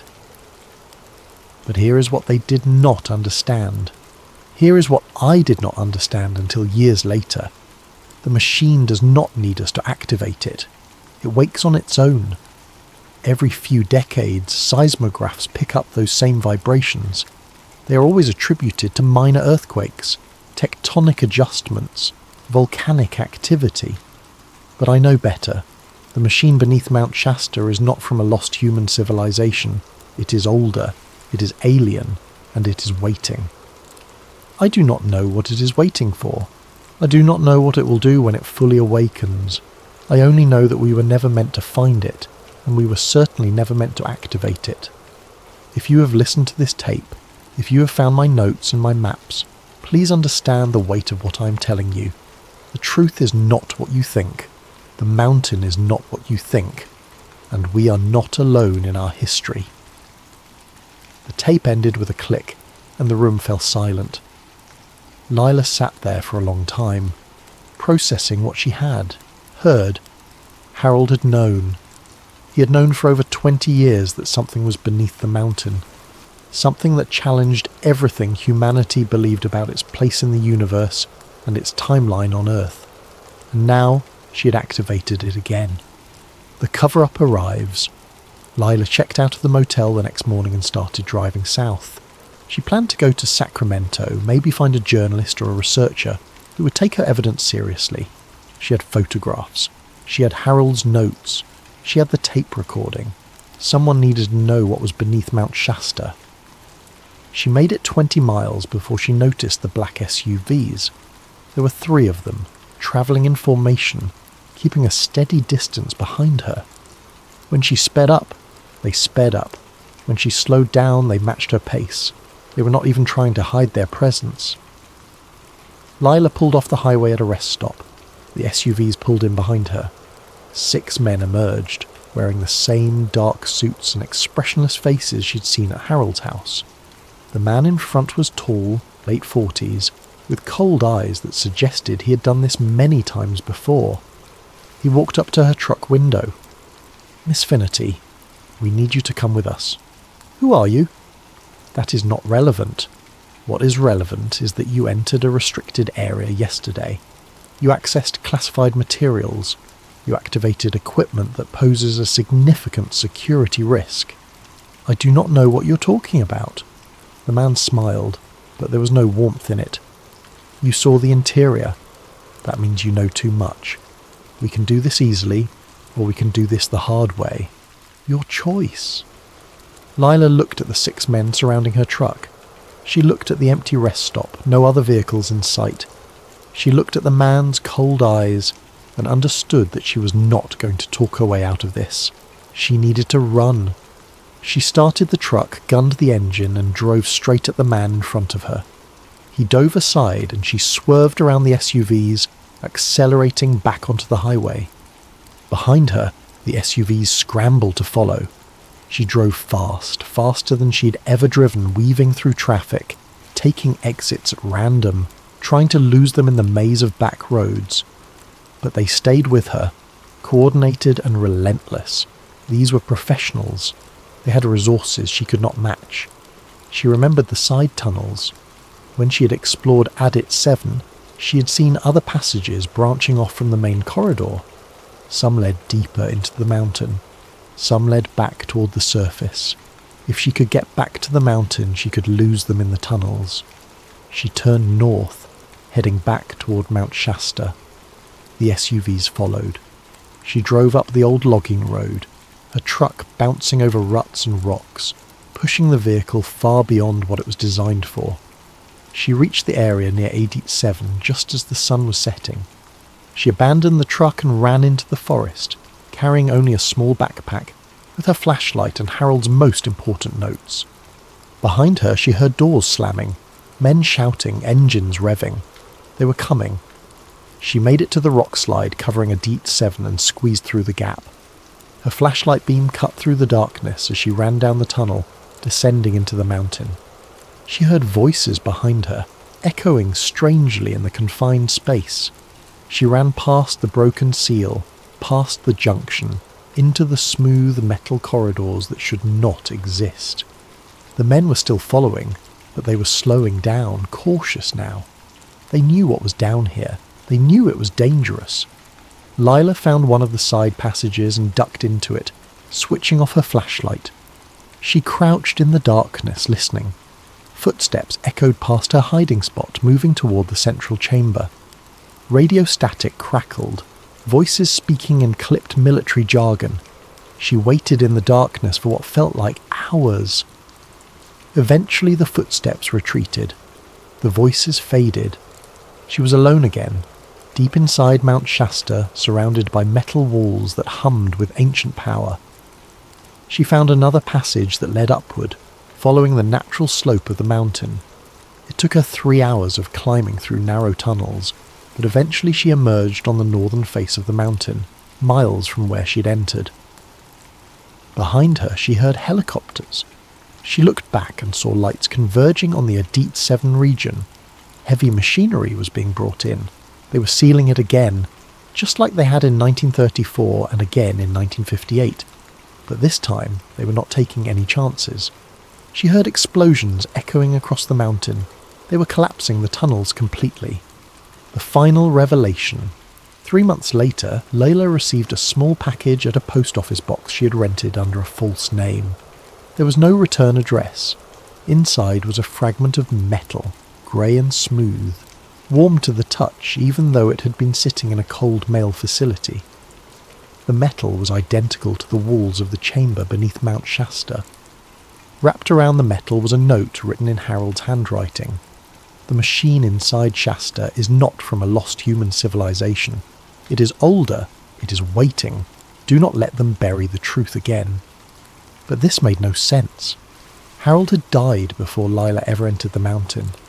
He could not have sent this package, unless he had prepared it years ago, setting up some kind of delayed delivery system, unless he had known she would go looking for answers, or unless the note was not from Harold at all. Lila spread out all her remaining evidence on her apartment floor. The photographs, the notes, the tape recording, Harold's maps, the metal fragment. She had spent 3 months in hiding, moving from town to town, afraid that the men in black SUVs would find her again. But they had not come. Maybe they thought the evidence had been destroyed. Maybe they thought she would stay silent out of fear. They were wrong. That night, the mountain rumbled. Local seismographs picked up vibrations centered directly beneath Mount Shasta. The frequency was low, rhythmic, almost mechanical. Geologists attributed it to minor tectonic adjustments. Volcanic activity settling after decades of dormancy. Nothing to be concerned about. But Lila knew better. She had heard that rhythm before, deep in the chamber, when she had touched the sphere and felt something vast wake beneath her feet. The machine was still active. The seals had not stopped it. The explosives had not buried it deeply enough. Whatever was beneath Mount Shasta, whatever Harold and Thomas Eldridge and countless others had found over the decades, it was older than human civilization. It was patient, and it was waking. No earthquake was officially reported that night, even though thousands of people across Northern California felt the tremor. The United States Geological Survey issued no statements. No warnings were given. The incident was not recorded in any official database. But Lila had felt it.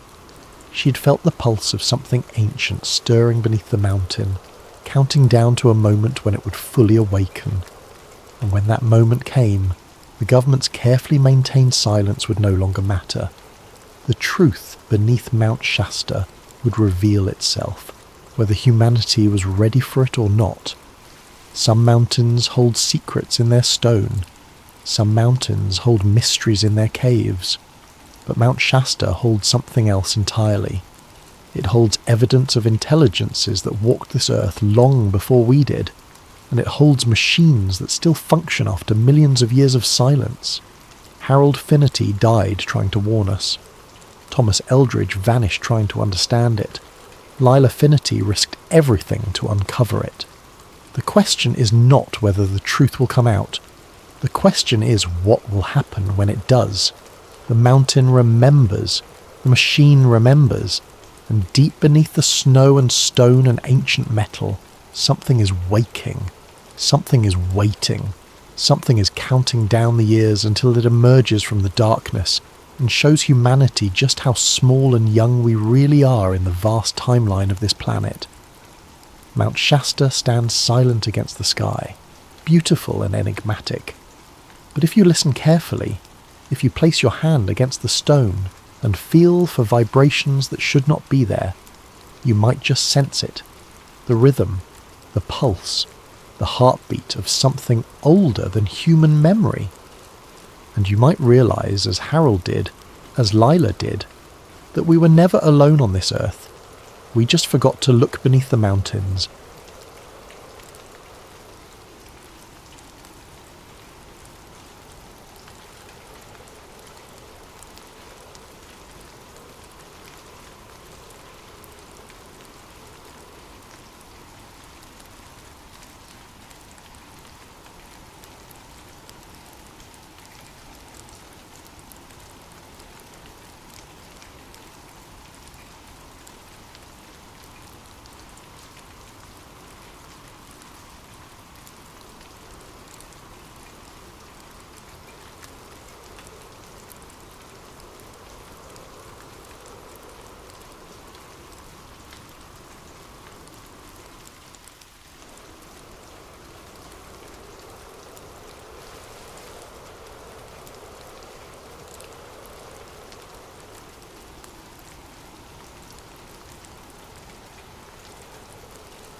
Project Looking Glass, the machine that saw too much. Before we begin tonight's journey into one of the most disturbing classified programs ever whispered about in intelligence circles, I want to ask you something. If you're enjoying this documentary and want to support the channel, please consider using your hype points on this video. It really helps us continue bringing you these deep dives into the unknown. Also, if you'd like, drop a comment letting us know what time it is where you are and where in the world you're listening from. We absolutely love seeing our community span across different time zones and countries. It's incredible to know some of you are listening as the sun rises, while others are drifting off to sleep. But only share if you're comfortable doing so. Now let me ask you a question that will haunt you long after this story ends. What if I told you that somewhere in the Nevada desert, buried beneath layers of classification and denial, the United States government built a machine that could see the future? Not predict it, not calculate probabilities, actually see it, like looking through a window into tomorrow. And what if I told you that the machine worked? But here's where it gets truly terrifying. What if the reason they shut it down wasn't because it failed, but because of what it showed them? What if every future they looked at, every possible timeline they explored, all converged into one single outcome? And what if the people who operated this machine were so horrified by what they saw that they spent the rest of their lives trying to warn us, only to disappear one by one? This is the story of Project Looking Glass, and before we're done tonight, you're going to question everything you think you know about free will, government secrecy, and whether the future is something that happens to us or something that's being carefully managed without our knowledge. The Man Who Saw Tomorrow. March 2003. The Mojave Desert stretches endlessly in every direction, a landscape so barren and hostile that the government has used it for decades to hide things they don't want the public to see. In a motel room just outside of Rachel, Nevada, a man named Michael Harrington sits alone with a Hi-8 camcorder, balanced on a stack of phone books. Michael Harrington is not a conspiracy theorist. He's not an attention-seeking fraud. He's a former Army intelligence officer with 18 years of service, multiple commendations, and a top-secret security clearance that took him into places most Americans don't even know exist. Tonight, his hands are shaking as he presses the record button. The footage is grainy, lit by a single desk lamp. Harrington looks like he hasn't slept in days. His eyes are sunken, his face drawn. He leans toward the camera and speaks in a low, urgent whisper. My name is Michael James Harrington. If you're watching this, then something has happened to me. I need you to understand something. Everything I'm about to tell you is true. I have documentation. I have photographs. I have testimony from people who will never come forward publicly because they're too afraid. He pauses, glancing toward the window as if expecting someone. Project Looking Glass was real. It wasn't about remote viewing. It wasn't about predicting the future through statistical analysis or intelligence gathering. They built a machine, an actual device that allowed operators to view temporal possibility fields. They could see different versions of the future based on different decisions made in the present. Harrington's voice cracks slightly. But here's what they don't want anyone to know. They weren't trying to predict the future. They were trying to control which one we end up in. And when the machine started showing them something they couldn't control, something inevitable, they shut it down. They classified everyone involved. They threatened us. They made us disappear. He reaches off camera and holds up a manila envelope. I'm mailing this to someone I trust, a journalist in Los Angeles. If I disappear, if I turn up dead in some convenient accident, she'll know what to do with it. The recording continues for 22 minutes. Harrington lays out names, dates, locations. He describes the device in technical detail. He explains the results of specific viewing sessions. And then, at the end, he says something that will haunt everyone who ever watches the tape. Every future past 2012 converges. Every single one. It doesn't matter what choices we make. It doesn't matter what actions we take. They all lead to the same place. And when the team realised that, when they understood that free will might be an illusion past a certain point, they were terrified. Because if the future is fixed, if everything is already decided, then what are we? The recording ends abruptly. 3 days later, Michael Harrington vanishes. His rental car is found abandoned on a desert highway. His motel room has been cleaned out. There's no body, no evidence of foul play, no leads. Local police treat it as a missing person case that goes cold within weeks. But the envelope reaches Los Angeles, and that's where our story really begins. Act 1. Origins in real history.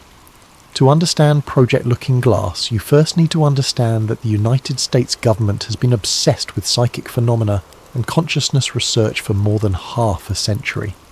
This isn't speculation, it's documented fact. 1962, the height of the Cold War. The CIA is in a panic because intelligence reports suggest that the Soviet Union is investing millions of rubles into psychic espionage programs. The Americans can't afford to fall behind. If there's even a chance that the human mind can gather intelligence remotely, see through walls, read thoughts from a distance, they need to know about it. The CIA launches what will eventually become known as Project Stargate. Initially, it's a scattered collection of experiments testing whether certain individuals can perceive things beyond normal sensory range. The early results are mixed, but intriguing enough to keep the funding flowing. By 1973, the program has moved to the Stanford Research Institute in California. This is where things get serious. Scientists like Hal Puthoff and Russell Targ begin conducting rigorous experiments with subjects who claim to have psychic abilities. They use double-blind protocols, statistical analysis, rigorous controls, and the results, according to the declassified reports, are statistically significant. Remote viewers, as they're called, can apparently describe distant locations they've never seen. They can identify objects hidden in sealed containers. Some even claim to perceive events in the past or future, though these temporal experiments are considered less reliable and are buried in the classified annexes. 1981. The Defense Intelligence Agency takes over the program. The budget increases. The focus shifts from pure research to operational applications. Remote viewers are allegedly used to locate hostages, track Soviet submarines, even peer inside foreign military installations. But according to Michael Harrington's leaked materials, something else was happening in parallel. A splinter group within the program began exploring a troubling question. If consciousness can perceive distant locations in space, what about distant locations in time? The idea seems absurd on its surface. But quantum physics had already demonstrated that time might not work the way we intuitively understand it. Einstein proved that time is relative, that it can slow down or speed up depending on gravity and velocity. Quantum mechanics suggested that particles could be entangled across space and potentially across time, and certain interpretations of quantum theory implied that the future might not be a single fixed point, but rather a field of possibilities that only collapses into reality when observed. What if the human mind, operating at some quantum level we don't fully understand, could observe those possibilities before they collapsed? The researchers started calling these experiments temporal remote viewing. The results were inconsistent, contradictory, impossible to verify. But there were enough hits, enough inexplicable successes, that a small group of scientists became convinced they were onto something real. One name appears repeatedly in Harrington's notes: Edgar Mitchell, Apollo 14 astronaut, the 6th human to walk on the moon. Mitchell was also a serious researcher into consciousness and quantum physics. After retiring from NASA, he founded the Institute of Noetic Sciences to study the intersection of science and human consciousness. Mitchell visited Stanford Research Institute multiple times in the 1980s. He met with the remote viewing team, and according to Harrington's documentation, Mitchell was particularly interested in temporal perception. He believed, based on his own experiences in space and his study of quantum mechanics, that consciousness might exist outside normal space-time constraints. Mitchell reportedly told the research team something that would shape the next phase of the program. He said consciousness might not be limited by the speed of light or the arrow of time. If that were true, If the mind could genuinely access information from the future, then the question wasn't whether it was possible. The question was how to amplify and focus that ability. That's when the machine enters the story. The first prototype. 1991. The Cold War has ended. The Soviet Union is collapsing. You'd think programs like Stargate would be shut down, defunded, forgotten. Instead, certain elements of the intelligence community see an opportunity. With the Soviet threat diminishing, funding is being redirected toward technological superiority and what military planners call full-spectrum dominance. This means not just winning current battles, but anticipating future conflicts before they emerge. And if there's any chance that a device could actually perceive future events, the strategic value would be incalculable. A classified facility near Papoose Lake, Nevada, becomes the center of a new research initiative. This area is already steeped in secrecy. It's the same region associated with Area 51, Groom Lake, and decades of classified aerospace development. The infrastructure for secrecy is already in place. The location is perfect. According to Harrington's materials, a team of scientists and engineers assembled from multiple black-budget programs begins working on what they internally call the Looking Glass platform. The device combines several cutting-edge technologies that, individually, are documented and real. First, the remote viewing protocols developed at Stanford Research Institute. These are the techniques that trained operators use to enter altered states of consciousness and perceive distant information. They're well documented in declassified CIA materials. Second, laser interferometry from Lawrence Livermore National Laboratory. This is real technology used to detect incredibly subtle changes in space-time, the same basic principle behind gravitational wave detectors. Lawrence Livermore had been researching advanced laser applications for decades, much of it classified. Third, early quantum computer prototypes funded under DARPA's Quantum Information Science program. This is also documented reality. DARPA was investing in quantum computing research throughout the 1990s, exploring how quantum states could be manipulated and measured. The Looking Glass platform allegedly integrated these elements into a single system. The quantum computing components created what the team called coherence fields, stabilized quantum states that could be manipulated by a trained operator. The laser interferometry measured minute fluctuations in these fields, and the remote viewing protocols trained the operator to focus their consciousness in specific ways while interfacing with the system. The theory, as Harrington understood it, went something like this. The future exists as a probability wave, multiple potential outcomes existing simultaneously in a quantum superposition. A trained operator, using the machine to amplify their natural perceptual abilities, could observe these probability waves before they collapsed into concrete reality. They could see the different possible futures branching out from the present moment. The first successful test allegedly occurred in December 1991.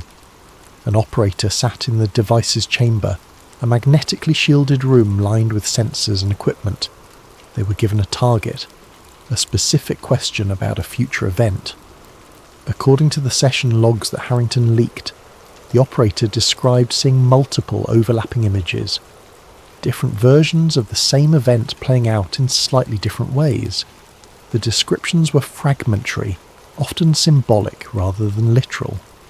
But when compared against actual events that occurred later, the correlation was significantly above chance.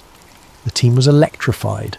They ran more sessions, refined the protocols, adjusted the equipment, and the results became more consistent, more detailed, more troubling. Because they weren't just seeing the future, they were seeing multiple futures, and the implications of that were staggering. Ached 2, the team splits 1999. The Looking Glass project has been running for 8 years. The team has conducted hundreds of viewing sessions. They've developed extensive protocols. They've recorded detailed data, and they've arrived at a terrifying conclusion. The device works, but nobody can agree on what it's actually doing.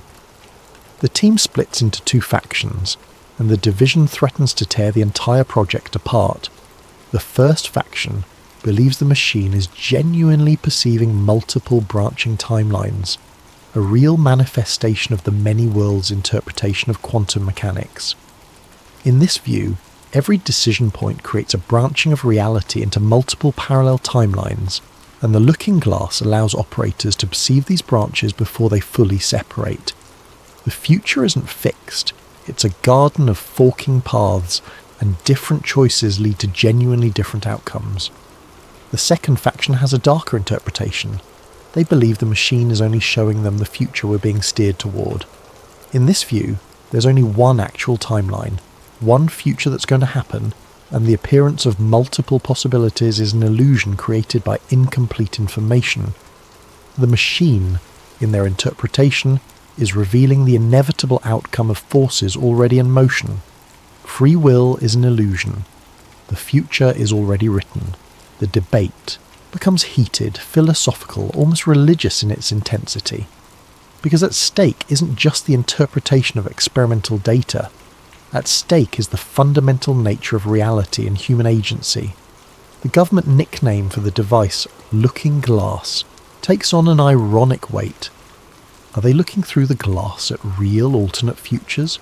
Or are they just looking at a mirror, seeing reflections of the present projected forward? This is when Hal Puthoff re-enters the story. Puthoff had moved on from the Stanford Research Institute and was working on advanced physics concepts, including zero-point energy and the quantum vacuum. He maintained security clearances and consulted for various classified programs.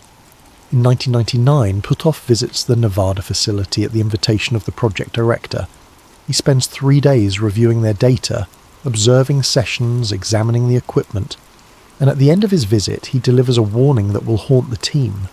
He tells them the problem isn't seeing the future, the problem is the observer effect. In quantum mechanics, the act of observation affects what's being observed. You can't measure a quantum system without changing it. And if the future exists as a quantum probability field, then the act of observing it might be collapsing those probabilities in specific ways. In other words, by looking at the future, they might be creating it. Puthoff warns them that they could be trapped in a causal loop. If they see a future event and then make decisions based on that observation, they might be causing the very future they observed. The machine might not be predicting inevitability, it might be creating it. The implications are paralyzing.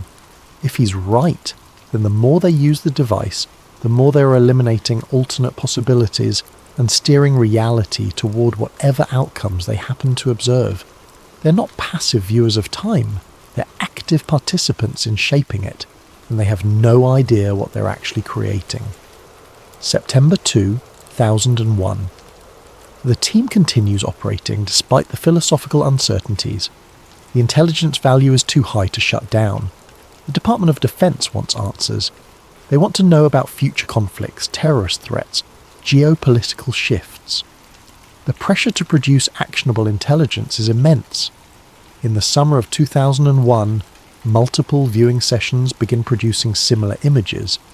The descriptions are fragmentary, symbolic, often contradictory in details. But several operators independently describe the same general elements. A major event in a large American city, fire, collapse, smoke, mass casualties, early September timeframe. The reports are forwarded up the chain of command, but they're also vague enough to be almost useless. Which city? What kind of event? Natural disaster? Terrorist attack? Industrial accident? The images don't provide enough specificity to take preventative action.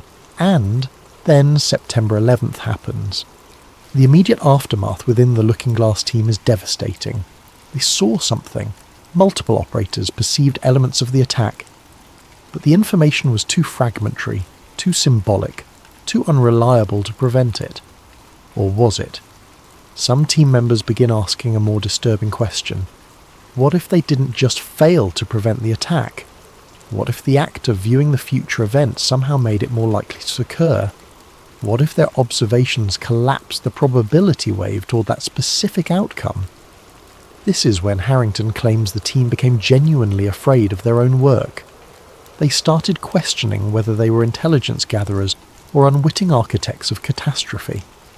The philosophical debate that had seemed abstract before suddenly felt very real and very dangerous. But there's something else in Harrington's notes, something even more disturbing. He claims the looking glass sessions before September 11th showed something the team couldn't fully understand. They saw the event as unavoidable. No matter how they framed the question, no matter which operator ran the session, every viewing showed the attack occurring. Not multiple possibilities, one outcome, inevitable. This was new. Previous sessions had always shown branching possibilities, different potential outcomes based on different choices. But the September 11th sessions showed no branches, just one timeline, one future. It was as if reality itself had funneled down to a single point, and nothing could prevent what was coming. The question that haunted the team afterward was simple and terrible. Why? Why did that event have no alternate timelines? Why was it inevitable? And more importantly, were there other inevitable events in the future? Other points where all timelines converged into a single outcome? They were about to find out. Act 3. The Convergence. March 2003. The United States invades Iraq. The official justification involves weapons of mass destruction that will later prove not to exist. The intelligence community is under enormous pressure to support the administration's policy decisions. According to Harrington's leaked materials, the Pentagon accelerates looking glass viewing sessions during this period. They want to know about the occupation, about insurgency potential, about regional stability, about the long-term geopolitical consequences of the invasion. The team runs session after session. Different operators, different target questions, different methodological approaches, and something unprecedented begins happening. The machine starts returning the same output over and over, not similar outputs, the exact same imagery, the same symbolic elements, the same temporal markers. No matter how they frame the questions, no matter which operator is running the session, they keep seeing the same thing. Every future past 2012 converges into one outcome. The viewing session showed branching possibilities for events in the near term, different potential outcomes for the occupation, different scenarios for regional conflict, different possibilities for American domestic politics, but past a certain temporal horizon, all the branches merge. Every possible timeline, every different set of choices, every alternate decision tree, they all lead to the same place. The team is baffled, terrified. They run diagnostic tests on the equipment. They suspect malfunction. They bring in outside engineers to examine the quantum computing components. Everything checks out. The system is functioning normally, which means the convergence is real. Harrington's journal entries from this period reflect growing panic within the team. He writes about heated arguments between the scientists.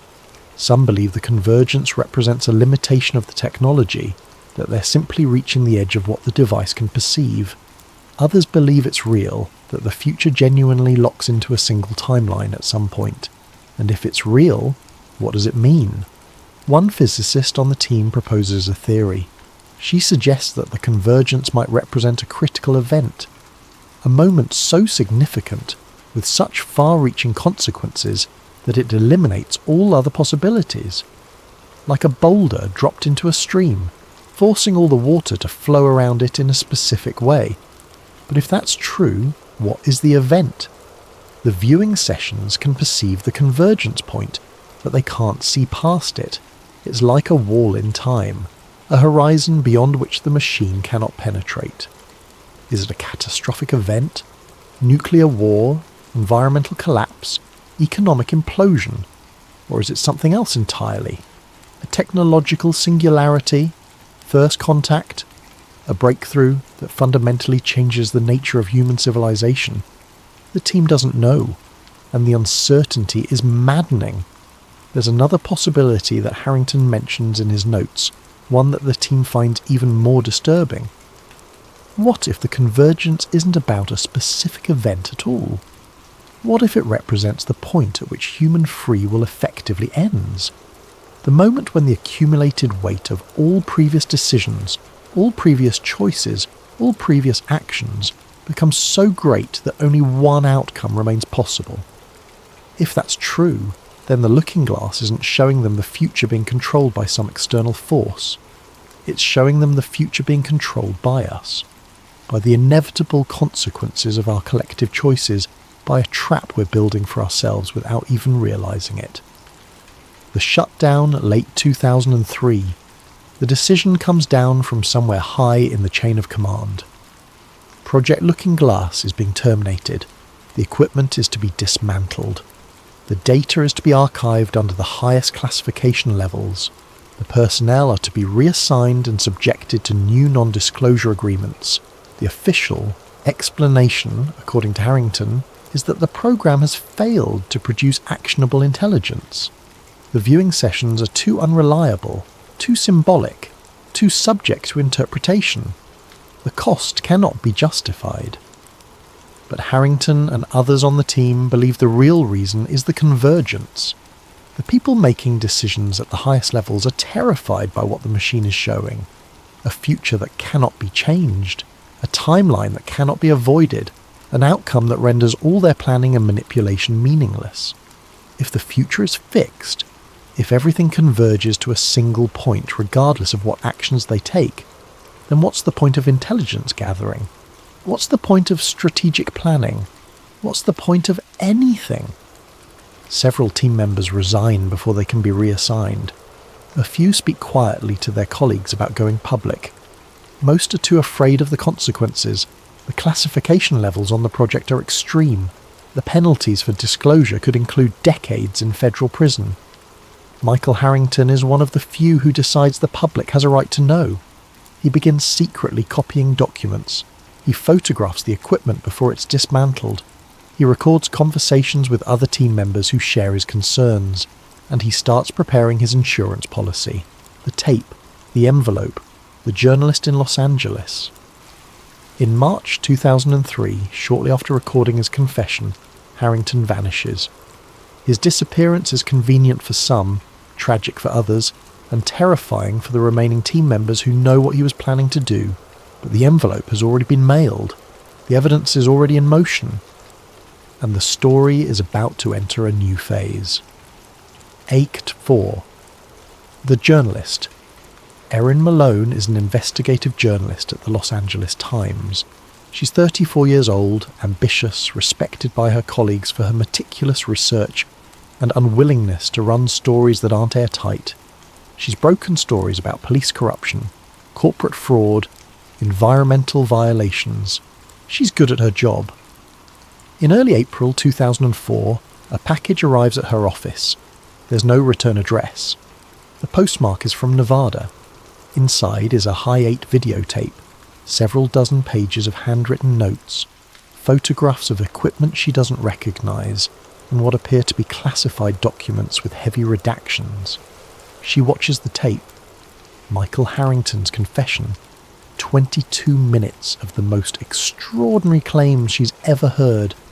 And her first instinct, her journalistic instinct, is deep skepticism. This has to be a hoax. It has to be. Time-viewing machines, government conspiracies, converging timelines. It sounds like bad science fiction. But then she starts researching the verifiable elements. Michael Harrington is real. He was Army intelligence. His service record checks out. He did have high-level security clearances, and he's been missing since March 2003, exactly when he said something might happen to him. She researches Project Stargate. That's real too. Declassified in the mid-90s. The CIA really did spend 20 years researching psychic phenomena. The Stanford Research Institute really did conduct remote viewing experiments. Hal Puthoff is real. Edgar Mitchell is real. The names and programs Harrington mentions have actual historical anchors. This isn't coming from nowhere. Malone spends 6 months investigating. She tracks down former Stargate personnel. Most refuse to talk to her. A few confirm that there were temporal experiments, but claim they never produced reliable results. No one will confirm the Looking Glass device specifically. She files Freedom of Information Act requests. She gets back heavily redacted documents that neither confirm nor deny anything useful. She contacts the Department of Defense. They tell her they cannot comment on classified programs. She writes up her findings. She presents the story to her editor, and her editor kills it immediately. The reasoning is simple. She has a tape from a missing person making extraordinary claims. She has documents that could be forgeries. She has photographs of equipment that could be anything. She has no corroborating sources willing to go on the record. She has no way to verify the central claims. If they publish this and it turns out to be false, the paper's credibility is destroyed. If they publish this and it turns out to be true but unprovable, they'll be dismissed as conspiracy theorists. Either way, it's a losing proposition, Malone argues. She pushes back. She insists the story is important even if they can't verify everything, but the decision is final. 2 weeks later, she quits the Los Angeles Times. She cashes out her retirement account, and she decides to pursue this independently, because whatever the truth is, someone needs to find it. The pattern, 2004 through 2016. Erin Malone becomes obsessed. She tracks down every person who might have been connected to Project Looking Glass. She follows every lead, no matter how tenuous. She builds a timeline of events that might be connected.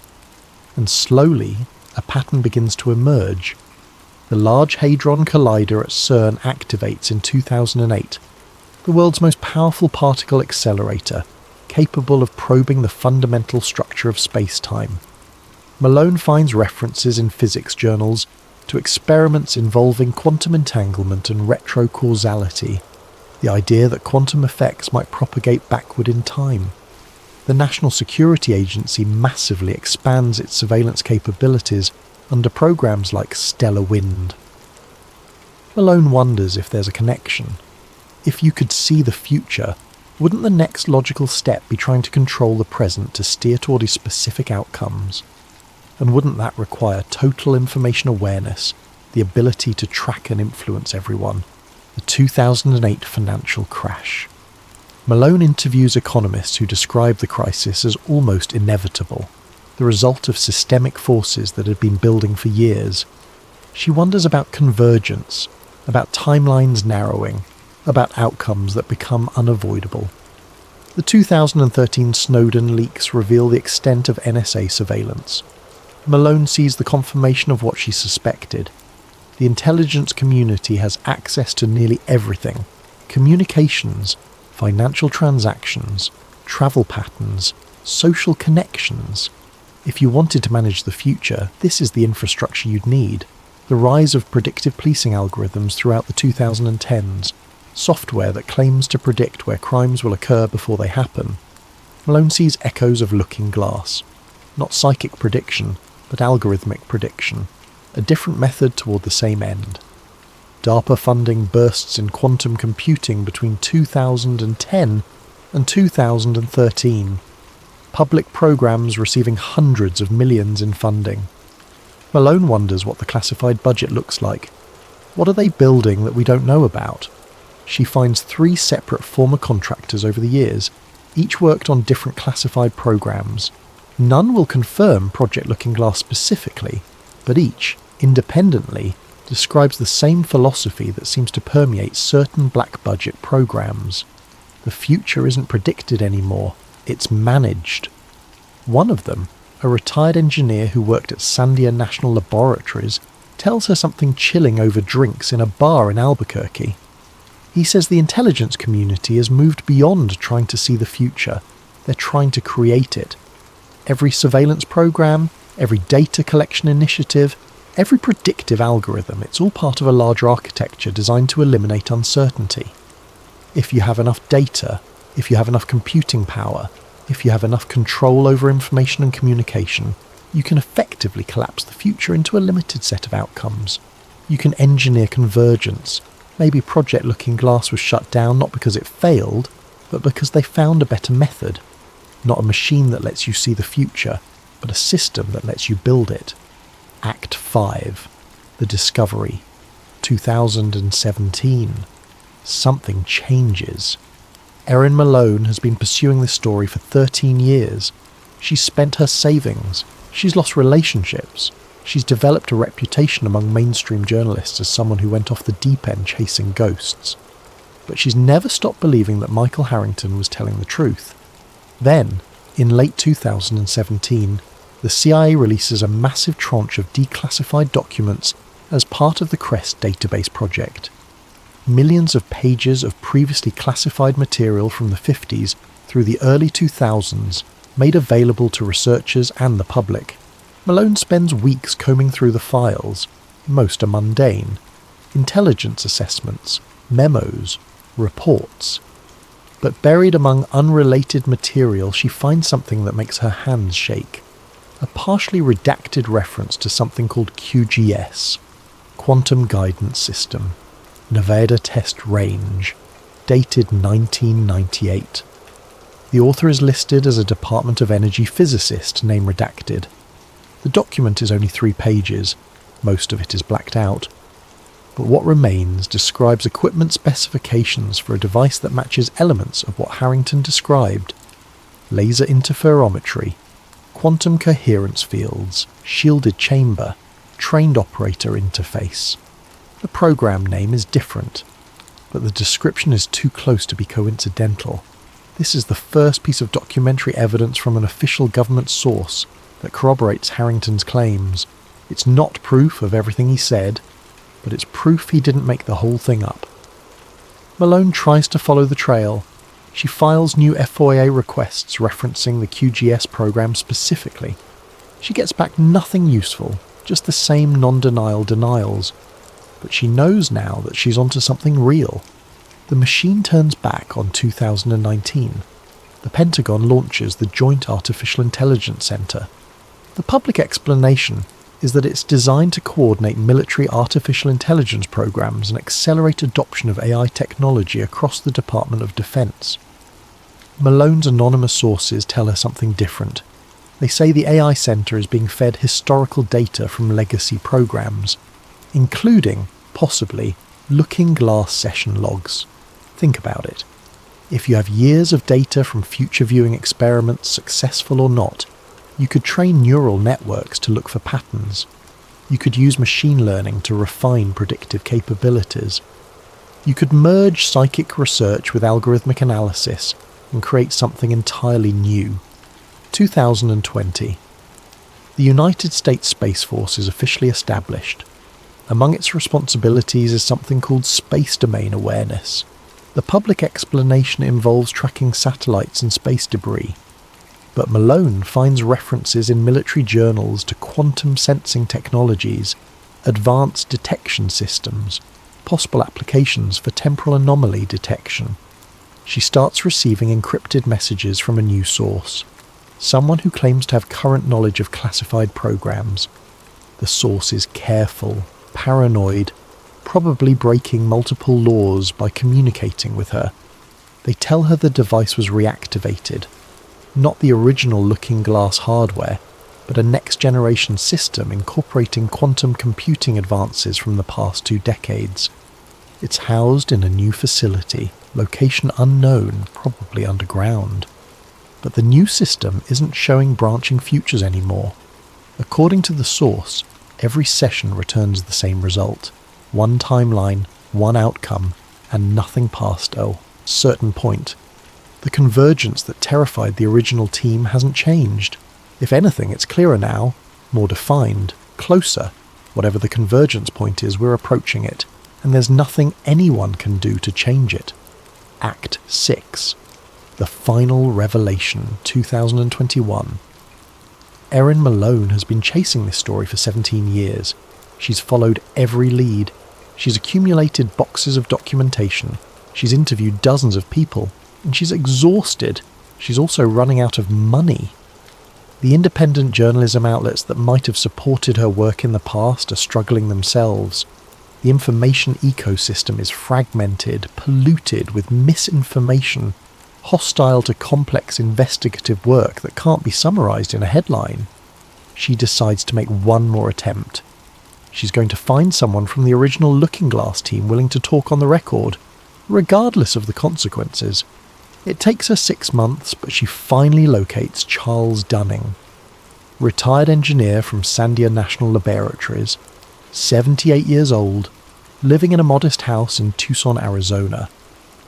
He worked on the quantum computing components of the original looking glass device in the early 90s. He agrees to meet with her. Not because he's not afraid anymore, but because he's dying. Pancreatic cancer. 6 months, maybe less. The government can't do anything to him that the disease won't do first. They sit in his backyard. The desert stretches out behind his property. The sun is setting. Malone has a recorder running. And Dunning tells her everything. Yes, the machine was real. Yes, it worked, at least in the sense that it produced results significantly above chance correlation. Yes, the convergence was real. Every timeline narrowed past 2012 to a single outcome. But here's what the team eventually realised, what they could never prove but came to believe through years of observation and analysis. The device didn't show the actual future. It showed what the collective human unconscious expected the future to be, Dunning explains. Quantum mechanics tells us that observation collapses possibility into reality. But what if collective human consciousness, billions of minds all expecting certain outcomes, functioned as a kind of ongoing observation? What if our expectations, our fears, our assumptions about the future were actually constraining what futures were possible? The looking glass didn't break the laws of physics. It tapped into something real, a field of consciousness-influenced probability that exists at the quantum level. But what it showed wasn't destiny. It was collective expectation, and as global fear increased, as division deepened, as people became more and more certain that catastrophe was inevitable, the branching possibilities collapsed. Not because the future was predetermined by some external force, but because humanity had mentally locked itself into expecting only one outcome. The device mirrored humanity's mindset. When we believed in multiple possible futures, it showed us multiple possible futures. When we stopped believing in alternatives, when we became convinced that only one dark future awaited us, that's all the machine could show. Dunning looks at Malone with tears in his eyes. We didn't break time. We broke our ability to imagine alternatives. The convergence point isn't an event. It's a mindset. It's the moment when enough of humanity stops believing that change is possible, that different choices lead to different outcomes, that the future is something we create rather than something that happens to us. And once you reach that point, once collective will collapses into collective resignation, the future does become fixed. Not because of physics, because of psychology. He tells her the team tried to warn people. That's why some of them resigned. Why some of them spoke to journalists off the record. Why Michael Harrington made his tape. They realised they weren't looking at an inevitable future. They were looking at what we were creating through our own expectations. But nobody listened. The warning was too subtle, too philosophical, too easy to dismiss. Malone asks him what she should do with this information. How does she tell people that they have more power than they realise, that the future isn't fixed, that consciousness matters? Dunning shrugs. You tell them the truth, and you hope it reaches someone who can still hear it. The Real Looking Glass was us 2021. Erin Malone publishes her findings through an independent media outlet. It's a comprehensive article, 17 years of research distilled into a long-form piece that lays out everything she's learned. She includes Harrington's tape, she includes her interviews, she includes the documentation she's gathered. The article is released on a Tuesday morning. Within hours it's flooded with bot comments, conspiracy theorist garbage, schizophrenic rambling, fake news, the usual dismissals. The algorithms don't promote it. The social media platforms don't amplify it. It exists in the information ecosystem for a few days and then effectively disappears, buried under the constant flow of new content. A few thousand people read it. A few dozen take it seriously. Most dismiss it as exactly what the mainstream journalists predicted years ago. Unprovable conspiracy theory, waste of time. Malone uploads Michael Harrington's full confession tape to multiple platforms. Some take it down for violating terms of service, others leave it up but demonetize it, ensure it doesn't appear in recommendations, bury it in search results. The tape exists, the article exists, the evidence exists, but it might as well not exist for all the impact it has. 6 months later, Charles Dunning passes away. His obituary in the local paper mentions his work at Sandia, but says nothing about classified programs or consciousness research. Erin Malone continues her work, but she's increasingly aware that the battle isn't just about uncovering truth. It's about whether truth even matters in an information environment designed to bury anything that doesn't fit pre-existing narratives. The last scene of our story returns to Michael Harrington's tape. The final moments that Malone didn't include in her initial reporting, because she thought they were too cryptic, too philosophical, too likely to undermine the credibility of everything else. Harrington sits in that motel room, the camera still recording. He's finished explaining the technical details. He's finished describing the convergence. He's finished warning about what's coming. And then he leans close to the camera and whispers, "Every civilization comes to a moment when it faces itself, when it has to decide what kind of future it wants to create. And the choice isn't made through grand declarations or official policies. It's made through a million small decisions, through what we expect, what we accept, what we're willing to imagine." When our civilization faced that moment, when we stood before the looking glass and saw what we were creating through our own fears and resignation, we made a choice. We turned the mirror off. We decided not to look, not to question, not to imagine anything different. And maybe that's the real conspiracy, not a government program to control the future, but a collective choice to stop believing we have the power to shape it. The tape ends, the screen goes black, and somewhere in the Nevada desert, in a facility that might not exist, a machine that might still be running shows the same thing it's shown for years. One timeline, one outcome, one future we're all creating together, whether we realise it or not.